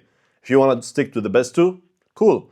Best 3, cool. Best 5, cool. You wanna have all of them, cool. I have some students who even have more than 10 pairs. Adoria, for example. She trades, I don't know, 20 pairs. Cool. It works for her, good for her. Now, that one rule, I'm gonna tell you about it in a second. It's gonna be here. Now for futures, you can trade ESU, MESU, NQ, MNQ, and oil. Also, you can trade copper, you can trade corn, you can trade gold, silver, whatever you want, right? Now, you might be like, Omar, but why are you saying ES and MES? Aren't they the same? Why NQ and MNQ aren't the same? I'm gonna explain to you in a second. So these are the main ones I personally love. ES, MES, NQ, MEQ, and oil. You could stick to one or two of them if it's up to you. But I'm going to tell you why I have both of them. I know they're the same, but I'm going to tell you why I have both of them. And what else? I don't really recommend going more than these right here. You could go for copper and what is it called? And corn, but I'm not a big fan of these. Now, there's one more thing I want to add here. Although, you remember the Forex pairs I just told you? These ones, you could trade them on futures prop firms as well. This is possible, all right? So it is possible to trade Forex pairs, Forex currency pairs on futures. Yes, you can do that. And vice versa. Yes, you can trade NASDAQ on Forex. I don't know why most people don't know this, but it is possible to trade currency pairs on futures, and it is possible to trade NASDAQ and S&P 500 on Forex as well. Same thing for oil, same thing for gold. You can trade on both, all right? Just so you know that. I just want to make this clear. Now, let's start with the Wanda rule. What is the Wanda rule? And please focus because I get asked about this pretty often. The Wanda rule. The Wanda rule. Whenever you want to see these pairs, always when you add them to your watch list, they have to be a Wanda, all right? So let's say you want to look at CAD JPY. Boom. It has to be a Wanda as a broker. Now, focus. You don't have to trade on a Wanda, okay? It doesn't have to. And if anyone asks me about this, I'm never answering the question, all right? I'm never, because I'm genuinely tired of how many times I get asked this question. Whenever you analyze on the charts, on TradingView, just choose a Wanda. You don't need to have a Wanda as a broker. I don't care if you're trading live account or funded account. Doesn't matter. Just when you analyze on the charts, let it be a Wanda. Now you might, okay, why Omar? Because I'm going to show you if we look at CAD JPY on FXAM, for example. And I still know people, someone's going to come and ask me about this later on. Look at the difference, okay? This is a Wanda. This is FXAM. Let's say this, you see the No Wicks here? Let's say this No Wick, for example. This is on a Wanda. On FXEM, there is no wick here. It has a wick. Now, look at the difference, you see? Look at the charts here. Here, there is a no wick. Here, there is no wick. The no wick is here. Here, it's not. Look at this. You see here? There is no wick. Oh, here, there is a no wick. You see what I mean?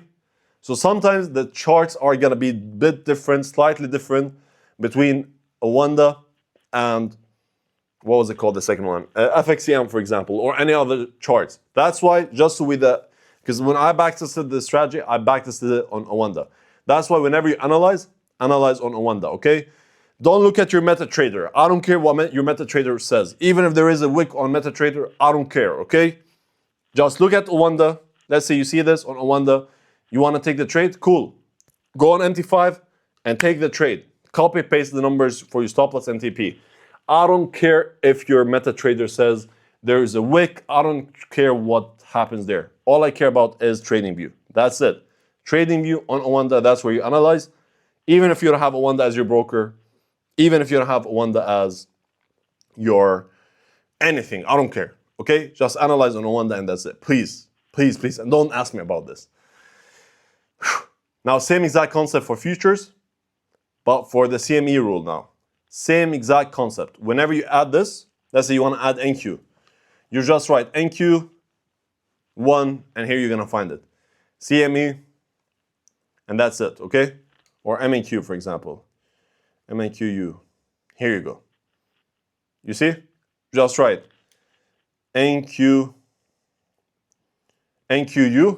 and that's the first one. That's the one you're going to choose. That's it. Same thing for MNQ. MNQU, that's the one you're going to choose. Same thing for ES. ESU, that's, yeah, ESU, that's the one you're going to choose. MESU, same thing. Now for oil, we don't have that, so we're going to write CL1 and then we're going to use NYMEX, okay? Just for oil, we're going to use NYMEX. But for NASDAQ, for ES, for these ones, you're going to use CME as a broker, all right? That's it. Don't confuse yourself, please. And the reason why I'm saying this, it's not like your results are gonna be different. It's just these are the ones I've backtested. So these are the ones I'm sure that work. That's why I don't want you to go and try new things. Yes, they will still end up working, but these are the ones I've tried myself. That's why I'm telling you, just follow the ones I told you about, please. Now, second rule for futures and best pairs and contracts is minis and micros rule, all right? Sometimes, now we're done with the CME, okay? Let's do it on the 15 because it's better. You're gonna see this better. All right, perfect. Now let's say on MES, you see how here this was a no wick candle? On ES, this wasn't a no wick candle, you see? So that's why it's fine. Sorry, I got distracted. Same concept here, for example. This candle is a no wick on MES. On ES, this is not oh, actually it is the same candle. This one. Yeah, for example, on ES, here there is a no wick. On MES, no, there is no wick. So you see, like, you can see the, why am I going so much in depth? You can see here. God damn it. You can see how the difference, sometimes one is gonna say there is a wick and one of them is gonna say there is no wick. So in these cases, it doesn't matter which one has the no wick, you can still take the trade, all right? Now, what do I mean by that? Let's say you wanna take this buy right here. Actually, that's a good example. Let's say you wanna take the buy right here. But you don't wanna trade on ES, right? You feel like, okay, that's too much contracts. You wanna, let's say, open 5 micros instead of 1 mini. You don't wanna open 1 mini, it's too much. You don't wanna risk that much. You wanna risk less. But you can't open less than 1 mini, right? So you wanna open in micros. You wanna open 5 micros instead of 1 mini. Then you go on micros and you see, oh shit, but Omar, there is no wick there. Let me just do this, replay mode, so that you guys understand it better. Boom. You go on ES, and then you're like, I want to take this trade, but I don't want to risk 1 mini. I want to risk 5 micros instead. You go to the micros, and you see, but Omar, it has a wick. It's okay, all right? You can still take the trade on micros, and it's fine. Like, just have it like this, and 1-to-1. You go like, but Omar, there is no wick. I know, but it's fine. As long as one of them has the no wick, you can still take the trade. So it is all right to analyze on one chart and execute on one chart. On Forex, you don't have this problem, but I'm talking about futures. If that's the case, it's completely fine. You're allowed to analyze on one chart and then trade on the next chart. Completely fine, all right? So you would see, let's say, okay, you saw it on ES. Nice. You don't want to take it on ES. You want to take it on MES instead. Then you take the trade, boom, and you hit TP. Okay, because it's going to be the same exact move afterwards. Whew. Now, the reason why I'm talk about this it's so much in depth is you guys are going to be surprised how many people messed this up. Now, for the time frame. On Forex, mainly I trade on the 15 minutes and above. I rarely look at the above, or not rarely, but like usually the rules say, okay, you can trade it on the 15 minutes and that's it. One time frame, you don't have to do multi-time frame analysis. No, your 15 minutes on Forex is your bread and butter. If you want to go lower than the 15 minutes, there is other rules that we're going to talk about later, or maybe not. I don't think I'm going to talk about it later. We'll see. But mostly, it's going to be on the 15 minutes that you trade it on Forex. On futures, you can trade it on the 15 minutes and the 5 minutes, whichever you prefer. But before you come and start nagging, listen.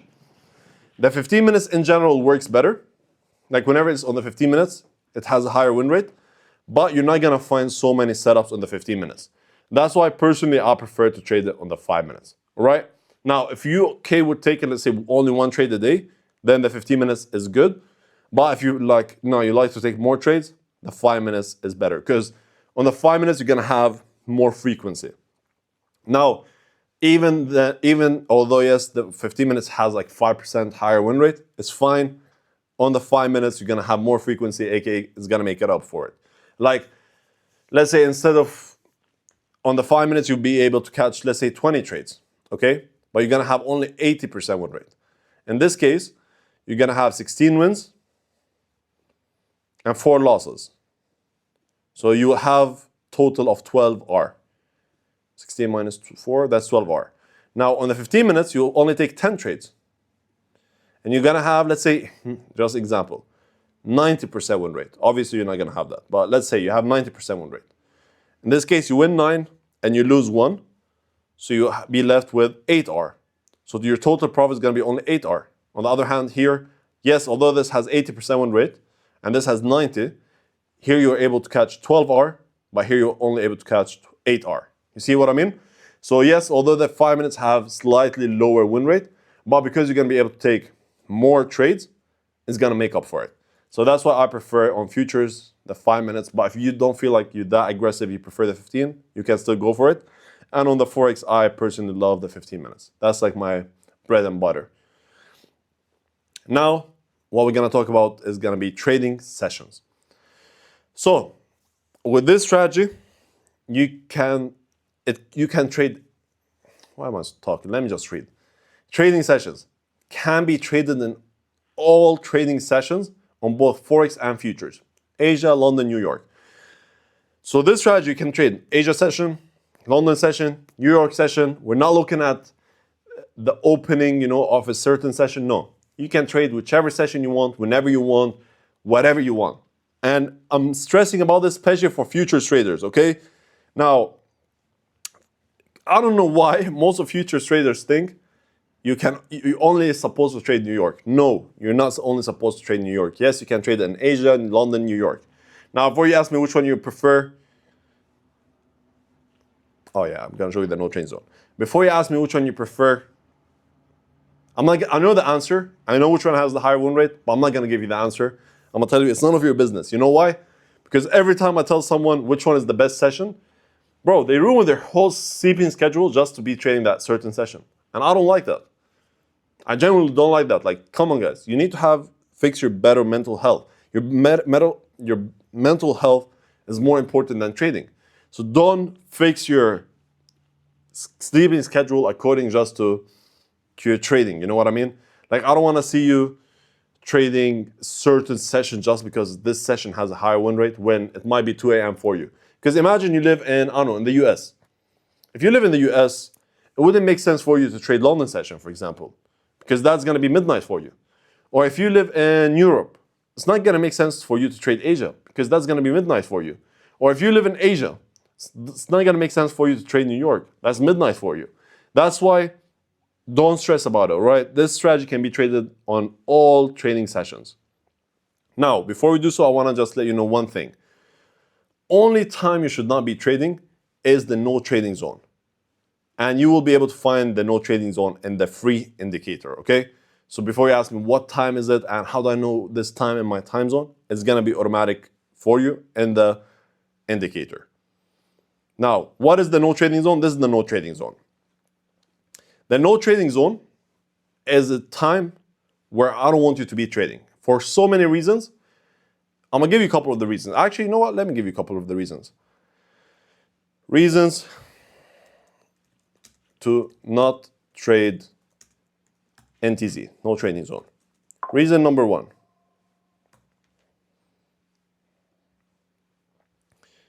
First reason why you shouldn't be trading the no trading zone is simply on both Forex and futures, prop firms don't allow it. So let's say on Lucid, you're not allowed to trade between these hours. It's just like they take the break.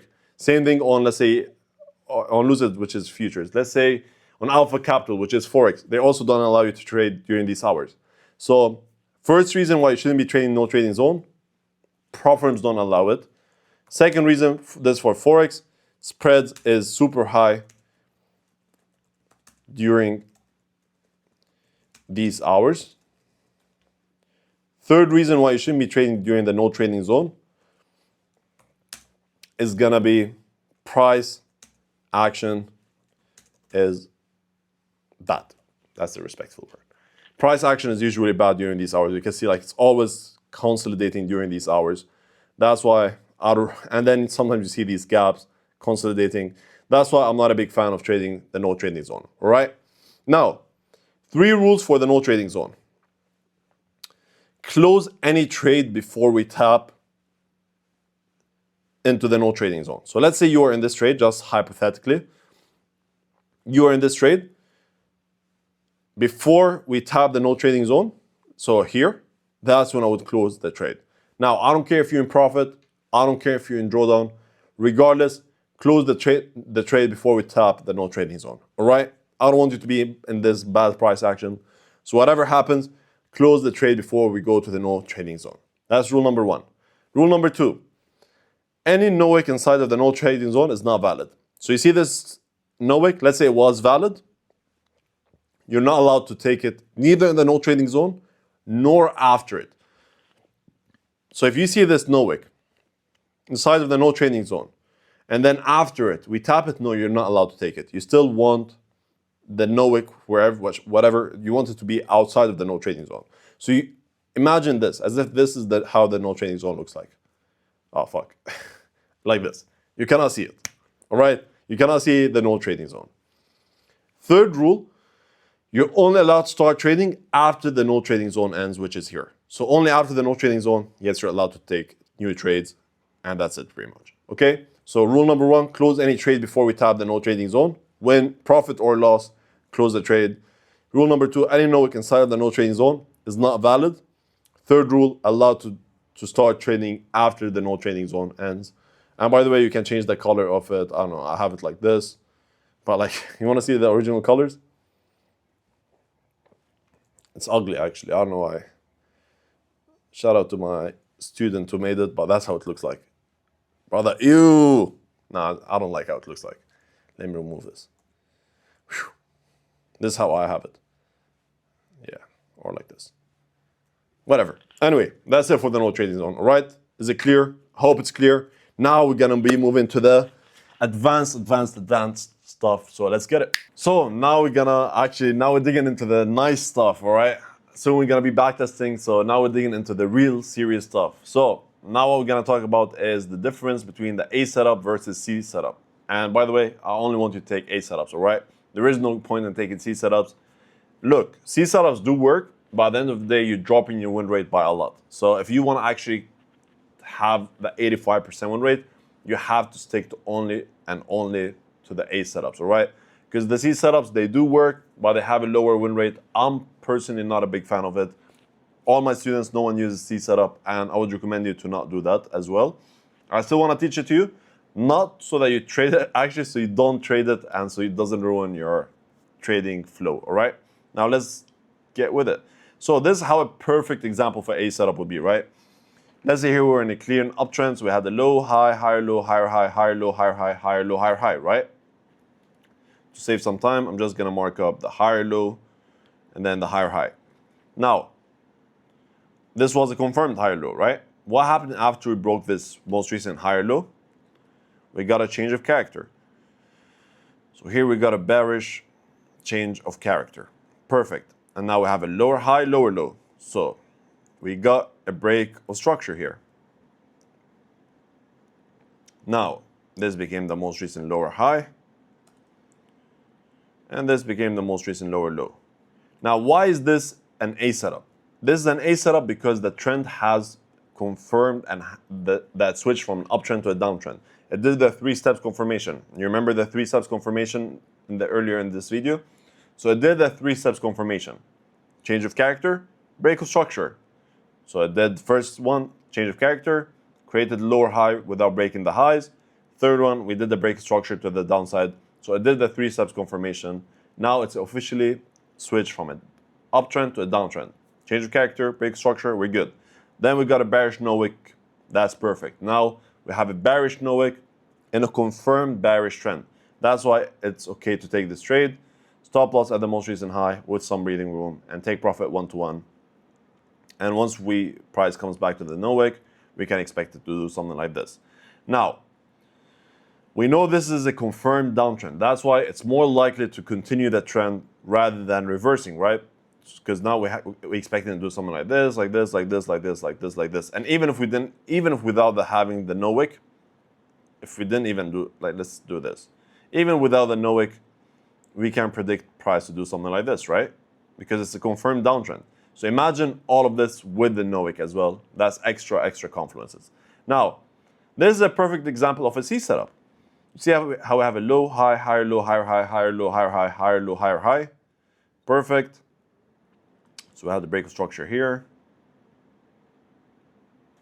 This was the most recent higher low. For some reason, my AC is tripping. This was the higher high. So as you can see here, we had a change of character, right? Boom. Now, is this a confirmed downtrend first of all? Well, if you watch this video from the beginning, if you watch the trend part, the market structure part, you would already know the answer. No, this is not a confirmed downtrend. Why? Because it only did the one-step confirmation. It didn't do the 3 steps confirmation. We only got change of character and that's it. We didn't get a break of structure after it. So what happens here, when price comes back and taps the no wick, yes, there is a high chance that we're gonna do something like this, and now we have a high, low, lower high, lower low, and this will be the break of structure. But there's also a high chance that price is just gonna ignore the no wick and go and hit our stop loss. Because think about it, if you wanna take this trade right here, where are you gonna put your stop loss? Remember what the rule of the stop loss is?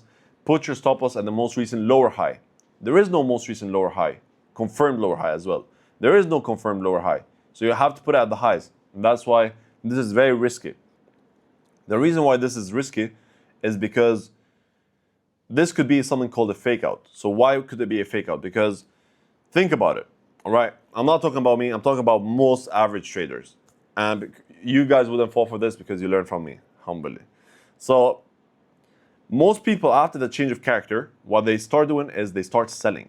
And now I'm explaining to you the psychology behind why I don't like C setups and why they actually don't work as good. Most people, after they see a change of character, they say, oh, yes, let's go. Now we switched from an uptrend to a downtrend. Now it's time to start selling. And I'm not talking about the no wick, by the way. I'm talking in general, like even without the no wick. Let's remove the no wick. Boom. After the change of character, people start selling. So what they do here is they sell. They put, actually, you know what? Let me explain it in depth. Maybe you're a genius guy who's actually wondering. You see how here we got break of structure? Most people here would start buying. Where would they put their stop loss? At the most recent higher low. Where would they put their TP? We don't care where they put their TP. Market makers can only push price when they stop out people because that's what's called liquidity. So they have to stop people out in order for them to start taking trades because they want to have big, big trades. So what do they do here? They come down, they stop all the buyers. So all the buyers now are stopped out. All the buyers, they hit stop loss. And then I'm telling you what retail traders would see. They would see here a change of character. So all the ones who got stopped out here, they're like, fuck it, we're out of this buys, but now we had a change of character. Let's start selling. And that's exactly the second trap. So you would have fell for the first trap. And remember, most people they don't put the breathing room here. So they wouldn't even be able to protect themselves. And that's one of the reasons why we put breathing room. Because usually they would have it like this, they would get stopped out, and then they would fall for the first trap. The way we avoid the first trap is the breathing room. Now, second trap they would fall for, they'd be like, oh, we had a change of character. Let's start selling now.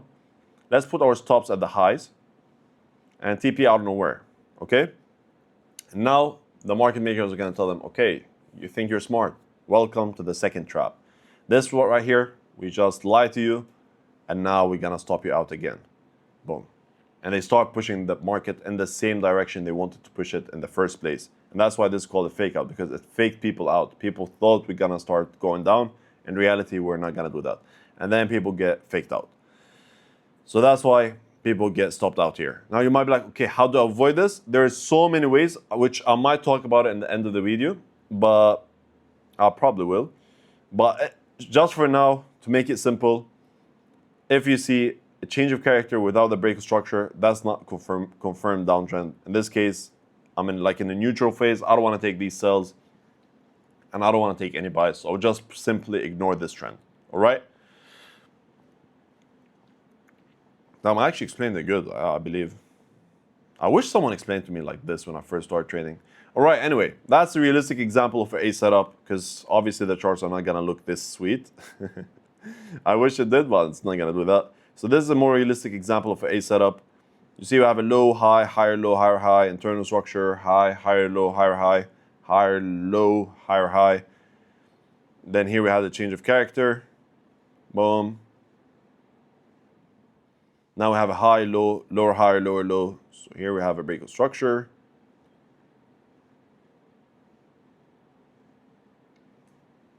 Boom. Now we have a high, low, lower, high, lower, low. Boom, boom, boom. Internal structure. Then something like this. Break structure here. And now you're like, okay, cool, but Omar, where is the most recent lower high? I'm telling you, do the snake method. Come back. Oh, I found it. Perfect. You enter the sell. Stop loss at the most recent high. And then TP 1-to-1 or so on. All right? That would be a perfect A setup. You see how we had a change of character, breakout structure. Now this is good to go. Most likely, in this case, price is going to do this. And then keep pushing in the same direction we're going. Now, this is a more realistic example of a C setup, and that's the trap most of you guys would fall for, right? So we have a high, low, lower, high, blah, blah, blah, all of that BS. Let me just do this green. I don't know why I forgot to do that. And then here, we had a change of character, correct? Bearish change of character. Now we have a high, low, potential lower high, and that's it, right? Because now you think about it, we have a high, we have a low, and then people be like, okay, this is a lower high. No, it's not a lower high yet. Why? Because we didn't break the lows. So before we break these lows, this is still not a lower high. It only becomes confirmed after we get a break structure. So now have a change of character, but yet here we don't have a break structure. Even if this was like this would be just the wick, right? So in this case, we didn't do the 3 steps confirmation yet. So most people here, or not most people, like most people I've seen doing this pretty common mistake, after we tap the no wick, they would take the sell, have their stop loss here, and then 1-to-1. And then they come and tell me, Omar, but why did we hit stop loss in this case? I'll tell them, because you didn't wait for the confirmation. You only had a change of character, and you never had the breakout structure after. So why are you expecting this to work out? You know what I mean? This was just a potential lower high. This wasn't a confirmed lower high. Now let's have a real quick example on A setups and C setup. This is a really good example for A setup. Low, high, higher, low, higher, high, higher, low, higher, high, higher, low, higher, high. We got a bullish candle with no bottom wick. Once price taps the no wick, that's it. We enter the buy. Stop loss at the most recent higher low. TP 1-to-1. And then you just set and forget, and you let the magic happen. You see? Simple. Now, or you can see like we had a break structure, break structure, break structure. That's why it's an A setup. Now there's an example of a C setup. You see how we had the high, low, lower high, lower low, lower high, lower low, lower high, lower low, whatever. I wouldn't count this as structure. Lower high, lower low, lower high, lower low. And then we have the change of character.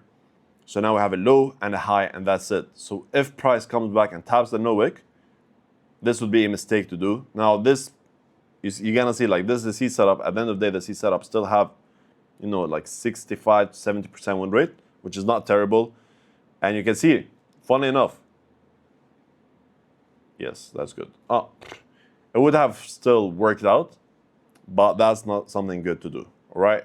This is not a good thing to do because this is a C setup, and most of the time you would end, or not, actually not most of the time. Most of the time you will end up winning, but it's not you don't have as high win rate, and I would highly recommend you to avoid trading C setups, all right? Now, we're gonna move to the Omar entry. So what is an Omar entry in a very, very simple way?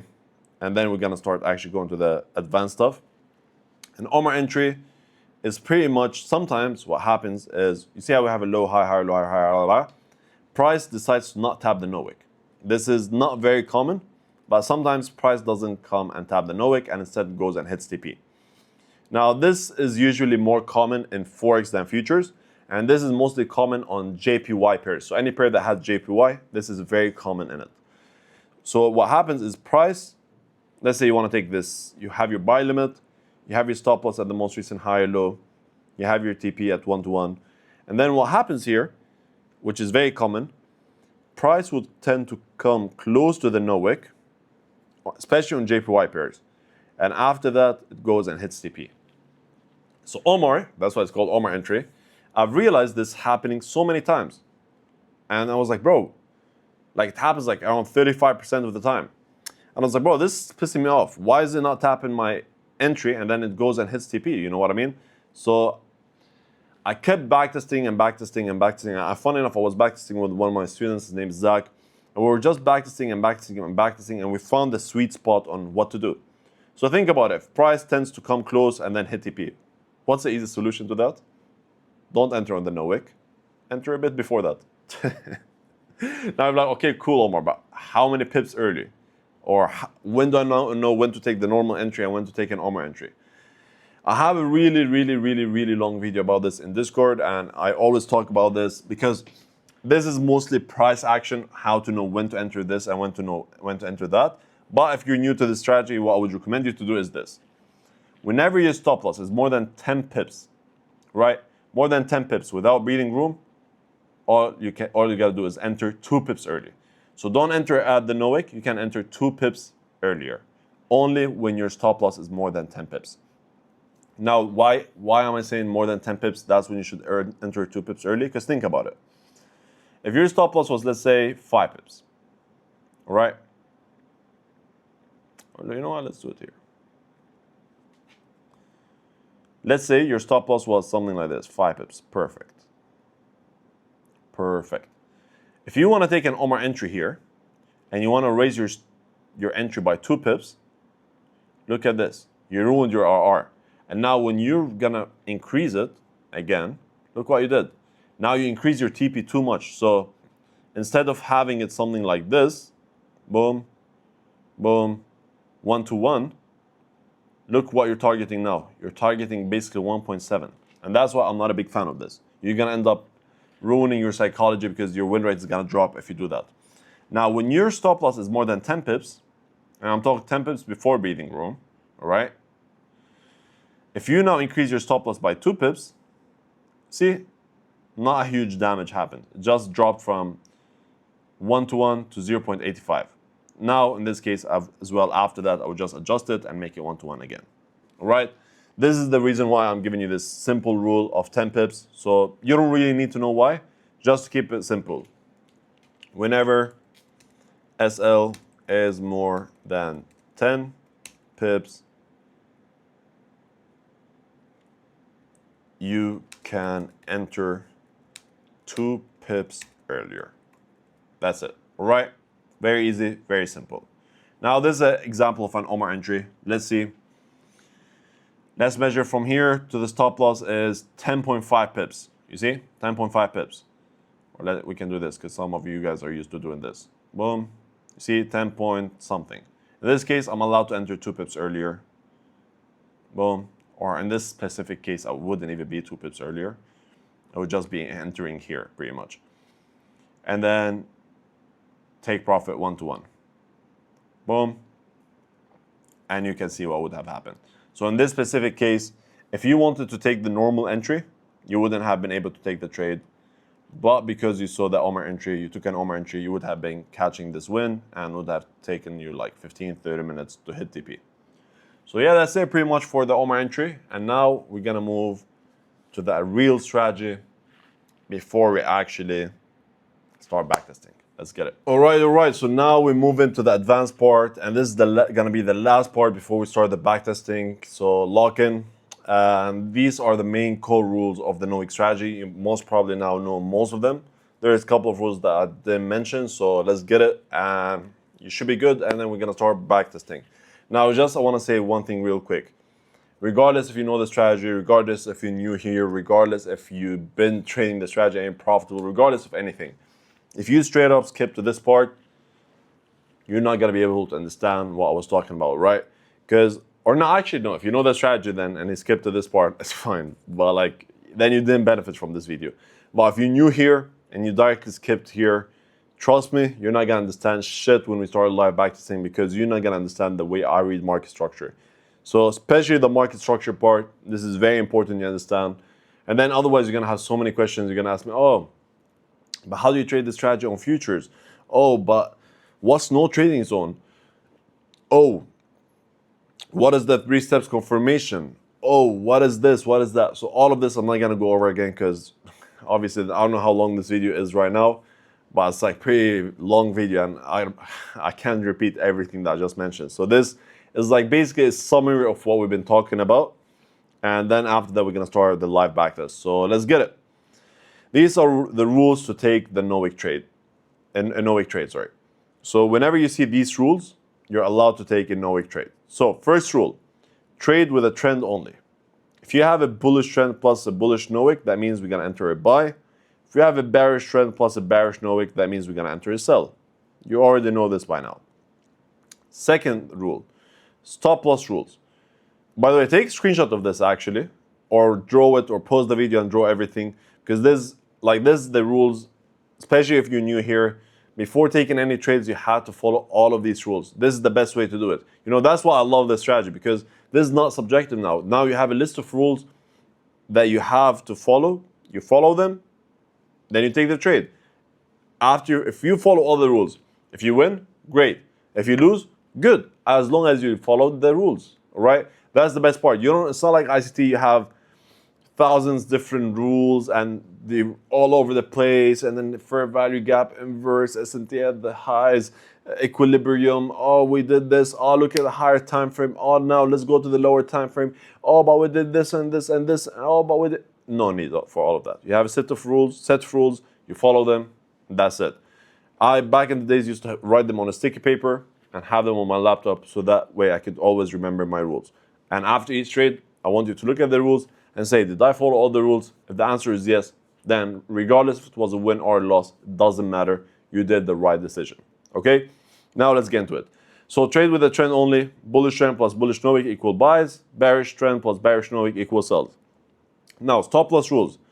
For buys, it's the higher low. For sells, it's the lower high. So in this case, let's say we're in an uptrend. We got the bullish no wick. Boom. Once price taps the no wick, we got into the buy. For buys, stop loss equals higher low. All right, boom. And then second rule, don't forget the breathing room. All right, I'm not going to forget the breathing room. Minimum stop loss equal 5 pips before breathing room. And this is only for Forex. So for Forex, if your stop loss is less than 5 pips, don't take the trade anymore, okay? If it's more than 5 pips, then fine, you can take it. And that's before the breathing rule. This is very important, because if you take trades when your stop loss is less than 5 pips, you're not going to be able to actually make money, because spreads, commission, slippage, and all of that. So that's why it's very important you take this rule into consideration if you're a Forex trader. If you're futures, this rule is a bit more flexible. You don't have a hard minimum stop loss rule. I have it, but I'm gonna talk about it maybe later as well. So the minimum stop loss rule for Forex is 5 pips before breathing room. Okay, so stop loss here with some breathing room. Okay, it's more than 5 pips. Nice. Take profit, fix that 1-to-1. We make it 1-to-1. Nice. Omar entry only if the stop loss is above 10 pips. So this one is 31, 32, 33. Boom, that's the Omar entry. And then I extend this to 1-to-1. Perfect. Invalid conditions. Do not take the trade in these cases. If price comes close to the no wick, then it hits TP. You didn't take an Omar entry. In this case, the trade is not valid. What do I mean by that? So let's say you have your entry here, okay? This price closed like this, and you have your buy limit. You're excited. You're going to get the trade, right? And then price comes close to the no wick. And then you're like, you know what? I'm not feeling like taking an Omar entry today. Or maybe the stop loss is less than 10 pips, so you couldn't take an Omar entry. And after that, price decides to go and hit TP. In this case, it's not a valid trade anymore. Why? Because it already gave us the move we want. So the same concept as if we tap and then we hit TP. So if price comes close to the no wick but doesn't hit and then goes and hits TP, it's not a valid trade anymore. All right, this is very important that you actually understand it. So if price comes close to the no wick, then hits TP, you didn't take an Omar entry, it's not valid. Now you might be like, okay, how close is it? With the range of an Omar entry, so 2 pips. If it comes within 2 pips close to the no wick, doesn't tap, hits TP, not valid anymore. If price creates, this one I don't like to have it as a rule, but because so many people mess it up, that's why I made that rule.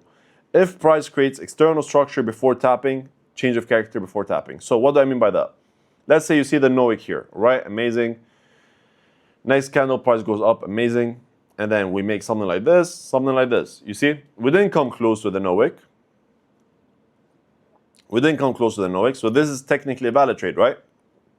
But here the rule says, if price creates external structure before tapping, change of character before tapping, it's not a valid trade anymore. Why? So you see how we made a new structure? We made a new higher low in this case. This no wick wouldn't be valid anymore. And the reason for that is when price comes back to the no wick, what is this going to be? This right here is going to be a change of character. And that would be the first step of switching to a downtrend. That's why this wouldn't be a valid trade. Because imagine now price decides to do something like this, and then like this, and then you can expect to hit stop loss, right? That's why this is a very important rule. If price makes structure before tapping the no wick, you're not allowed to take the trade anymore, right? Because then we're technically switching the trend whenever we tap the no wick. So whenever we come and tap the no wick, now even if this is in 10 candles, this wouldn't be valid. Why? Because we made already structure. Third rule, trade any session except NTZ, no trading zone. So you're allowed to trade Asia, London, New York, but you're not allowed to trade the no trading zone, which you're gonna find with the free indicator, the hours that you're not allowed to trade. Do not trade consolidation, choppy, sideways market. So if the market is looking something like this, although yes, technically we are still in an uptrend, you know, let's say something like this, we are now in an uptrend still.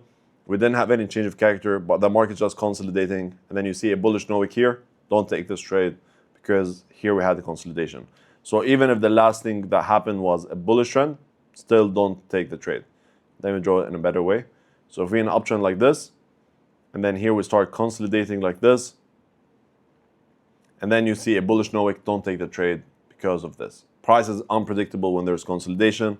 This would be literally a 50-50 chance that we go up, 50-50 that we go down. So I hate gambling. That's why I don't like to trade when the market is not giving me clear signals. Now, avoid trading 15 minutes before and after news. So 15 minutes before news, you're not allowed to trade. 15 minutes after news, you're not allowed to trade. And follow the news rules that we went through in depth. Price must return to the no wick candle within 10 candles. So if price comes back to the no wick, after the 10 candles, you're not allowed to take the trade anymore. So if price comes back, and by the way, this rarely happens. Like I might even delete it as a rule because it doesn't happen very often. Because usually it's gonna do structure or something in between. So if it comes in within one candle, good, 2 good, 3 good, 4 good. But if it comes, let's say this is the 10th candle, you're allowed to take the trade. If this is the 10th, it doesn't tap it, and then on the 11th it taps it, you're not allowed to take it. 12, 13, 14, same thing. All right? So yeah, these are the rules pretty much. Very easy, very simple. Now, after you enter the trade, you have to set and forget. What do I mean by that? So you take the trade, you're not allowed, or not allowed. After you take the trade, I don't want you to move stop loss, you know, take profit, anything like that, except in 3 cases. So after you take the trade, just leave it. Either we hit TP or we hit stop loss. But there's 3 cases where you should actually manage the trade manually. First one is obviously the no trading zone. So if we're going into the no trading zone, then you're not allowed, you should close the trade. That's the case where you're not setting and forgetting, right? That's one of the cases where you have to actually interfere in the trade. Second one is news. If there's 15 minutes left for news, you have to close the trade regardless if you're in profit or if you're in drawdown. Third case where we should actually interfere with a valid A setup against us, which is very rare and doesn't happen very often, is whenever we get a valid A setup against us, okay? And I'm actually go more in depth about this right now. So this doesn't happen very often, but actually, you know what? I'm gonna use this to explain a concept I haven't explained, which most of you guys probably would ask me about if I don't explain. Oops. So, actually now let's talk about no wick against us. That's what I'm gonna write. No wick against us.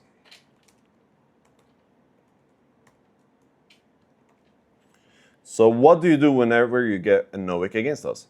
So let's say we are in an uptrend. Boom. And then here we have a bullish no wick, like this. Boom. Price taps the no wick, we enter the buy, blah, blah, blah. Boom. Now, if we get a no wick against us, let's say a bearish no wick here against us, that's fine. All right? You don't have to worry about it. You don't have to do anything about it. It doesn't stress me out too much. Why? because this is not a valid no wick, okay? Now, let's say, so that's why, like, if this happens, I'm not worried about it. Yes, obviously it's not a good sign, but we're still in the good. Why? Because we are still in a clear uptrend and we have a bullish no wick. So think about it. Which one would work better? A bullish no wick and a bullish trend, or a bearish no wick and a bullish trend? You know what I mean? So that's why I'm not too stressed about this. Now, this could happen, doesn't happen very often, where you have this case, for example, and then you get a, let's say here, you get a bearish no wick. Okay, this one I would be a bit more worried about. And the reason for that is this already did the first step of the change of trend. So now we did the first step of switching from an uptrend to a downtrend.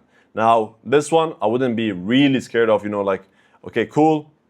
Would I still set and forget here? Yes, probably I would still hold this trade. I wouldn't be as worried about this no wick because, like, it's not like a deal breaker for me. This only did the first step of the trend shifting, but I didn't do the full trend shifting. Now, this one I would be scared of, and actually I would take actions into. If we're in an uptrend, and then we get a bullish no wick, let's say, and this is the case I was telling you about when you should break the set and forget, and doesn't happen very often, but sometimes it does. Let's say price comes back to the no wick, you enter the buy, stop loss at the most recent low, TP 1-to-1, right? And as I said, this doesn't happen very often. Price came back to the no wick, nice. Did something like this, boom, boom. Let's say our TP, just to make it easier now for me to draw, was something like this. And now you see we made a new higher low, higher high. Let's say we make a new higher low, higher high, okay? And here, now we got a change of character. Boom. And now we did something like this, something like this. And now here we got a breakout structure. And now let's say, so you see now we switched the trends from an uptrend to a downtrend. And now let's say we got a bearish no wick. Yes, this I would definitely be scared about, because now, yes, although I'm in this trade, but here we got this valid no wick, and that's why in this case I would actually close the buys on here and enter the sells on here. Regardless if I was in drawdown, if I was in profit, I don't care. I would get out of this trade and get into this trade. Why? Because this trade now is valid. So now this trade is not valid anymore, and now we enter this valid trade, right? So this doesn't happen very often, but this is one of the cases where valid is set up against us, and I would have to break the set and forget. I would leave the buys and enter the sells in this case. All right, so now I'm gonna do real quick. I'm gonna show you two examples on the charts with looking at the core rules. So the reason why I'm doing this is I wanna show you that an example, and then show it to you based off the core rules, that how, if it should meet all the rules and so on. And after that, we're gonna try the backtest. And the reason why I'm doing this is because on the backtest, you know, I'm not gonna go through every single trade in depth. That's why I'm gonna go in depth right now, as if we're actually taking the trade, and then we're gonna do the backtest. So, as you can see, we have a low, high, higher low, higher high, higher low, higher high, higher low, higher high. Here we have the break structure, perfect. Then we got a bullish candle with no bottom wick. So first thing, trade with a trend only. Bullish trend plus bullish no wick equal buys. Bullish trend plus bullish no wick equal buys. Perfect. In this case, we're gonna enter a buy. Let's wait for it to come back first. Boom, came back. Stop loss for the buys equal higher low. Stop loss for the buys equal higher low. Perfect. Don't forget breathing room. I'm not gonna forget that, no problem. Here's some breathing room. Minimum stop loss equal 5 pips before breathing room. So before breathing room, was this more than 5 pips? Yes, it was 7. So we're good. Take profit fixed at 1-to-1. All right, this is take profit at 1-to-1. Omar entry only if the stop loss is above 10 pips. Well, it's not above 10 pips, so no need for an Omar entry. If price comes close to the no wick then hits TP, you're not allowed to take it. Well, it didn't do that. If price create external structure before tapping, it didn't do that. Trade any section except no trading zone. Well, this is not a no trading zone. You see? Do not trade consolidation, choppy, sideways markets. Well, this is a clean uptrend, so no, it's fine. Price returning the no wick after 10 candles max. Well, it came back within one candle. All right, we're good. And boom. You see? And this is just to show you that all the rules that are put for a reason. Because look, this is how what would have happened if we didn't have a breathing room. But because of the breathing room, it saved us and we didn't hit stop loss. You see what I mean? This is just to show you every single rule that I have is put for a reason. Now, same exact example. Here we were in an uptrend, and here we had the internal downtrend, and then now in uptrend again, we have a low, high, higher low, higher high, higher low, higher high. All right? And then we got a bullish candle with no bottom wick. Price tapped the no wick. That's when we enter the buy. Stop loss at the most recent higher low. Some breathing room. Take profit. 1-to-1. And then, boom. Boom. It ended up hitting stop loss. Now, why did this trade not work out? Well, simply because the strategy doesn't have 100% win rate, and losses are part of the game. Was this not a valid trade? No, it was a valid trade, and everything was good about it. It just didn't work out. You see? So I'm showing you this to show you, like, not every single trade is going to end up hitting. At the end of the day, strategy has 85% win rate, not 100%. And with that being said, now let's move to the backtesting. All right. Now, moment of truth. Now I'm going to be doing something not a single online guru has the stomach to do. And you might be like, okay, Omar, what's so special about this? Well, I'm going to tell you in a second. So what we're going to do is going to be live backtesting. And I'm talking live. What do I mean by live? We're going to go to random bar, random days. Days I never traded before, never seen before. Or maybe I've traded, but I don't, like, back in the days that I wouldn't even remember, you know, like 2024, 2025, 2-3 years back. And here's the thing that I'm doing that's going to be super, because you might be like, okay, Omar, but a lot of people done this live backtest, right? Actually, it's not a lot of people, but some people do this. Well, here's what they do. Either they already know the results. So what they would do is they would see, let's say, this trade. Okay, nice, this trade worked out. And then they would be like this. And they tell you, oh, now let's start the backtest. And they do this. And then they do this. And they tell you, oh, okay, we found the bearish no wick candle. Oh, price tapped, you're entering a sell. Boom, TP hit. But they already know the result. So that's why, how would you be able to actually know if they're lying or they're being legit? That's number one. I'm not going to do that. I'm going to go to a random bar. Second thing that they do, they cut and edit the videos. So whenever you cut and edit the video, they could literally go while they edit it, go check it out, check what happened, and then they tell you if they're taking the trade or not. That's why I'm not going to cut or edit any of this part, right? So once we start now, obviously everything back, I can edit. But now, once we start the backtest, I'm not allowed to edit this video anymore. Third thing they do is they do, what is it called? They speed the video like X2, X3, X10. And what happens is you're not even going to be able to see what's happening. So they would just speed it up. They see a loss, they skip it. And then whenever they see a win, they pause, they tell you, oh, here you go, this trade worked out. And you wouldn't be able to see when they actually took the loss. Fourth thing they could do is having double monitors. So they would have monitors that shows them the results. Here's what I'm using. You have the camera right there, and this is my laptop. That's it. And I have my mic here, and that's it. That's literally all I'm using. So there is no way to rig this. All right. And the reason why I'm doing this is because I'm so confident in my strategy that I don't have to do a rigged system in order to be able to pull good results. That's me being straight up with you. So that's it pretty much. And starting from this point, I'm not allowed to edit anything. All I have open here is my Forex factory in case we need to check if there's any news. And that's it pretty much. We're going to start the backtest. Let's do the backtest on CAD JPY. And then if we have more time, we can maybe do futures as well. So let's get it, all right?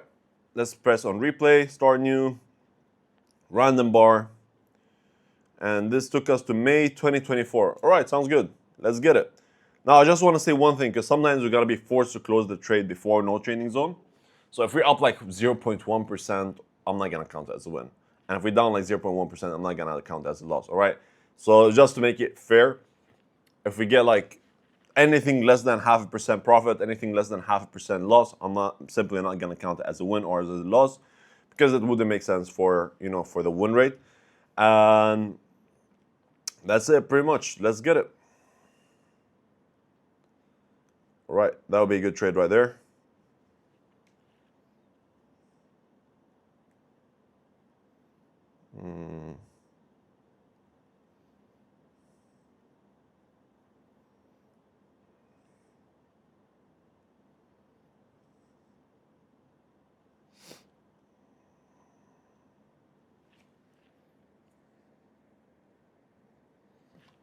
Perfect.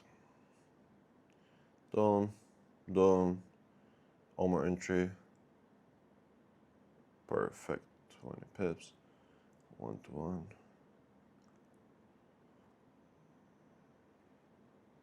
How many pips was that? All right. That's my first trade. And once we tap around this level, yeah, this level is good. Once we tap here, I'm gonna move stop loss to break even.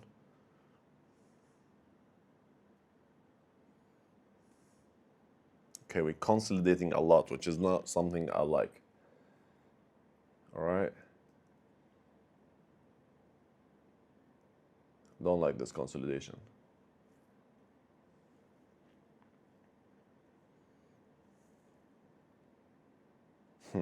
W breathing room. Okay, we broke the highs. That's good. Okay, that's good. Perfect.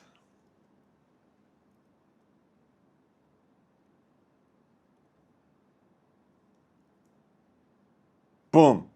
Let's go. That would be the first win right there. This is just to show you the importance of the breathing room. Like, if I didn't have breathing room here, I would have been stopped out, because this is technically the higher low. So if I didn't have more breathing room, I would have been stopped out. So I'm telling you guys, every single rule that's put is put for a reason.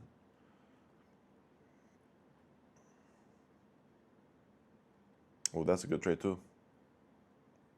Perfect.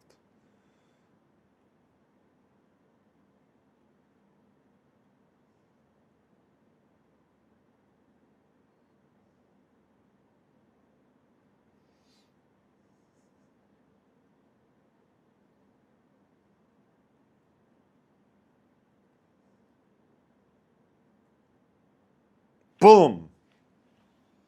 That's the second dub. Perfect. 2 wins so far, 2-0. Okay, I'm not gonna take this one just simply because of the no trading zone. Nice. This one would have taken forever though.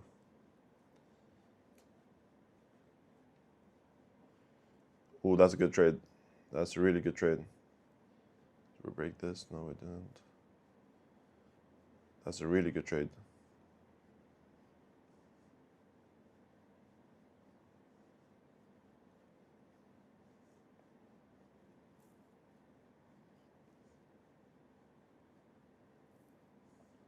Okay. Let me see something real quick. Yeah, exactly. I'm gonna move stop loss to break even here. And boom, that's the third one right there. So 3-0 so far. I'm telling you guys, it's super simple when you have such a mechanical strategy. Super, super simple. Like, it's trading is so easy. I don't know why some people overcomplicate it with all ICT and SMC and all of that bullshit, man. I genuinely don't get it. No, that would be C setup. Oh, it would have been nice, but it's C setup still. Okay, let's see this one. High, low, lower, high, low, low, lower, high, low, low. Change of character, high, low, high. We didn't break this high. Okay, potential low. Change of character, high, low, lower, high, lower, low. That is a valid trade. Let me just remove this blue line. Boom. Stop loss at the most recent lower high. Some breathing room. 10. TP 1 to 1. Oh, it did already hit. Nice. Amazing. So that's 4-0. In case you didn't understand this trade, because I maybe went too fast on it, it was simple. We had a low, high, higher, low, higher, high. Let me just do this. We had a low, high, higher, low, higher, high. Then here we had the change of character to the downside, and then we had the high, low, lower high, lower low. So this was the break structure, and then we got a bearish no wick, price tapped it, stop loss at the most recent high, some breathing room, and TP 1 to 1. That's it, pretty much. So 4-0 so far.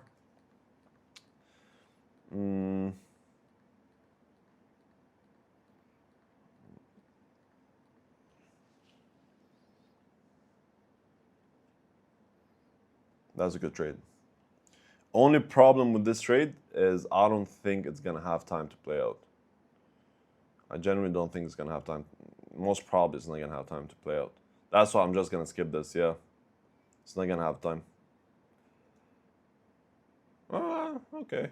Yeah, I mean, it's a break-even trade, so that would be a break-even trade right there because we tapped the no trading zone. It is technically a win, but it's like small wins, so I wouldn't even count it as a win.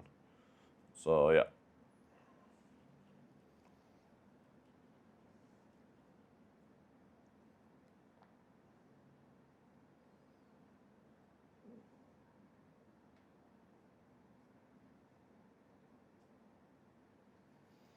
Okay, good.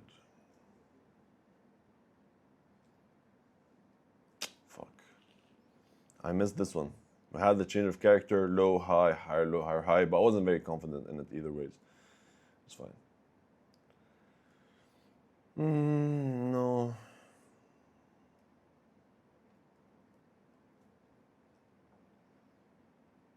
Oh, that's a really good trade if it comes back. That's also a good trade. Now, only problem with this is top loss has to be massive. Yeah, it's a very big stop loss. You know, I'm not gonna take this. We don't have enough time to hit the no trading zone, and the stop loss is big. Here you go. Would have been a break-even trade. And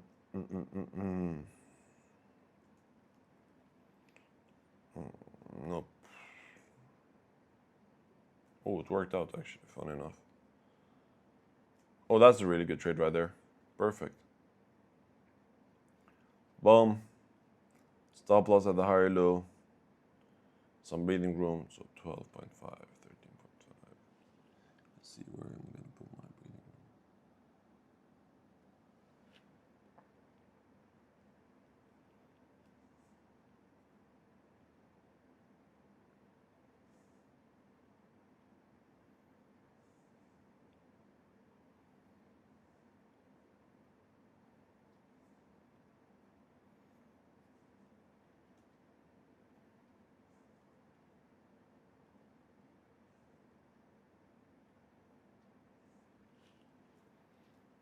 This is my stop loss or break-even line.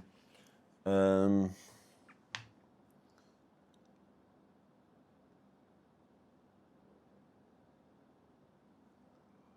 know if I want to close at break-even because this is low-key scaring me. Exactly. All right, that's a break-even trade for me. I mean, we kind of do an internal downtrend and we got a bearish no wick. So I wouldn't want to have I don't want to risk it. Fuck, would have played out. Would have played out, funny enough. Now, that's on me though. But yeah, I'm not going to count as a win. I said I'm close as a break-even trade. Just so we're not biased. You see, like this example, what they would do is they would cut this part and then they would like, oh, here we go, we call this win. I'm not going to do that. I said I'm going to close at break-even and I'm a man of my word, right? That's a good trade right there.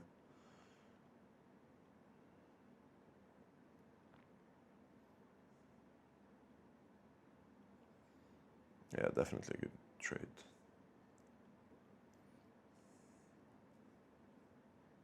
This is most probably news. 10th of May, 2024. Most probably this has to be news.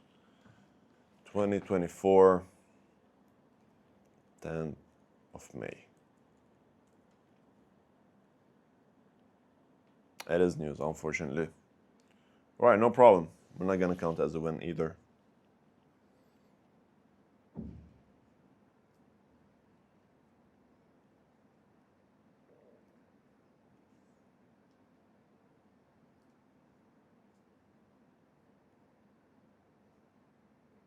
Okay, we never had the change of character, so this was internal structure. Not good. Oh, that's a very good trade. Amazing trade. Have a low, high, higher, low, higher, high, higher, low, higher, high, higher, low, higher, high. Change of character for, oh my God. This I'm gonna tell you about in the secret sauce. Remind me to tell you about it. This is one of my best setups actually. Very, very, very good trade. Because I know some of you all see this as a C setup. In reality, it's not. I'm gonna tell you about it later, after the backtest. Because I just remembered that I forgot to mention. It doesn't happen very often, but this is a really good setup. You have a change of character followed by a change of character. But there is certain rules you have to follow in this case. That's a good trade, but unfortunately we have the no trading zone approaching, so I wouldn't. Actually, no, it's not even valid because stop loss would be less than 5. All right.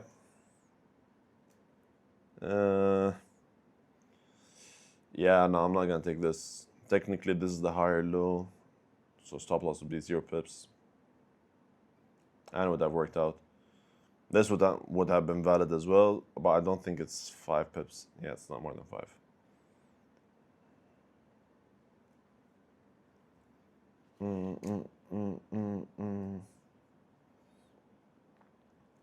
Low, high, higher, low, higher, high. Potential low. We didn't break the high, so this is not the higher low. This is still a potential higher low. This is, yeah, stop loss would have to be huge on this one. Maybe not huge, but I don't know if I don't count this as structure. If I want to have my stop loss here, then it's going to be huge. I want to have it here. I'm not confident in this.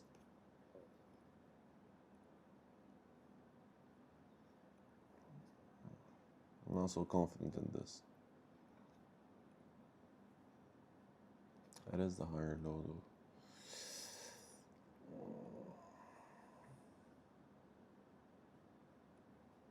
Yeah, you know, I'm not gonna take this trade. It's a valid setup, but it's not a good setup. This is one of these valid setups and not good setups, and I believe it's still gonna work out. This is just internal structure and not valid. Yeah, it's good I didn't take it. It was a valid setup, but it's just not a good setup. Now you're gonna be wondering what is a valid setup but not a good setup. I'm gonna also explain to you in a second.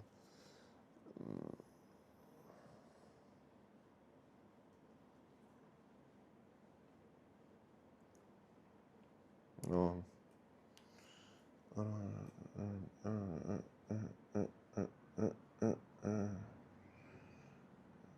Bees on the table. So sleepy, so tired right now. I'm so tired right now. Bees on the table.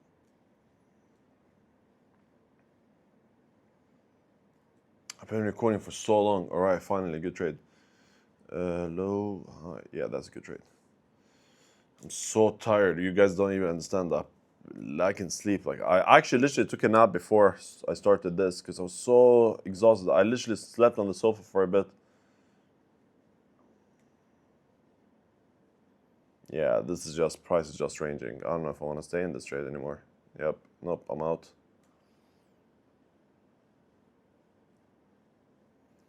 High, higher, low, higher. Yeah, I'm out.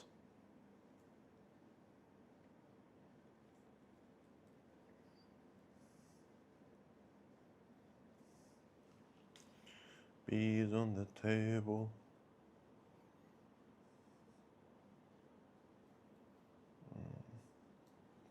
That's a good trade. Low, high, internal structure, higher, low, higher, high. Finally, some action. Is it more than 5 pips though? Because I feel like I'm too zoomed in now. Change of character here. Low, high, internal downtrend, boom, structure. What's this? Oh, it is more than 5. Let me double check it on this. Doesn't count it though. Stop loss would be too big if I'd have it at this low.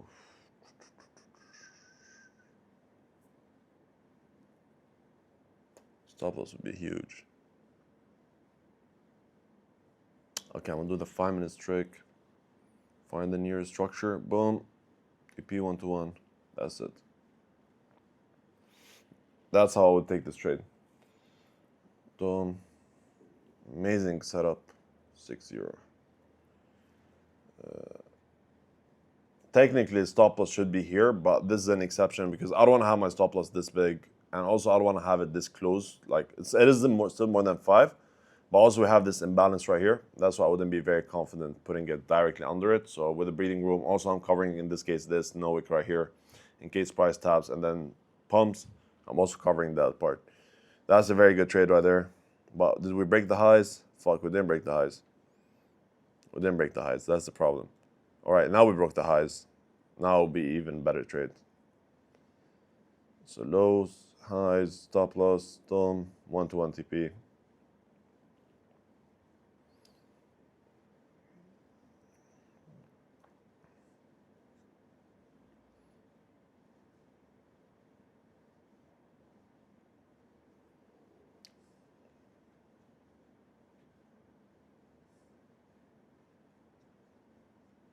That's where I'm gonna move stop loss break even if we get the chance. That's a good trade too. And boom. Stop loss hit. So that's our first stop loss, guys. First is L. It's still a very good trade actually. Like we broke the highs, especially after we broke the highs. Like before that, I'm like, iffy about it. But after we broke the highs, I'm like, okay, cool. Price came back, tapped it again, and yeah, that's it. It just didn't work out. Amazing. I'm not even gonna check if this was news or not, because even if it is, I would have been stopped out. Before, maybe not stopped out. No, we wouldn't have been stopped out, but like it's still very close to stop loss. So I'm not gonna check it. It's calm. I'm gonna take the L. This is definitely news. Yeah, 330.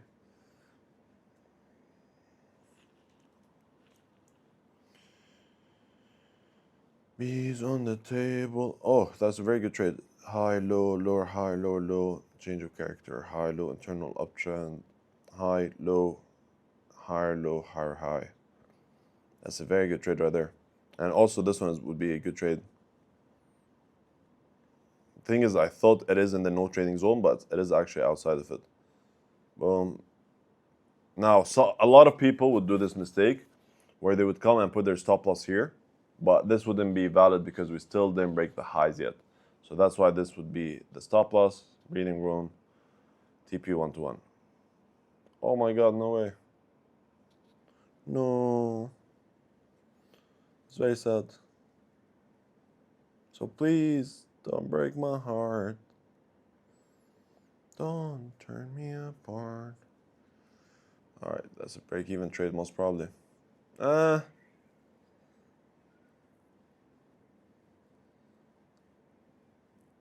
Damn, it came so close to take profit. Guys, I just want to sleep.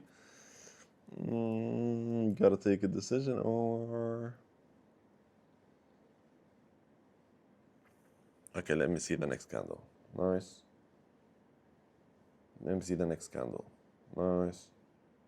All right, you know what? Fuck it. I'm just gonna remove stop loss to break even. I'm scared now because this technically should have hit TP if I didn't have as much breathing room. Oh, that's a good trade. That's right there is a good trade. High, low, lower, high, lower, low, lower, high, lower, low.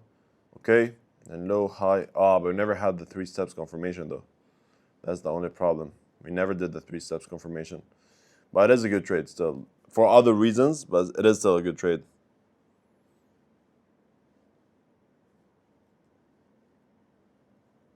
It's definitely. Like the thing is, according to what we're talking about right now, that I won't confuse you guys. But like it is a good trade overall, according to my rules. But if you, for what we talked so far, I haven't told you this. Like how we have a high, low, lower, high, lower, low. Then we had a change of character. Then we had a change of character. Then we had a low, high, higher, low, higher, high, higher, low, higher, high, right? But if you think about it, we only had a change of character and we never had a break of structure. So we didn't do the 3 steps confirmation. I personally still have certain rules for this, but for what we've talked about so far, you guys don't know about it. This is small stop loss, unfortunately.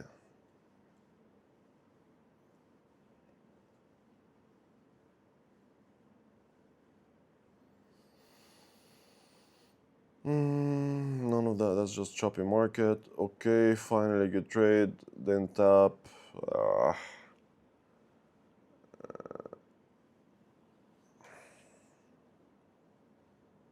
Not even an Omar Entry would work here.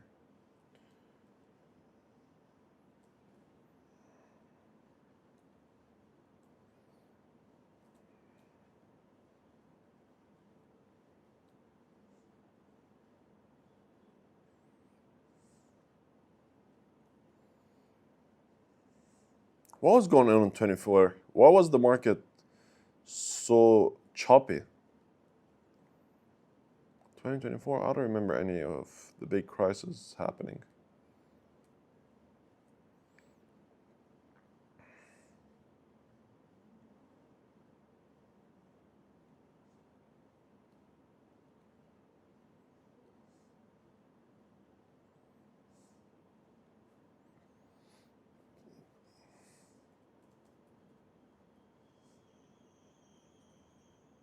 Nice. 7. Wait, did I? Oh, I swear I'm so tired. So this is the trade. We had a clean downtrend, bearish, no way, blah blah blah. I believe I have the stats wrong. It should be 7-2. There is a loss that I missed, I think. Yeah, this one. I didn't write it. Thing is, when I'm backtesting, usually I don't actually put these unless if I have to. But yeah, this would have been a loss according to my rules. Something I haven't talked about on YouTube, so that's why I want to still count it as a loss. Because I would have taken it in real life, just I haven't told you guys about it yet. Now I'm going to talk about it after I finish the backtest as well. In the secret sauce. All right, let's take one more trade. That would be invalid. This one would be valid, but it's not. It didn't tap, I mean. Right. One more trade. Come on, guys. One more time. That's a C setup. That's not a good trade. Well, that's a very good trade. Finally, some action. Low, high, higher, low, higher, high. This is the exact same trade as the one I was telling you about before earlier. Boom. Stop loss at the higher low. Breathing room. TP 1-to-1. I mean, this would you could have caught more than 1-to-1, fun enough. This one I wouldn't have taken, but here, after we made the structure and so on, I would definitely take this one at least. Okay. Final result, 8-2.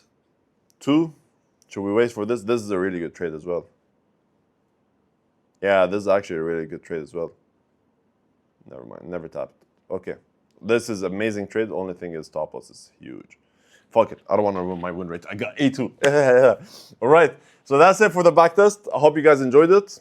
All right. So that was the backtest. You saw the results in front of your eyes. You already seen the results. And amazing. We got 8 wins, 2 losses. Obviously, this is a very small sample size. This is not enough to tell if a strategy is good or not. But you don't get 80% by luck, right?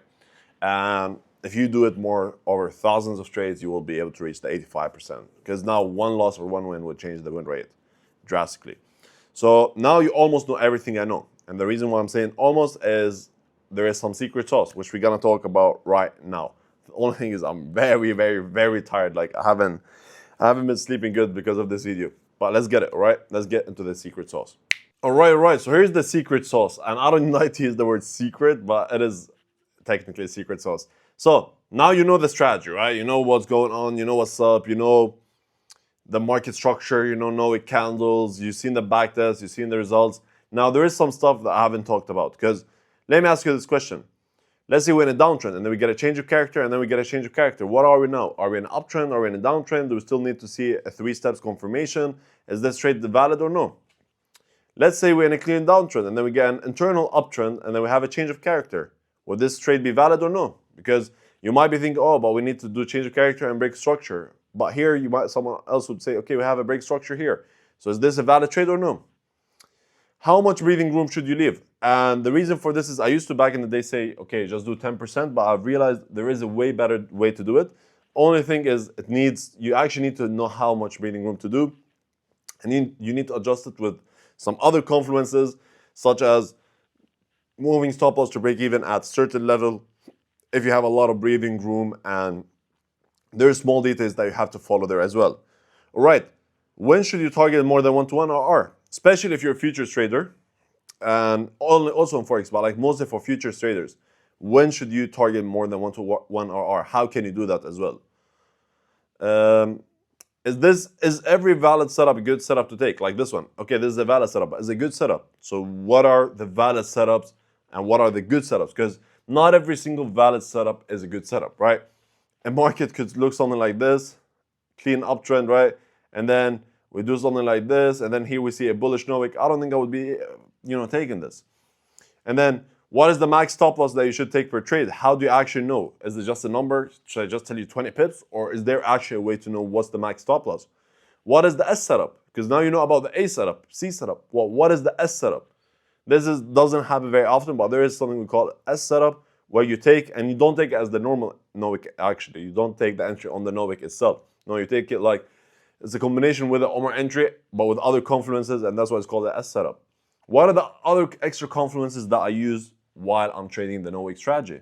That I, in general, don't like to look at higher time frames, but is there any certain cases where I would do that? Now, you see, there is a lot of stuff that you still need to learn. Now, this video have been going on for, I don't know, maybe I've been recording for more than 10 hours, and I'm genuinely like, because I didn't do it like how all these people do that just get videos combined. No, I did it literally in 2 nights, and I literally haven't been sleeping. So I'm extremely exhausted right now. Now, the best part is I have videos about these, what I just asked you about, and they're in the Discord, all right? So I have videos explaining this, but hear me out before we talk about that. This is like, I don't know, maybe 60 to 70% of what's the videos that I haven't shared on YouTube, all right? There is so much more sauce that I could share, but the thing is, I only have a certain capacity to be able to share for my mental energy, for my life. You know, at the end of the day, I'm doing this video completely for free, and at the end of the day, I have to prioritize my own mental health. And best part is I have all of this recorded already, so it wouldn't make sense for me to record it more than one time. I have more than 40 hours of content in my Discord. Now, here's the thing. As I said, you almost know everything I know. All right? Almost. And focus on the word almost. And the reason why I'm saying almost is because, first thing, there's a lot of other stuff that you need to learn that I haven't shared on YouTube, like I showed you, and a bit more. So these you need to learn, and I have them in Discord. Second reason, I could post 20 videos about market structure, but if I don't sit with you face to face or online and teach you how to read market structure, you're never going to be able to read the way I read it, right? I could give you thousands of videos, explain to you everything I know, but if I don't see you drawing the market structure in front of my eyes, I'm not going to be able to tell you what you're doing right and what you're doing wrong. The indicator. The reason why I removed, as I said, you have the free indicator completely for free. You can use that. But for the market structure, the reason why I removed this indicator from YouTube or online is because people were using it wrong. And the way I read market structure, we actually in the community read it mechanically. We don't read it like how I was just showing you right now. No, we read it through the indicator, so it's completely mechanical. And also that's something you need to learn how to use, and to be able to learn how to use it, I have to be there with you. Fourth thing, I could tell you right now, go and backtest. And I bet you're not gonna, or maybe you will get good results, but here's the thing. If you get good results or if you get bad results, how would you know that you're doing everything correct? How would you know that every single trade that you're taking is good? Because the way we do it in my community and in my mentorship, whenever someone joins, they have to watch the videos and then they have to backtest themselves. And when they backtest, they have to backtest using a journal. So you have to journal every single trade. Win or loss, I'm gonna look at it, I'm gonna tell you, okay, this trade, it lost because you did this wrong. This trade won because you did this right. Okay, this trade won, but although it won, you did this wrong. And you shouldn't be doing this in the future, otherwise you're gonna end up losing again and again and again. This trade lost, and it's a normal loss. So I'm gonna tell you over every single trade that you take in order to be accurate, because this is the only way for me to actually take all the knowledge I have in my brain and put it in your brain. Other than this, I'm not gonna be able to teach you.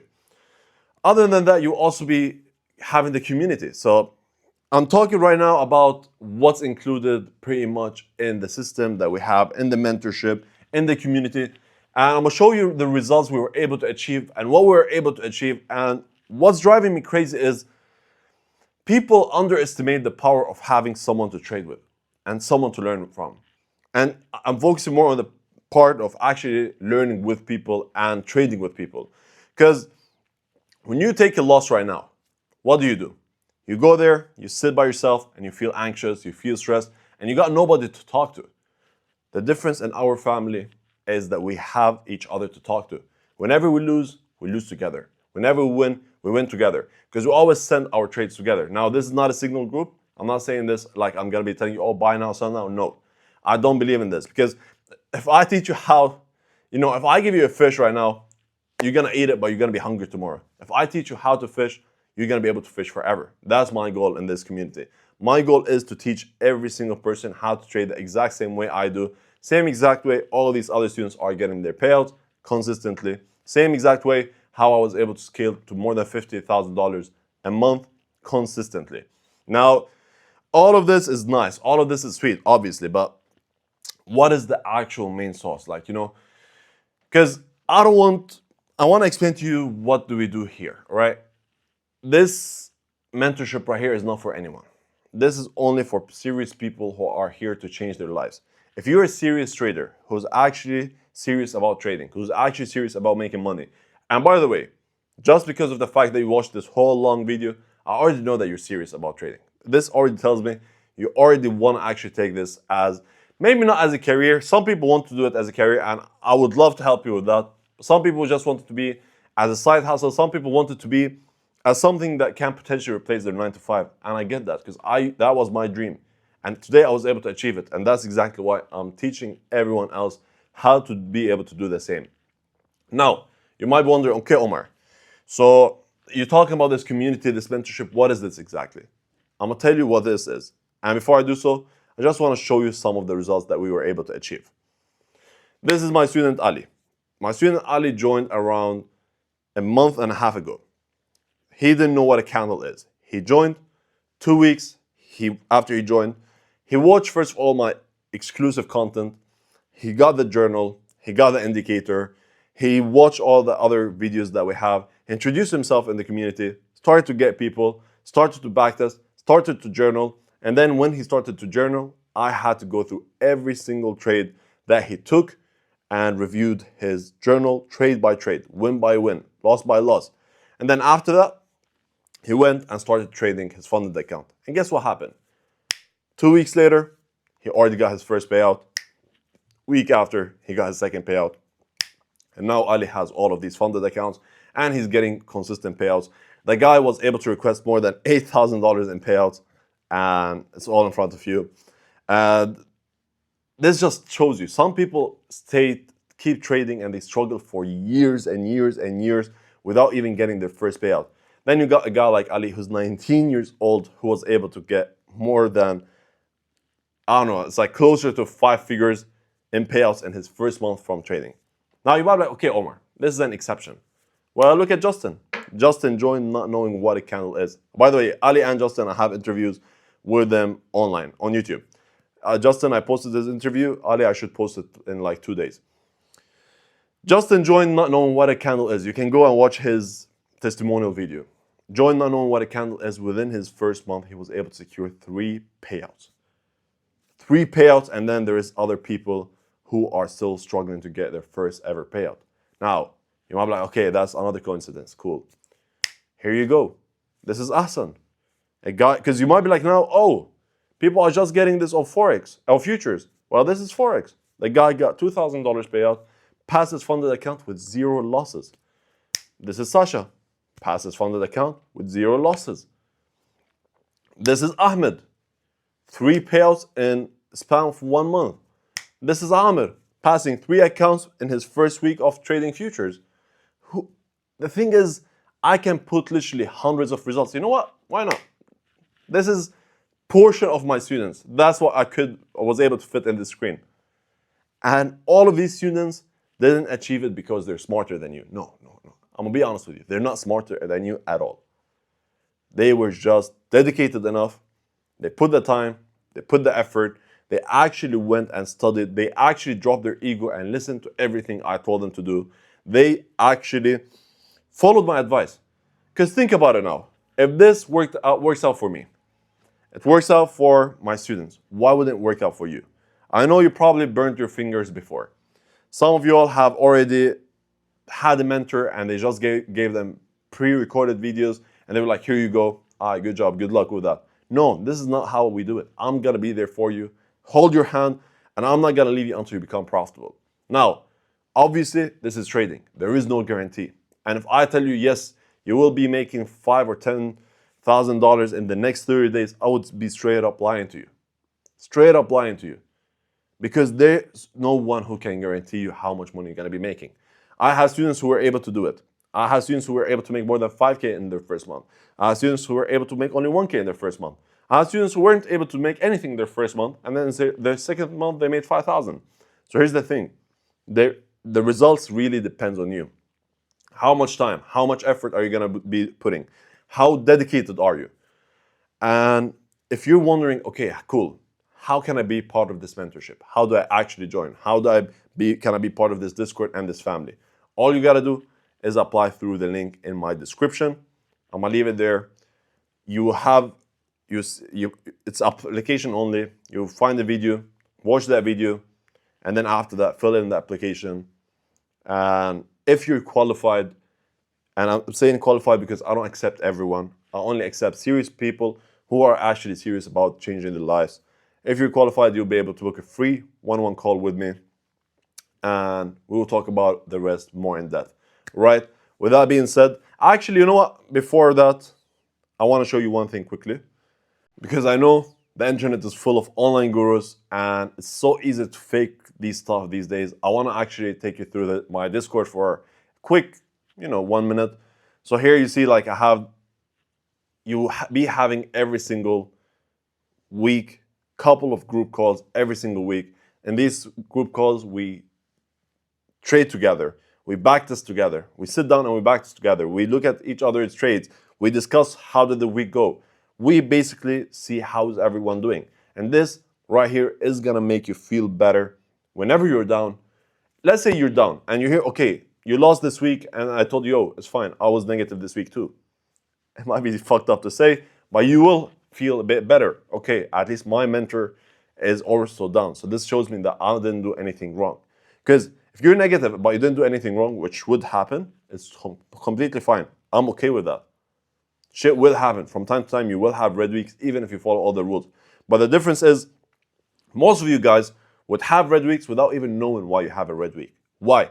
Because you don't even know what you're doing right and what you're doing wrong. And then you would come and hit me up on Instagram and tell me, Omar, why is this not working out for me? Well, how would I be able to answer that? How would I be able to answer why it's not working out for you if I don't sit down and have a look at your journal and look at it trade by trade? Here you'll have the No Wick Forex, the chat for Forex, where we send the trades and discuss every single thing before we even take any trades. The same thing for futures here. And here you have the student wins, where you can see people taking wins every single day. Day by day in, day out, people are just winning. Now let's look at student achievements, because I don't care about student wins, right? This is Ali I was telling you about. 50K funded. Look at the date, August 14. Today he got funded. Thomas, another one. This guy, he passed, who's it? I think it's Hassan, right? Oh, it's Mohammed. He passed on Forex, a phase 2. And look at the date difference. 11th of August, and then on 6th of August, he got 1K payout on futures. So, same guy, same trader, 5 days different. He was able to pass a funded on Forex and get a payout on futures. And then some of you will be like, oh, but what should I trade? Look at this guy. He's able to get payouts on both. Here you go. Lucas passing a 50K account. Derek passing another account. Ali. John getting a 25K account. Here we go, another account, another account, another account. Ali, 31st of July, 2K payout. Eric passing an account. Asan passing an account with 0 losses. You can see it.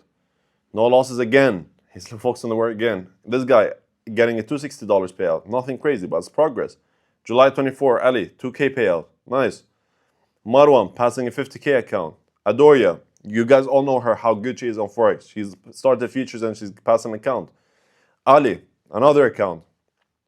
Ali with a payout. Casper passing an account. Louis, now Louis is eligible for 4.5K payout on Forex. Another one, Ali, and I could just literally keep scrolling. Asan, 2K payout. And you guys should be getting, like, I literally, Sasha, who was mentored by another trader, I don't want to say their name, wasn't able to pass account for 3 months. Look at him now. Here you go. Alamin, who already had an interview with him, is still passing accounts. And then I could just literally keep scrolling and scrolling and scrolling. By the way, the community is not huge. You see all of these results I'm showing? I forgot Arman, 18 years old kid who was able to get his 5K payout. The community is not huge. We have like 100 traders.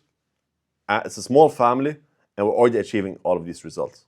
Imagine, with such a small family, we're able to achieve all of these results. My goal is to get 10,000 funded traders. I'm already getting there. Now, at the moment, I can help you as much as I can. And now, because I'm going to be honest with you, I see this very often. People put another coach to teach in their program. I'm not a big fan of this. When you join this program, you're going to be learning from me. All right? And I think it's enough with showing results because I showed too many results. This is Justin as well.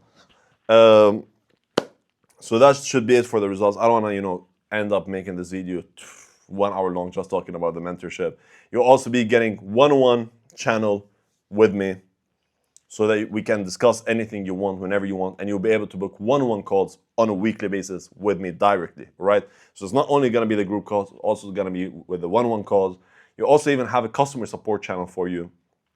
You're also going to be getting the roadmap, a custom-made plan for you on how you're going to become profitable. You're going to be getting a custom journal as well. Imagine, I'm going to give you the journal, the indicator, the videos, the beginner videos even, the futures, the exclusive content, the coaching videos, and way, way, way, way more stuff. So to sum up this video, the things I gave you already in this YouTube video are really helpful. You can get profitable with everything I gave you. Yes, obviously you're not going to get as good results, and most definitely you're not going to get as fast results, all right? So you could get profitable if you're not in a rush and you're willing to, try it for 1-2 years, then it's fine. I would recommend that actually you do it on your own in that case. But if you feel like, okay, I want to become profitable, because we know now the strategy is working amazing, but we don't know what's going to happen in 5 years. And that's me just being completely honest with you. Now we know it's working. You saw how many payouts we're getting. Every week we're averaging more than 3 funded accounts. And in June, we did more than that. We did average like 1.5 account a day. Imagine. And that's with a community less than 100 people. So to sum up this video, now you know a lot about the strategy. But if you're serious and want to change your life, you want to actually become serious about trading, all you got to do is apply through the link in my description. It's going to be a free one-on-one call, as I said, if you're qualified. And yeah, that should be it pretty much. If you have any questions, feel free to leave them in the comments or hit me up on IG or apply to the mentorship, and you're going to be able to ask me as many questions as you want. All right. With that being said, I love you all. Take care. Please, please, please. Oh, wait. I sound like I'm begging with that. Please, please, please. If you would like to, leave a like, subscribe, comment, and all of that. Take care, guys. Love you all. No Wick Strategy on top. You guys are on top. Pause. And that's it pretty much. Peace out.